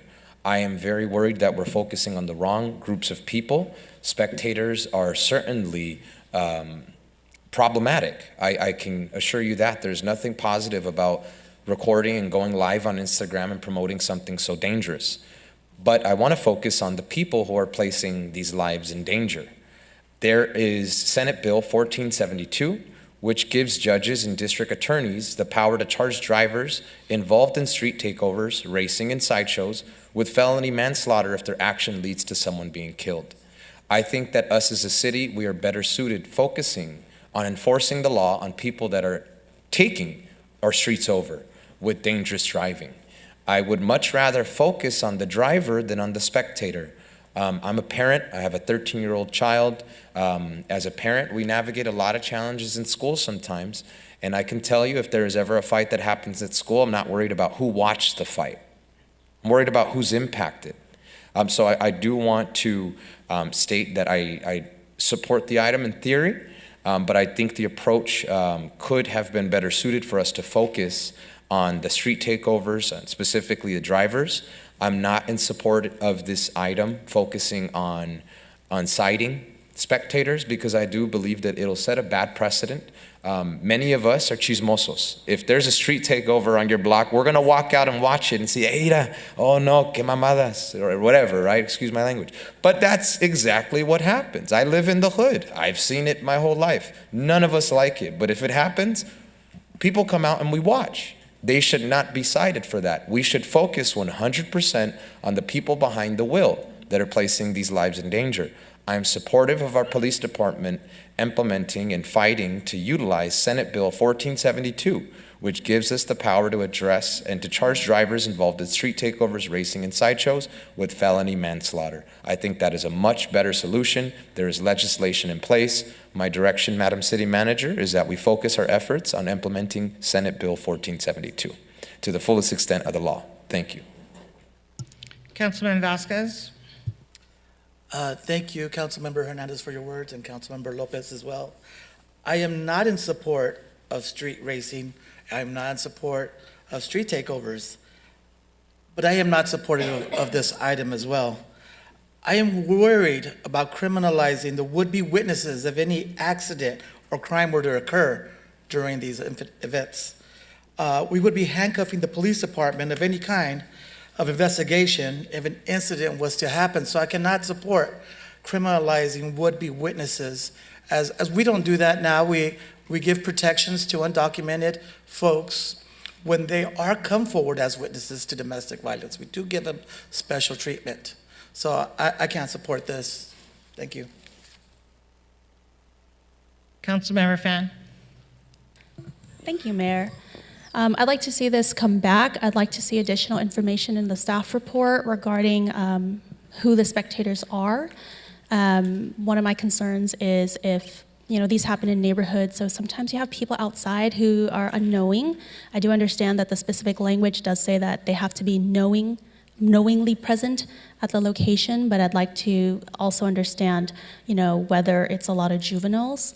I do see there is some value in ensuring that those who are spectators at illegal street racing events are punished, because that's why there are illegal street racing and street takeovers, because people are watching. However, I am concerned about 15, 16, 17-year-olds who end up potentially with a misdemeanor on their record, and whether a citation for them would be appropriate. So I'd like to see that, just as information. Thank you.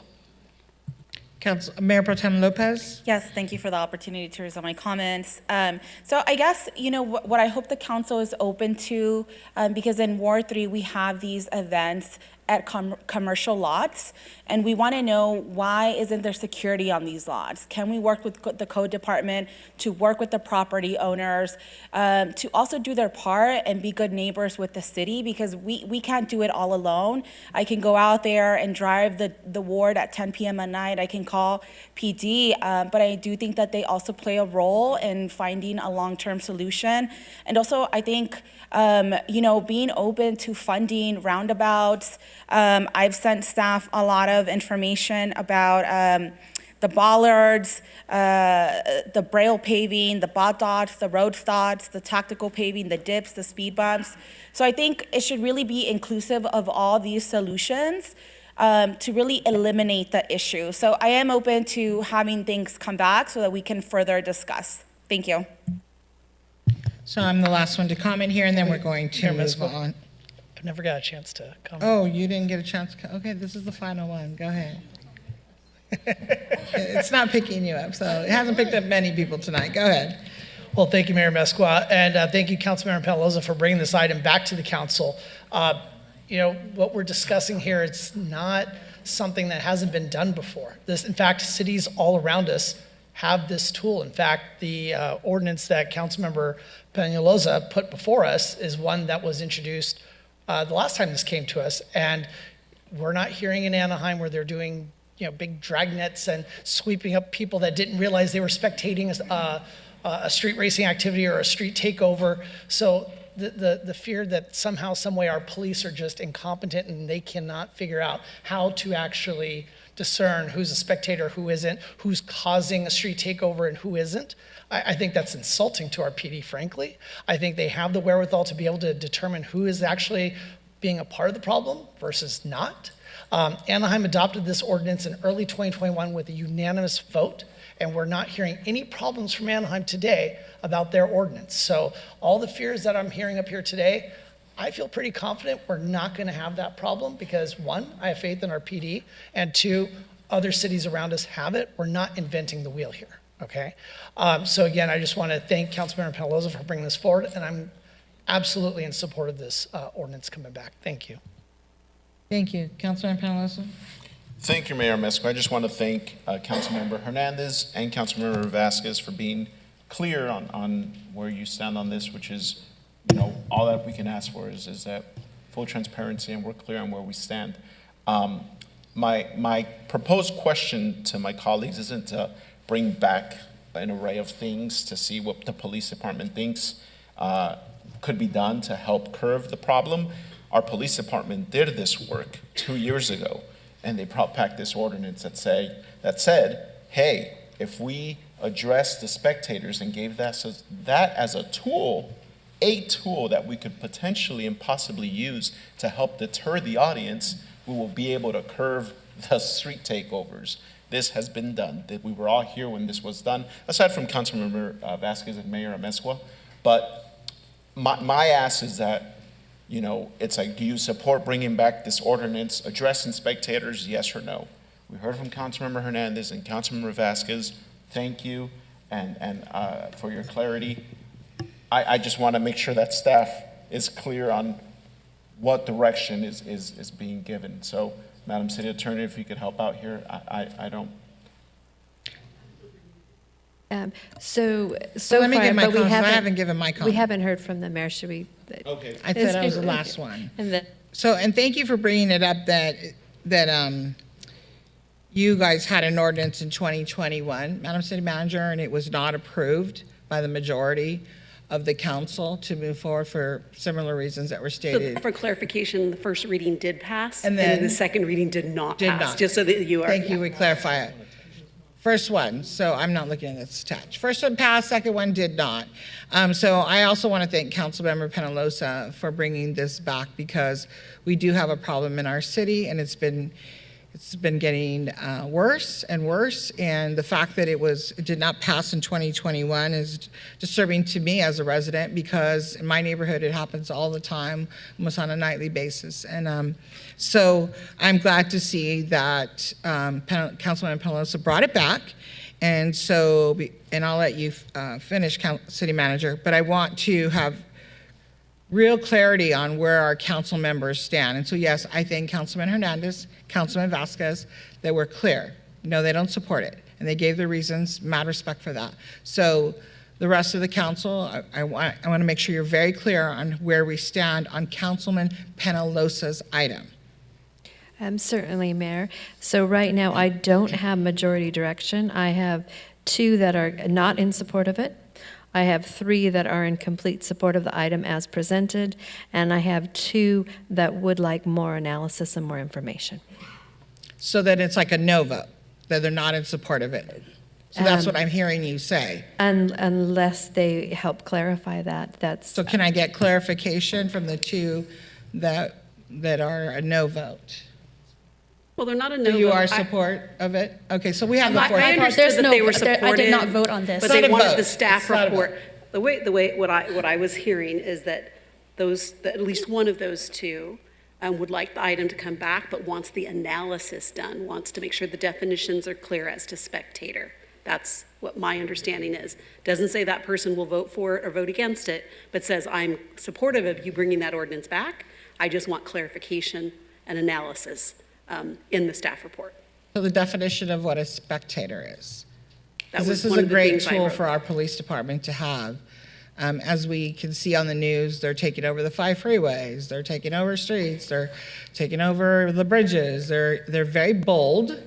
And those that are watching from their front yard, whether it's your grandmother who comes out or your mother or whoever comes out, those are not the people that the police are going to give a citation to.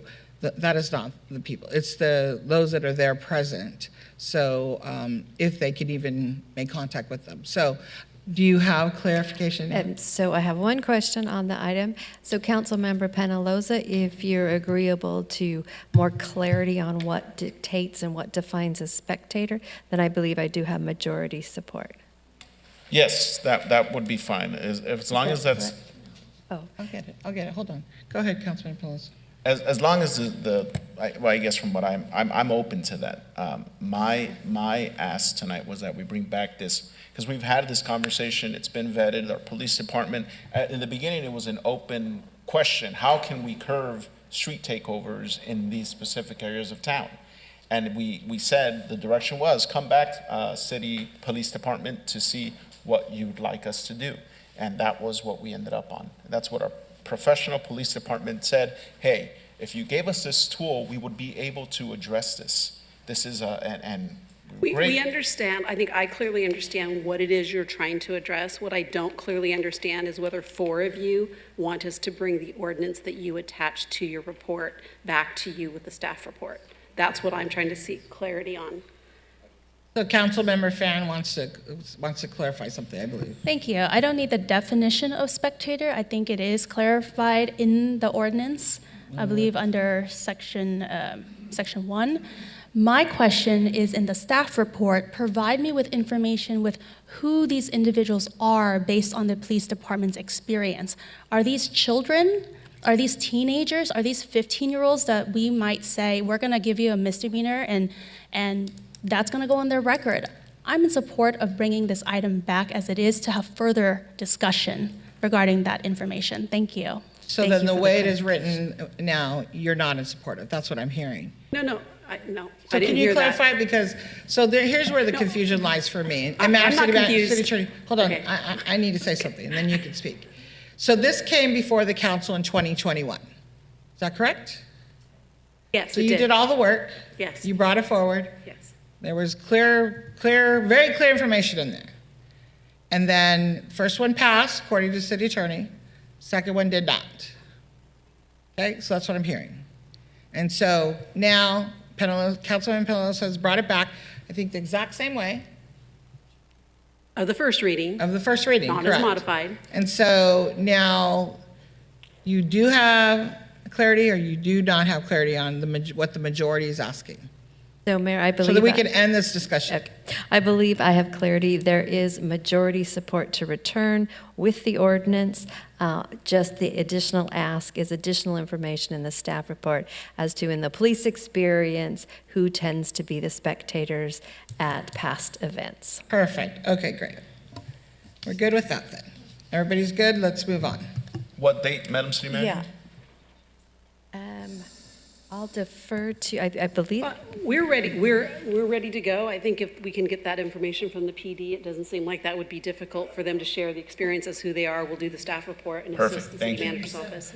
I heard the chief say, I have it now. Yeah. Right now, it's not. I mean, this is. I know. I'm just joking. But he's yes, got it. The chief is nodding that he has that information. We'll bring it back to you. I believe that item could be brought back at the next meeting because it's done. Great. Okay, we're Yeah, good? and city clerk, actually, because I don't know what's confusing about my comment, but I concur with Councilwoman Taifan. So I hear supermajority. Okay, so Right, once you so heard a majority, okay. You have the majority. That's what matters here. So let's move on. Okay. Be hit. Stop. Okay. All right, we're going to go to item 28. I want to remind everybody, 3 minutes, 3 rounds. And then this is not up for debate. This is just, as the city attorney made very clear, those that sponsored, you have 3 minutes, explain. Then we're going to do 3 minutes for the council members. And then that's it. And then the city manager will know which direction she'll be going. She does very well, and the city attorney will help us if needed on where we're heading. So let's start this item 28, please. Council members Hernandez and Vasquez. Councilman Vasquez, you want to go? Hernandez, go first. Yep. Doesn't matter, either one. Thank you, Mayor. I want to thank my colleagues for the dialogue that we've had today. That's what the Santa Ana City Council is about. There's a very diverse group of opinions here. So I'm going to begin sharing mine. I am an American of Mexican descent who is very aware of America's history with people of color, with Latino people and indigenous people. The legal institution of human slavery was prevalent in the United States of America from its founding in 1776 until 1865, predominantly in the South. Slavery was established throughout European colonization America. The first African-American Supreme Court justice was on June 13th, 1967. President Lyndon B. Johnson nominated distinguished civil rights lawyer Thurgood Marshall to be the first African-American to serve on the Supreme Court Supreme Court of the United States. Thurgood Marshall was a longtime civil rights litigator for the NAACP, and Marshall had won most of his cases he argued in front of the Supreme Court. Most notably, he represented Sylvia Mendez in the case of Sylvia Mendez versus Westminster. He also was arguably his biggest win was the case of Brown versus Board of Education, one of the true landmark decisions. Some of the milestones that we continue to see in America's history was Elizabeth Cady Stanton was the first woman to run for the U.S. House of Representatives in 1866. As we know, women were not able to vote until 1919. Kamala Harris recently made history as the first woman and woman of color to be a vice president, and Santa Ana also recently made history electing the first woman to become mayor, Mayor Valerie Amezcua. America has always been on the side of progress, equity, and change. Santa Ana has previously considered measures that would permit all of its residents to engage in political process. The City Council has set the stage so that non-citizens can feel safe participating. We allow for them to engage on our committees and commissions, and that is why today we are asking my colleagues here on the council to take into account that there are 17 jurisdictions in the country that allow non-citizen residents to vote legally in their local elections. The question that we're asking today is to allow our voters to decide whether to support this with a yes vote at the ballot or a no vote. But this is a democratic process that is about creating change from the bottom up. I am supportive of this item because Santa Ana is a Latino majority city. Santa Ana has a large refugee community, and those residents own property, they own mobile homes, they own land, they own companies, they employ our neighbors, and they make up a very large bracket of people who pay taxes. No taxation without representation is an American value, and that is exactly why I'm supportive of this item. That concludes my first round of comments. Thank you. Councilman Vasquez? Thank you, Mayor Mesqua. I'm joining Councilmember Hernandez in introducing this item because I'm interested in exploring what we at the City of Santa Ana can do to expand and strengthen democracy at the local level. Right now, a huge portion of our residents who are subject to the policies we at this dais decide on can't make their voices heard in local elections. That's undemocratic and unfair. Our power and authority as a representative democracy is supposed to come from the consent of the governed. But do we really have the consent of all governed? When almost a third of the voting age population of our city can't vote for the city council members making decisions on policies that affect their everyday lives. More than ever, it's important that we as local leaders explore potential ways to expand and strengthen our democracy. We can't keep shutting so many taxpayers out of democratic process. We already have taken some solid steps to promote inclusion and reduce barriers to political participation, like establishing Santa Ana as a sanctuary city and allowing non-citizen residents to serve on commissions. The natural next step to further our commitment to reducing barriers to accessing government is to allow voting age residents to participate in local elections regardless of immigration status.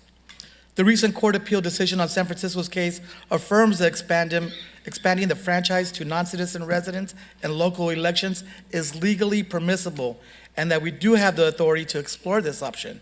I'm excited to revive this conversation after it was shelved last year, discuss this topic further, and learn how we can ensure everyone can make their voices heard.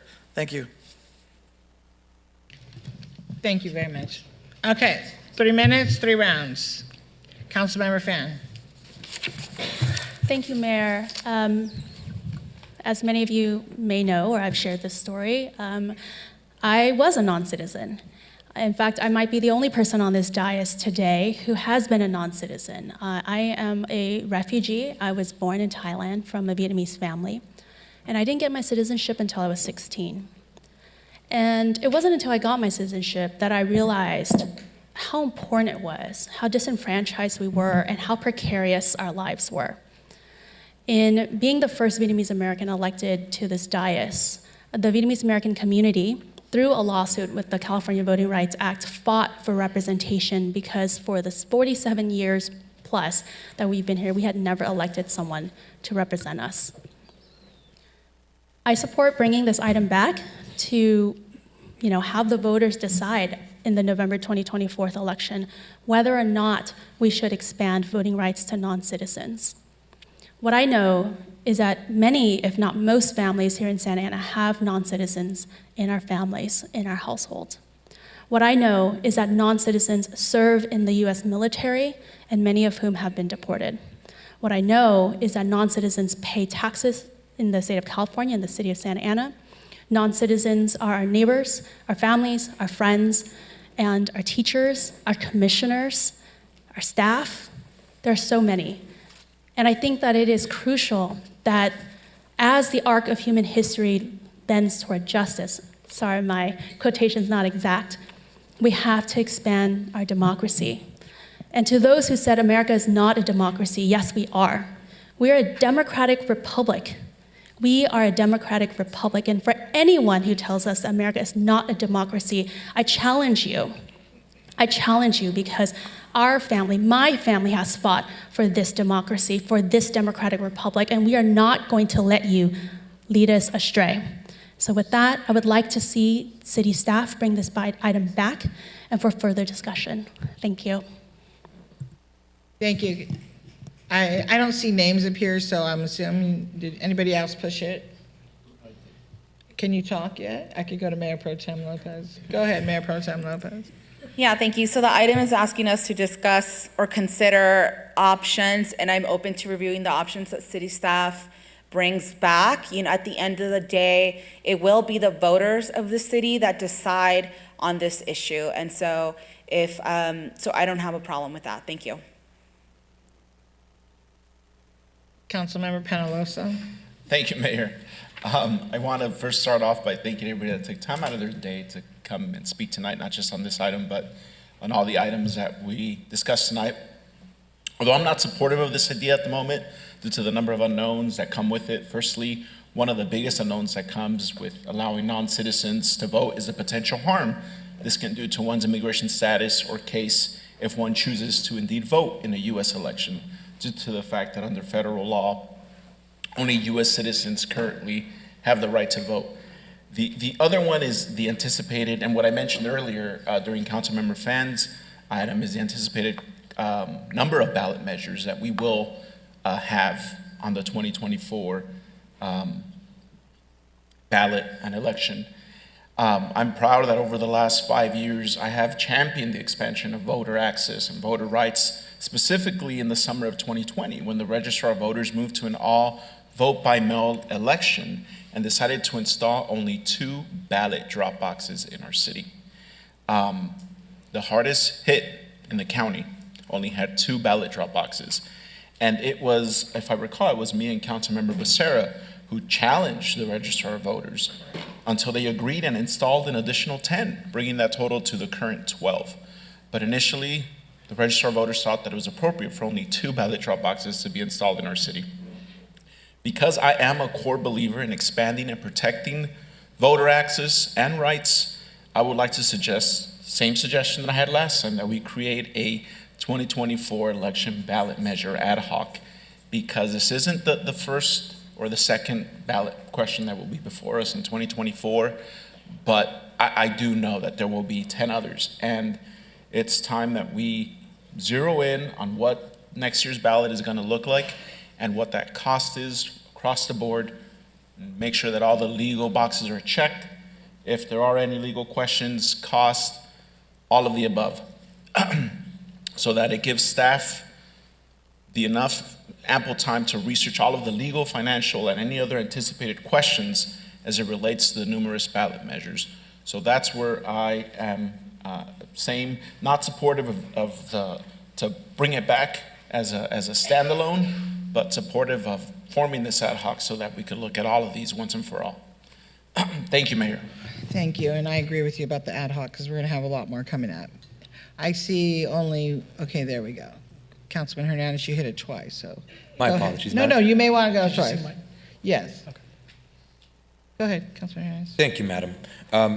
I sincerely appreciate the differences of opinion that we share, and that's the beautiful thing about our city charter, is that it's going to be a fair, equitable, and democratic process where the voters will be able to decide, so that if anybody does want to legally challenge it, it's enshrined in our city charter, because the voters will be the deciding factor. I want to thank my colleagues. I do see that there is majority support here, and it's important that we acknowledge the historical precedent that is being set today. Historically, the people that we're talking about have been marginalized, disenfranchised, and kept out of the conversation. And this allows us to ensure that Santa Ana continues to lead when it comes to creating change structurally. I would also like to address the commenters from the group Basta. On their website, usabasta.com, Basta branded itself as a 501c3 nonprofit organization. Per federal tax law, 501c3 nonprofits are explicitly forbidden from engaging in partisan political activity. I did see them engage in partisan political activity today. Madam City Attorney, if I'm not correct, 501c3 nonprofits are not allowed to take positions on candidates for office. Am I correct? The official corporation is not. I don't know that the corporation can actually curb like the First Amendment rights of individual speakers who are members.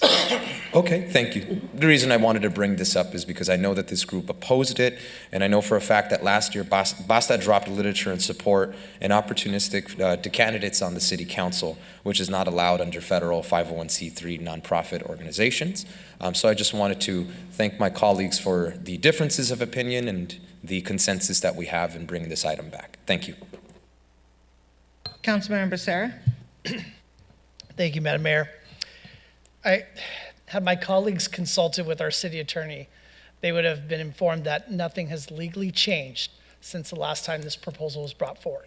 We keep hearing talk about the case with San Francisco, but that ruling does not impact what's being proposed here today, which is the same as what was proposed before, and our city attorney has provided us advice pretty much sustaining that sentiment.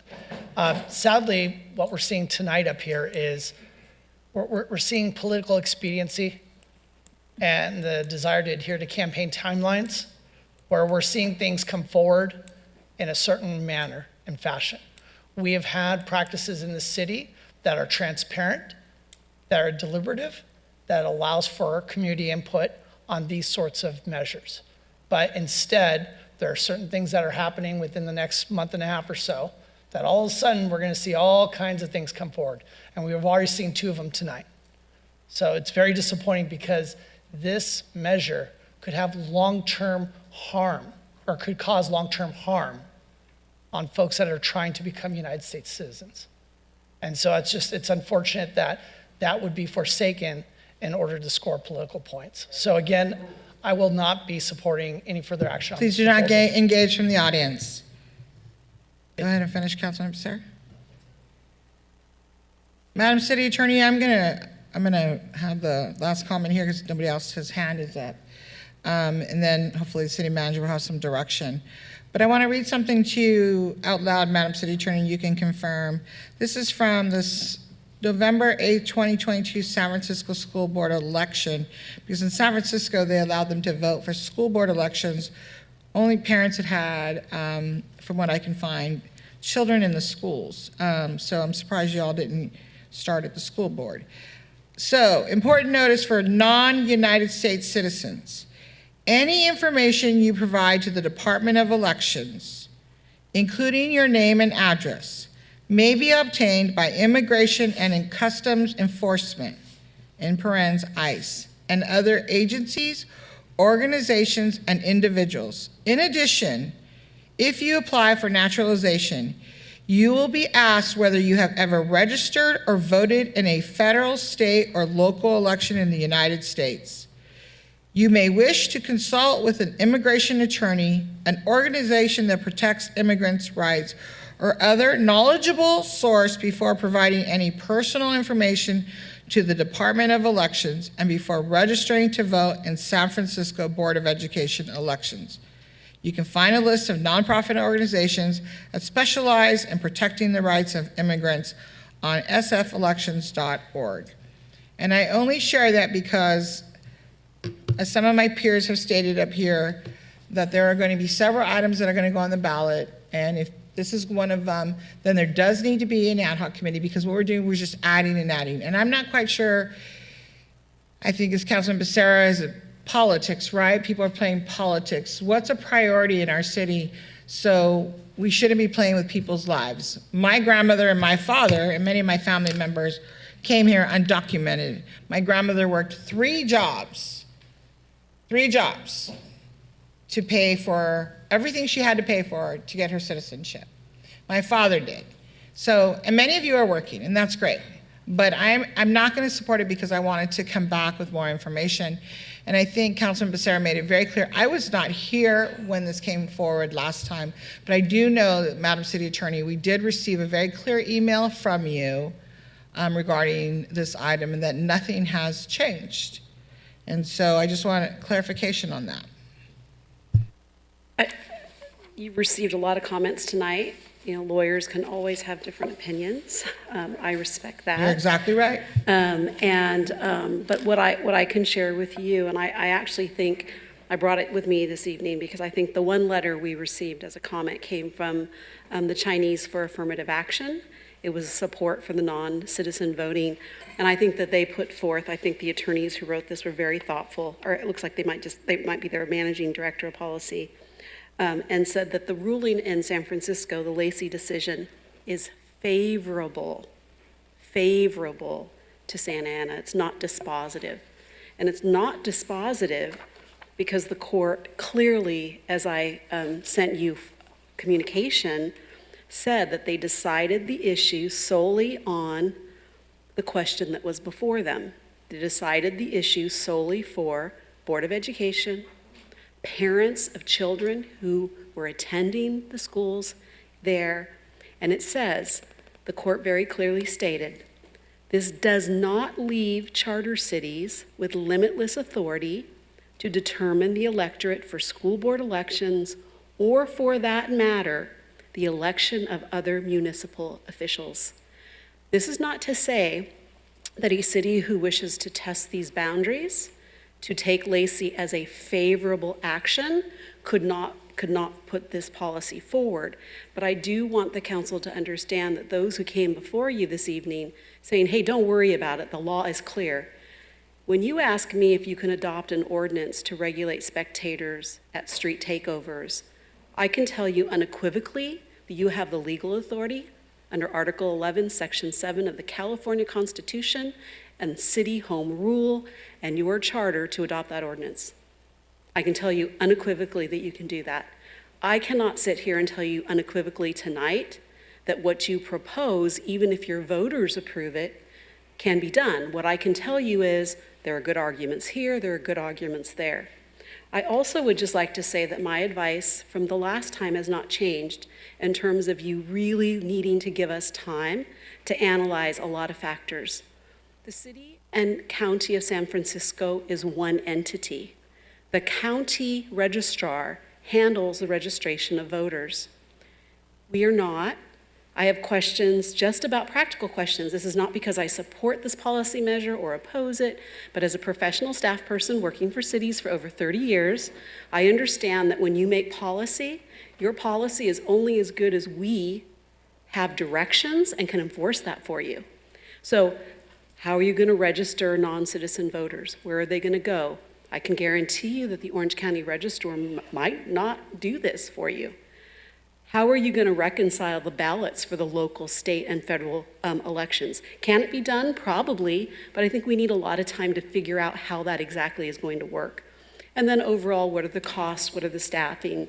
So I just say this to you because if this is something you want to pursue, and I'm hearing that you might have a majority to pursue it, I would just ask that you also be respectful of giving us enough time to make sure that it can be done correctly.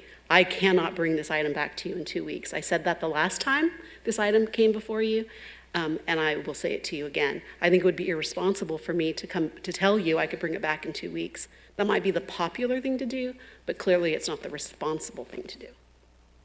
Thank you, Madam City Attorney. So are you looking that maybe you can bring it back 90 days? Well, I think if the goal is to get it before November on the ballot for November, if that were the goal, the latest that we would have, we'd have to be mindful of the deadline being probably the first week in August of next year. That would be the timeline for which we would have to make a definite decision. I don't think it would take that long. I would look at the city clerk because a lot of the work would go to the city clerk. Yes, so the deadline for you as a council to put any measures on the 2024 ballot will be August 9th of 2024. So that would be the time frame for this, as well as any potential ad hoc committee recommendations or anything else that would come forward as a ballot measure. We would need to adopt it by that date to be able to provide to the Orange County Registrar of Voters. But in terms of doing the research on this method, on this policy, on this measure, finding the costs, et cetera, I would agree with Sonia that sooner is not practical. We do need some time. Okay, thank you for the clarification, Madam City Attorney. Thank you again. Councilmember Vasquez. Thank you. So I really appreciate the favorably comment of, especially for home rule provision for charter cities. And voting rights has never been an easy win. Never in the history of this country has anybody won votes easily. And it's always a struggle, and the cost is high. And people, the cost is so high that folks have put their lives on the lines. That's the cost of voting and expanding democracy. And I do appreciate the 4 favorable votes with Councilmember Lopez, Councilmember Fan, and Councilmember Hernandez as standing up for community and having the courage to take this on. And we do value our staff, and we have the utmost confidence in you guys and you all to come back and give us this new law that we want to pass here in Santa Ana. So thank you for that. Councilmember Hernandez. Thank you, Madam Mayor. Fully agree with my colleagues. I do see a majority here. And Madam City Attorney, I would like to request that this item be brought back to us by October 17th. If you need additional time, November. I'm talking, please don't interrupt me while I'm speaking. Thank you. Do you need a minute, sir? We're not going to argue on the Okay. dais because then you look like a child. So let's finish your statement. Yeah, I'm in the Please, middle of let's- the speaking. Please, There's decorum. let's finish. Thank you. Thank you. Let's continue, Cool. please. I show you respect, you show me respect, sir. That's wonderful. Let's continue. So I would like to see this be brought back by October 17th. If you need additional time, Madam City Attorney, November 7th should suffice. Do you need additional time? Well, it's not the timing. I mean, I could dedicate time and I could put every bit of the other work aside. What it is asking you guys what you want. The City of San Francisco's proposal was contained in a proposition. It was called Proposition N. It had definitions of voters. It talked about the when, the how, the who. I would need those details. I mean, unless you want me to make them up or you want staff to make them up. And that's why sometimes the ad hoc committees work, because then we can get direction from you. We had proposals tonight. Someone said, well, should we have all non-citizen voters? Should we only have permanent residents? I don't know. You haven't given me direction on that. So how can I draft that? So it isn't so much that we can't do it. I can move a mountain for you, but I need your direction. I'm not the policymaker. Yeah, this is a policymaker matter. It's a decision that we will collectively make. What I would like to see as a policymaker is for us to further discuss and bring this cost and implementation analysis regarding establishing non-citizen voting in Santa Ana. What I would like us to do is work with members of the council and members of the community that have advocated for it. So leading into when this item is brought back, that way there is sufficient community input and the implementation and cost analysis is done cohesively with our staff, your department, madam, and community members who are impacted. That would be my direction. Okay, well, but Go ahead, there's still Madam no City Attorney. details. So I need to have if you want to appoint an ad hoc committee that I can work with, that would be. So I was waiting for him to finish because, when he said work for the council, with the council members up here that support it, well, there's 4 of them, so it's a violation of the Brown Act, so we're not going to have that. So there needs to be an ad hoc committee created, and that was what we had talked about from the very beginning. And so to bring it back, and I think you wanted it October October November, 17th or October November 17th, 7th. November. So I'm not quite sure how our city attorney or our staff are going to do all that within the short period of time, but I'm not them, so we can talk about it in the ad hoc, because what are the priorities? We're throwing all this in, and this is important, just like everything else is. So we have the MHA lawsuit. We have all these different lawsuits, all these different priorities, all the work that the staff are doing. And so on top of that now, and you want them to, on things that are going to the ballot, so you want it back in less than 45 days. Absolutely. And so, Yeah. so you feel that you can get this done. So, it's interesting to me because I'm trying to be really clear and get the answers also from the city attorney, because this was brought before, in front of you guys before. Again, was before, it was a yes the first time, no the second time, because our city attorney made it very clear. And so I don't have a problem with it going to the voters, because I firmly believe I know how it's going to turn out, if that's what it does. But Madam City Attorney, how much time do you, so you're saying, how much time let's be realistic here, okay? I mean, because You need it, when we put something on the agenda, we talk about it tonight, and you have only a week to prepare, Madam City Manager, which is really interesting to me. And so, I Madam look City at Attorney. precedent. I look at what we've done before, and some of the far-reaching things that the city of Santa Ana has done, and I've been a part of, was the Sunshine Ordinance in 2012. We didn't create that overnight. It was very far-reaching. It was community-based. It came from the voters, or the community members came from different organizations, and we got it done. But we didn't do it in 45 days. That's an example. We've done some far-reaching things with respect to like your rent stabilization. Huge, far-reaching ordinance. We didn't do that in 45 days. I'm not saying that we can't do it. What I'm saying is I need direction, and I'm not going to make your policy decisions. I'm not going to decide whether it's a permanent resident or a non-voter. I'm not going to decide who can come register to vote. I'm not going to decide whether there's a sunset provision in it like the city of San Francisco had. I'm not going to make your policy decisions. So I'm going to put it back on you. If you think you can give me all the information in 45 days, I'll draft something for you. I believe we can. So your time, you've had your 3 and 3, okay, so we're done. I actually wasn't Councilmember finished speaking. Finn. You interrupted me before No, I I was did able not, to sir. finish. So don't do that with me, because I did not. I'm very respectful of here. So Councilmember Fan's going to speak now. Go ahead, Councilmember Fan. Thank you, Mayor. Thank you, Madam City Attorney. I do understand how difficult this can be because it is a new area. It is at the forefront of expanding Voting Rights Act for all of our residents. And I'm not going to pretend it's easy. I'm not going to pretend it's convenient. All of these questions that my colleagues have brought up are questions that I had. As I mentioned, my mom had to do an N400. I have done pro bono work to help others do N400s. That's the form that you fill out to become an American citizen, to apply, and it asks you, whether you voted and all those things.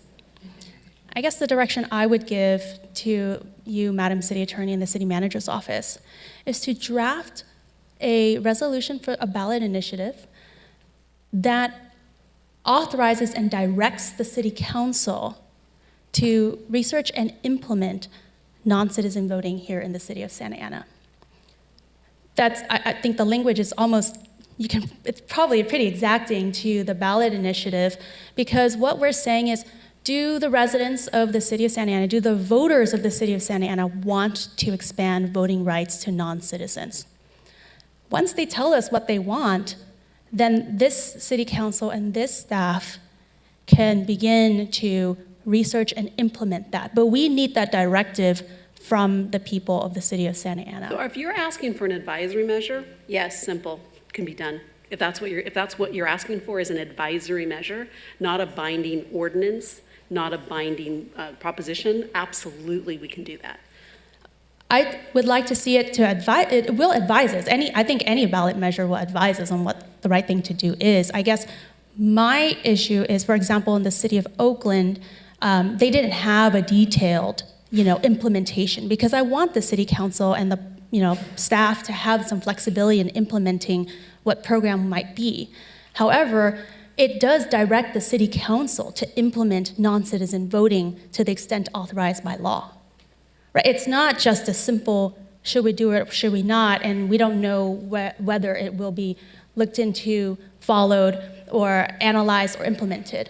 I think that we should have stronger language that says, yes, you must do this to the extent authorized by law. If you just want a ballot question that changes your city charter and says, where it currently says that you must be 18 and a citizen, you just want a ballot measure that changes that language and says the city council by ordinance shall implement non-citizen voting. That's what you're looking for, and it's that simple. Yes, that's more like an advisory measure because it's saying to the public, do they want it? And then you're going to have to do all that work. Just the expectation for the public to understand is if they vote yes for it, they can't come here in 2 days and say, well, where is it, right? Because it's going to take time. So as long as everyone understands that, we can draft a charter ballot measure for you, if that's the direction of a majority of this council. Thank you, Madam City Attorney. And yes, that is what I would be asking for. And I think it's consistent with the council requested item title.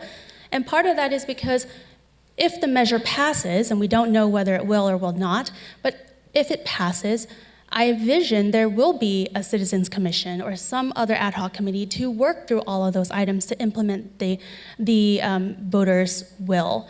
And so with that, I complete my comment. Thank you, Madam Mayor. Thank you, Councilman Becerra, and then we're going to move on. Thank you, Mayor Mesquite. So, Madam City Attorney, you keep asking, what's the direction? You know what the direction is? It's timeline driven. It's not about what you put in there. Just put something that has a couple of the buzzwords that got people here tonight and get it on the ballot ASAP. That's what is being asked of you tonight. It's timeline driven. You're being asked to do maybe an advisory measure. When was the last time we did an advisory measure, Madam City Attorney? When was the last time we asked the voters without any sort of law attached to it?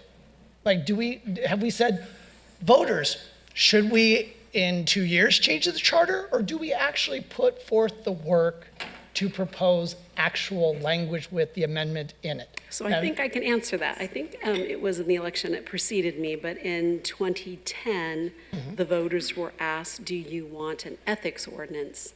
And that's all they were asked. And then the city council came back with the ethics ordinance. But Madam City Attorney, maybe if I may interrupt, it wasn't a standalone measure. It was with term limits. So there was actual charter language talking about term limits.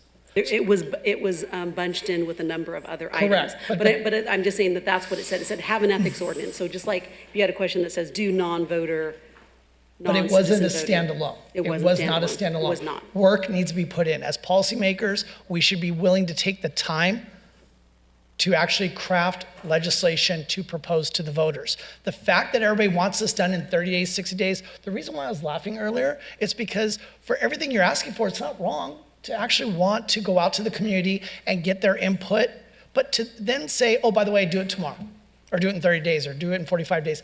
That's the part I started laughing at because that's not realistic. Let's be realistic up here. So I'm gonna be realistic in telling you all right now, this is all a political exercise. This is not for the benefit of the people of the city. This is pure politics. It's disgusting what people are willing to do to put long-term harm on you just for short-term political gain. Councilman Fast, because it's your last 3 minutes, just so you know. Thank you. This is not political. This is not political. We want to have folks the right to vote. And we are not up for discussion, as stated by the city attorney that you just had. We are done. We got 4. We're good. Let's go. Thank you, Councilmember Vasquez, but I think when you want to discuss something, you do, and I sit up here and allow that to happen. So we do 3 rounds, 3 minutes, so I assume you respect everybody else's position. So I think, Mayor Pro Tem Lopez, you had your name here. I just need clarity from you, city, not from anyone else, but from you. You gave me a memo at the beginning, right? This piece of paper. And I'm reading, it says, as for council member requested items, I wish to remind you that the items are not before you to debate, and this feels like a debate. So what are we doing? I would ask if everyone's spoken, maybe we could give you a summary of where we think we are. Certainly. So Thank you. initially, there was a solid majority to support the item as presented, and then there was a discussion about bringing back an advisory type item, and that was one of the 4 that supported the item. There is also an ad hoc suggestion that was made on the floor to analyze it further. There was one firm no. So I guess my clarity is around the majority that initially supported. Are you supportive of just having us bring back options for ways that you could do this? Because I think we could probably do that, and correct me if I'm wrong, City Attorney, if it is really just having staff do the homework and say, well, you could place the question to the voters on to see if they're even interested in it, and then go through the full implementation. Because I will say it's not fair to staff to expect this to be implemented like that. From my understanding of it, and even though this is a discussion item for you, staff is not supposed to be doing any legwork on it. Technically, we would have to form our own register of voters office. So that is a significant undertaking. So I guess I'm not crystal clear on the direction. And that is why I recommended as a chair an ad hoc committee so that all of these things can be discussed. I think that's what the city attorney was also in agreement with. But again, you know, the council up here, you know, again, I'm going to agree with Councilman Becerra. We're moving quick because they want it done before the date of I'm assuming the recall date. But if that's not the case, then I don't see why we can't give you more time. And as the city attorney had indicated, you know, first of the year or before August, to bring this together and do it right, and be very clear and very transparent, and have an ad hoc committee that's going to engage with the community. So that's why I'm not clear either, because if we're not playing politics, then it shouldn't be like hurry because we're on a deadline. We're playing politics because there's a recall happening, and so they want to make sure that things are in before, if yes or no it occurs. I don't know what's going to happen in the recall, but so that's what we're doing here. So I hear you loud and clear that it's going to take work. So again, you tell us what you heard, because I've heard lots of things tonight. I guess I would look to the 4 initial supporters. Would it be amenable for staff to come back in a shorter time period, just with the different options that you could do in regards to this item? So I just need a yes, or I don't need a discussion? Yeah. Okay. Not a discussion either, yes or no? No, I asked for the ballot measure, the advisory measure. Thank you. Same. That's So the you're same. changing yours? No, I thought that the first option you were talking to is in relation to the ballot measure, which is asking the city to bring back a cost and implementation analysis of establishing non-citizen voting. I'm in support of Councilmember Fan. Okay, then I believe there are 4 with that item. I guess I would defer to the attorney if you're clear on what the ballot measure, if it's an advisory one or if it's a... So we're researching here, not the way I like to practice law.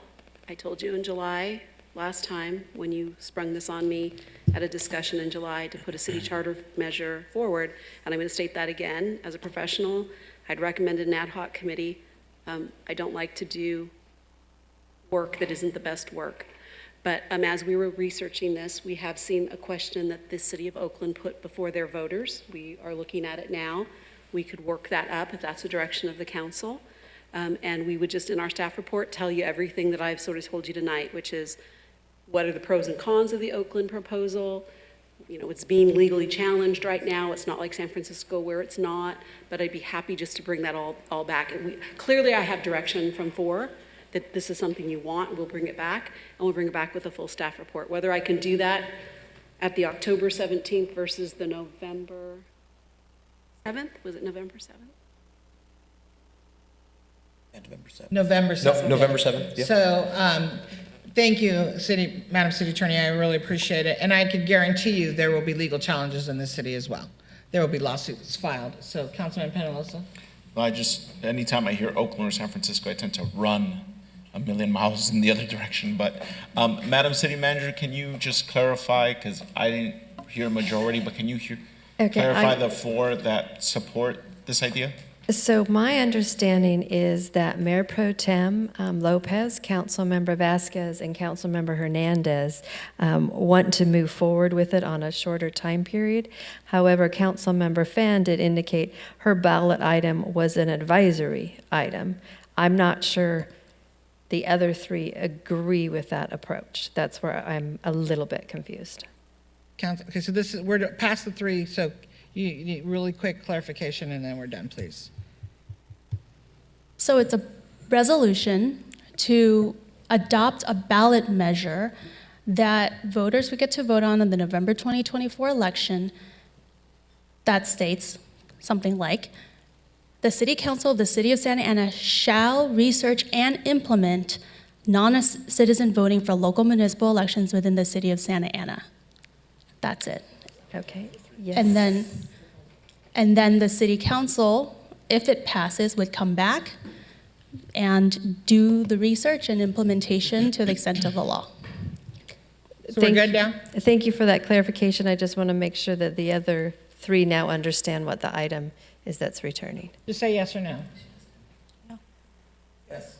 Okay. Thank you. I'm sorry, I didn't hear that. Mayor Pro Tem, was that a yes or no? Yes, I said from the beginning, Okay. exactly what is written here, per the Brown Act, is what we should be following anyway. So this is why I'm asking, what are we doing? Because Thank your you, own Madam City memo Manager. Hopefully states you that we have should the not be in direction. the weeds of policy. She's got it. Please Thank you. don't interrupt me. I'm not interrupting you. You You don't are. need to I'm repeat speaking. yourself.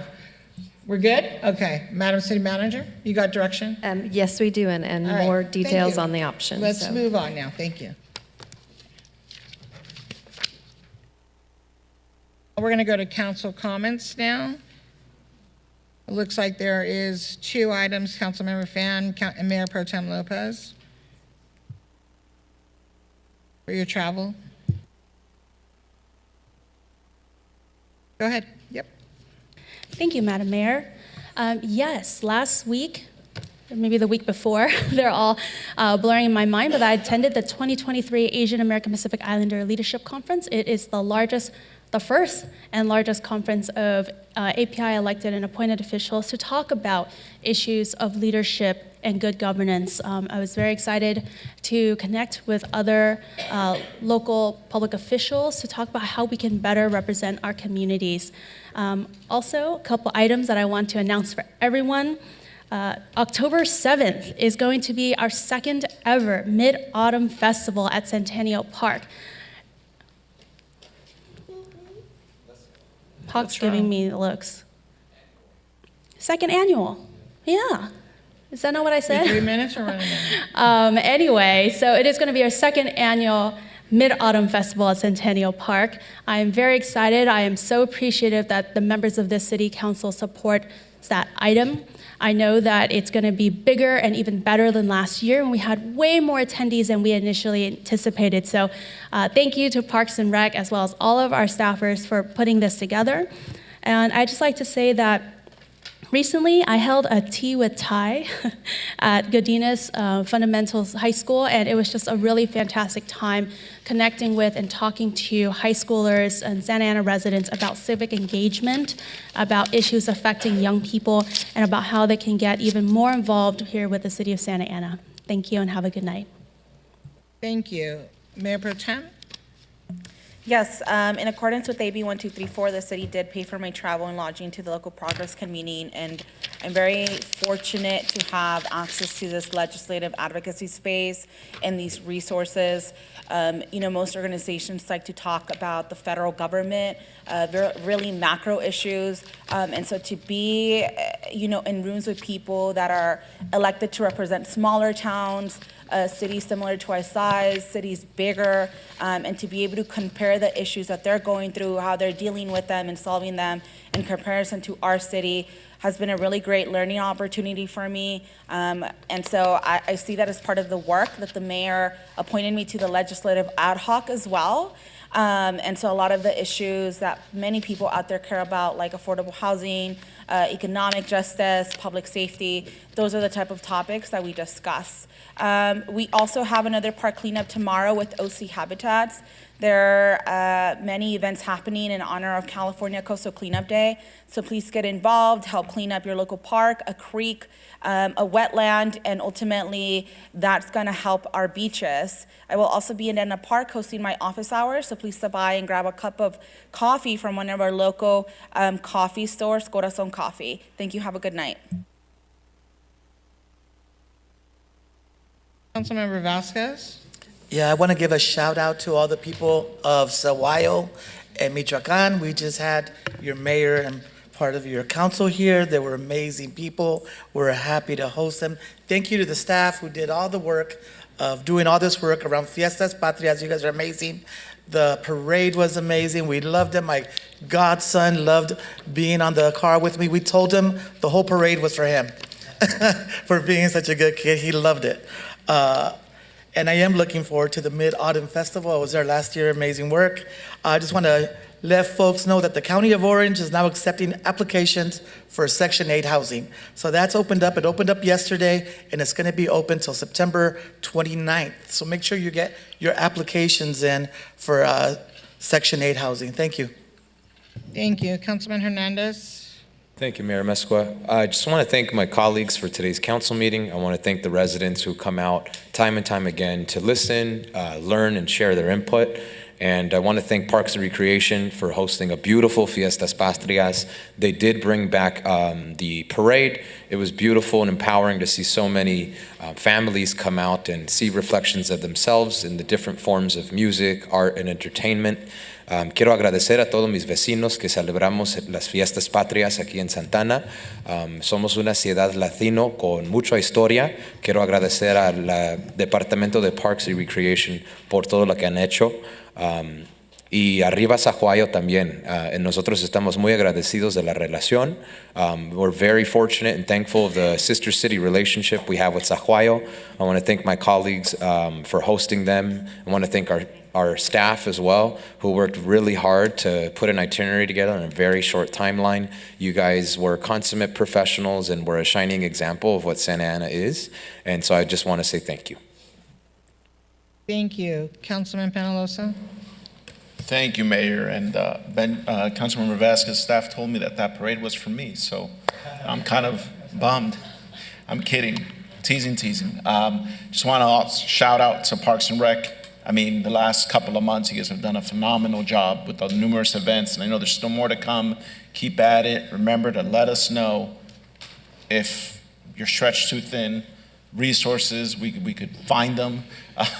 Let us know, please. And I want to wish a very happy birthday to our Assistant City Manager, Steven Mendoza, our City Manager, Christine Ridge, our Catherine Downs, our Finance Director, Chief Valentin, our Chief of Police, David Valentin, Sonia Carvalho, our City Attorney.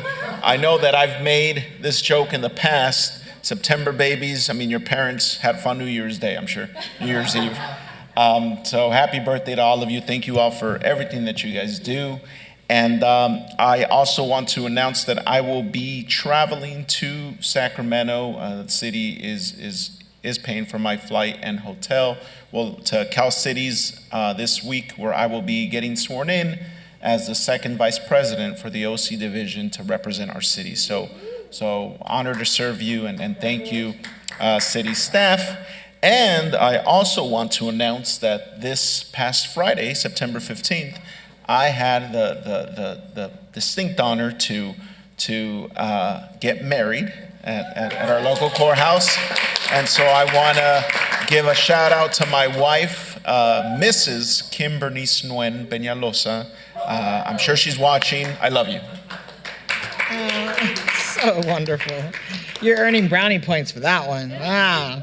Councilmember Becerra. This is not fair. I'm not going to follow that. Come on. Yes, you do. Come on, you can follow it. Well, all right, first of all, congratulations. What? Terrible. Well, congratulations, Councilmember Peñalosa, and to Mrs. Wynn Peñalosa. The Saturday, October 7th, I'm going to be hosting my monthly office hours at Carl Thornton Park. Saturday, 10 a.m. Hope to see you there. I also wanted to say that thanks to our park staff, to city management, everybody that helped make Fiestas Patrias a great event. And I want to thank our mayor for being tenacious and really making sure that the sister city arrangement or agreement continued. And, I had the opportunity to meet Dr. Manuel Galvez Sanchez and the Sahuayo delegation the last time they were here, and they're an amazing group of people. And so I'm just very happy that we're continuing that relationship with them. So thank you, Mayor, for really pushing it and making sure that we continue that exchange. And so with that, just want to wish everybody a good evening. Thank you, Councilman Becerra. I'm going to be really quick. Senior Center this Saturday from 10 to noon. I'll be having coffee with the mayor, and there will be staff there to discuss the rental registry. So if you have any questions, along with PD and other additional city staff that are always with me. And that's at the Santa Ana Senior Center, 424 West 3rd Street.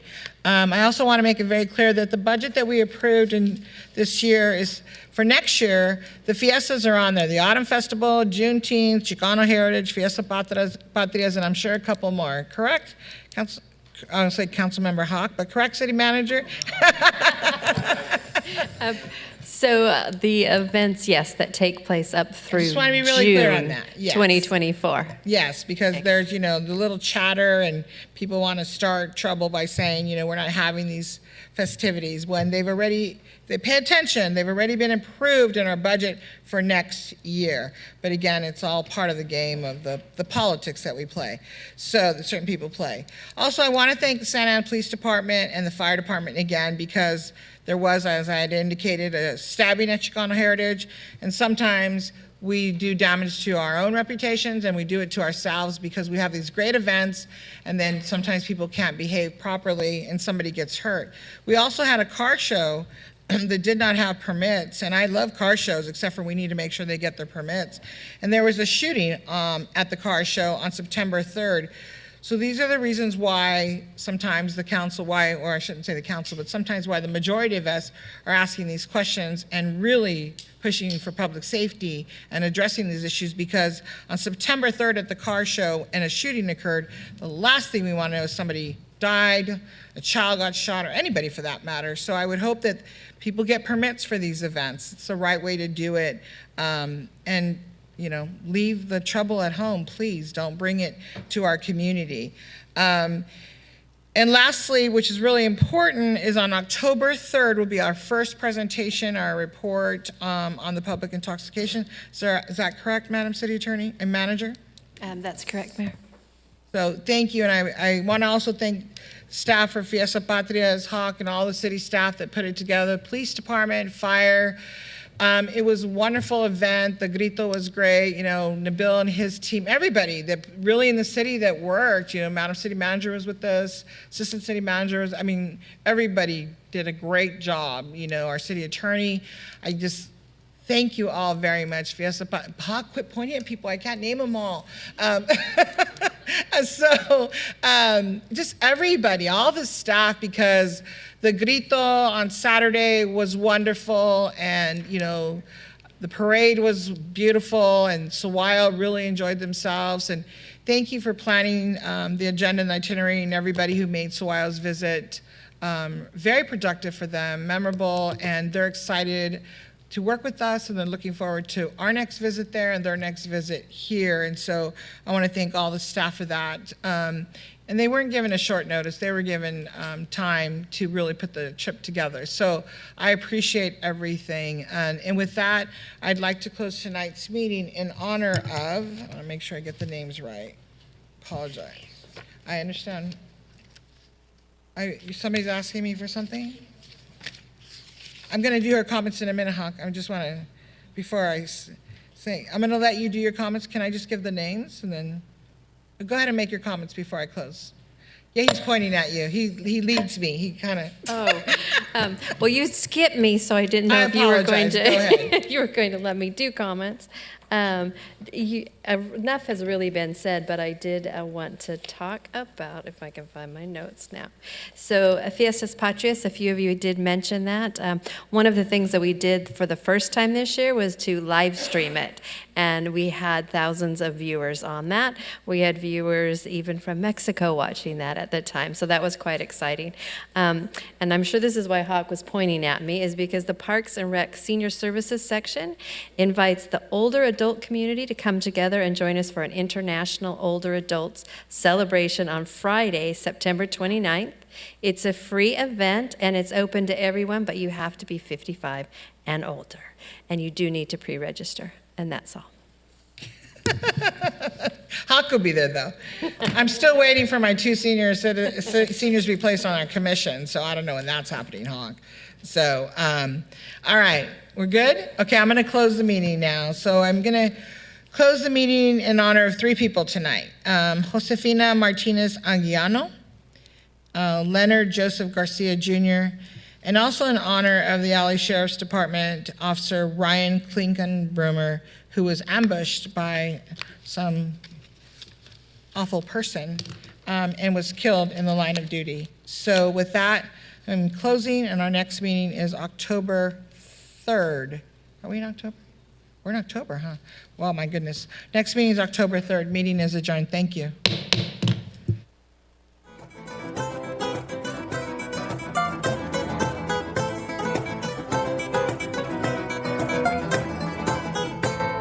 Recording stopped.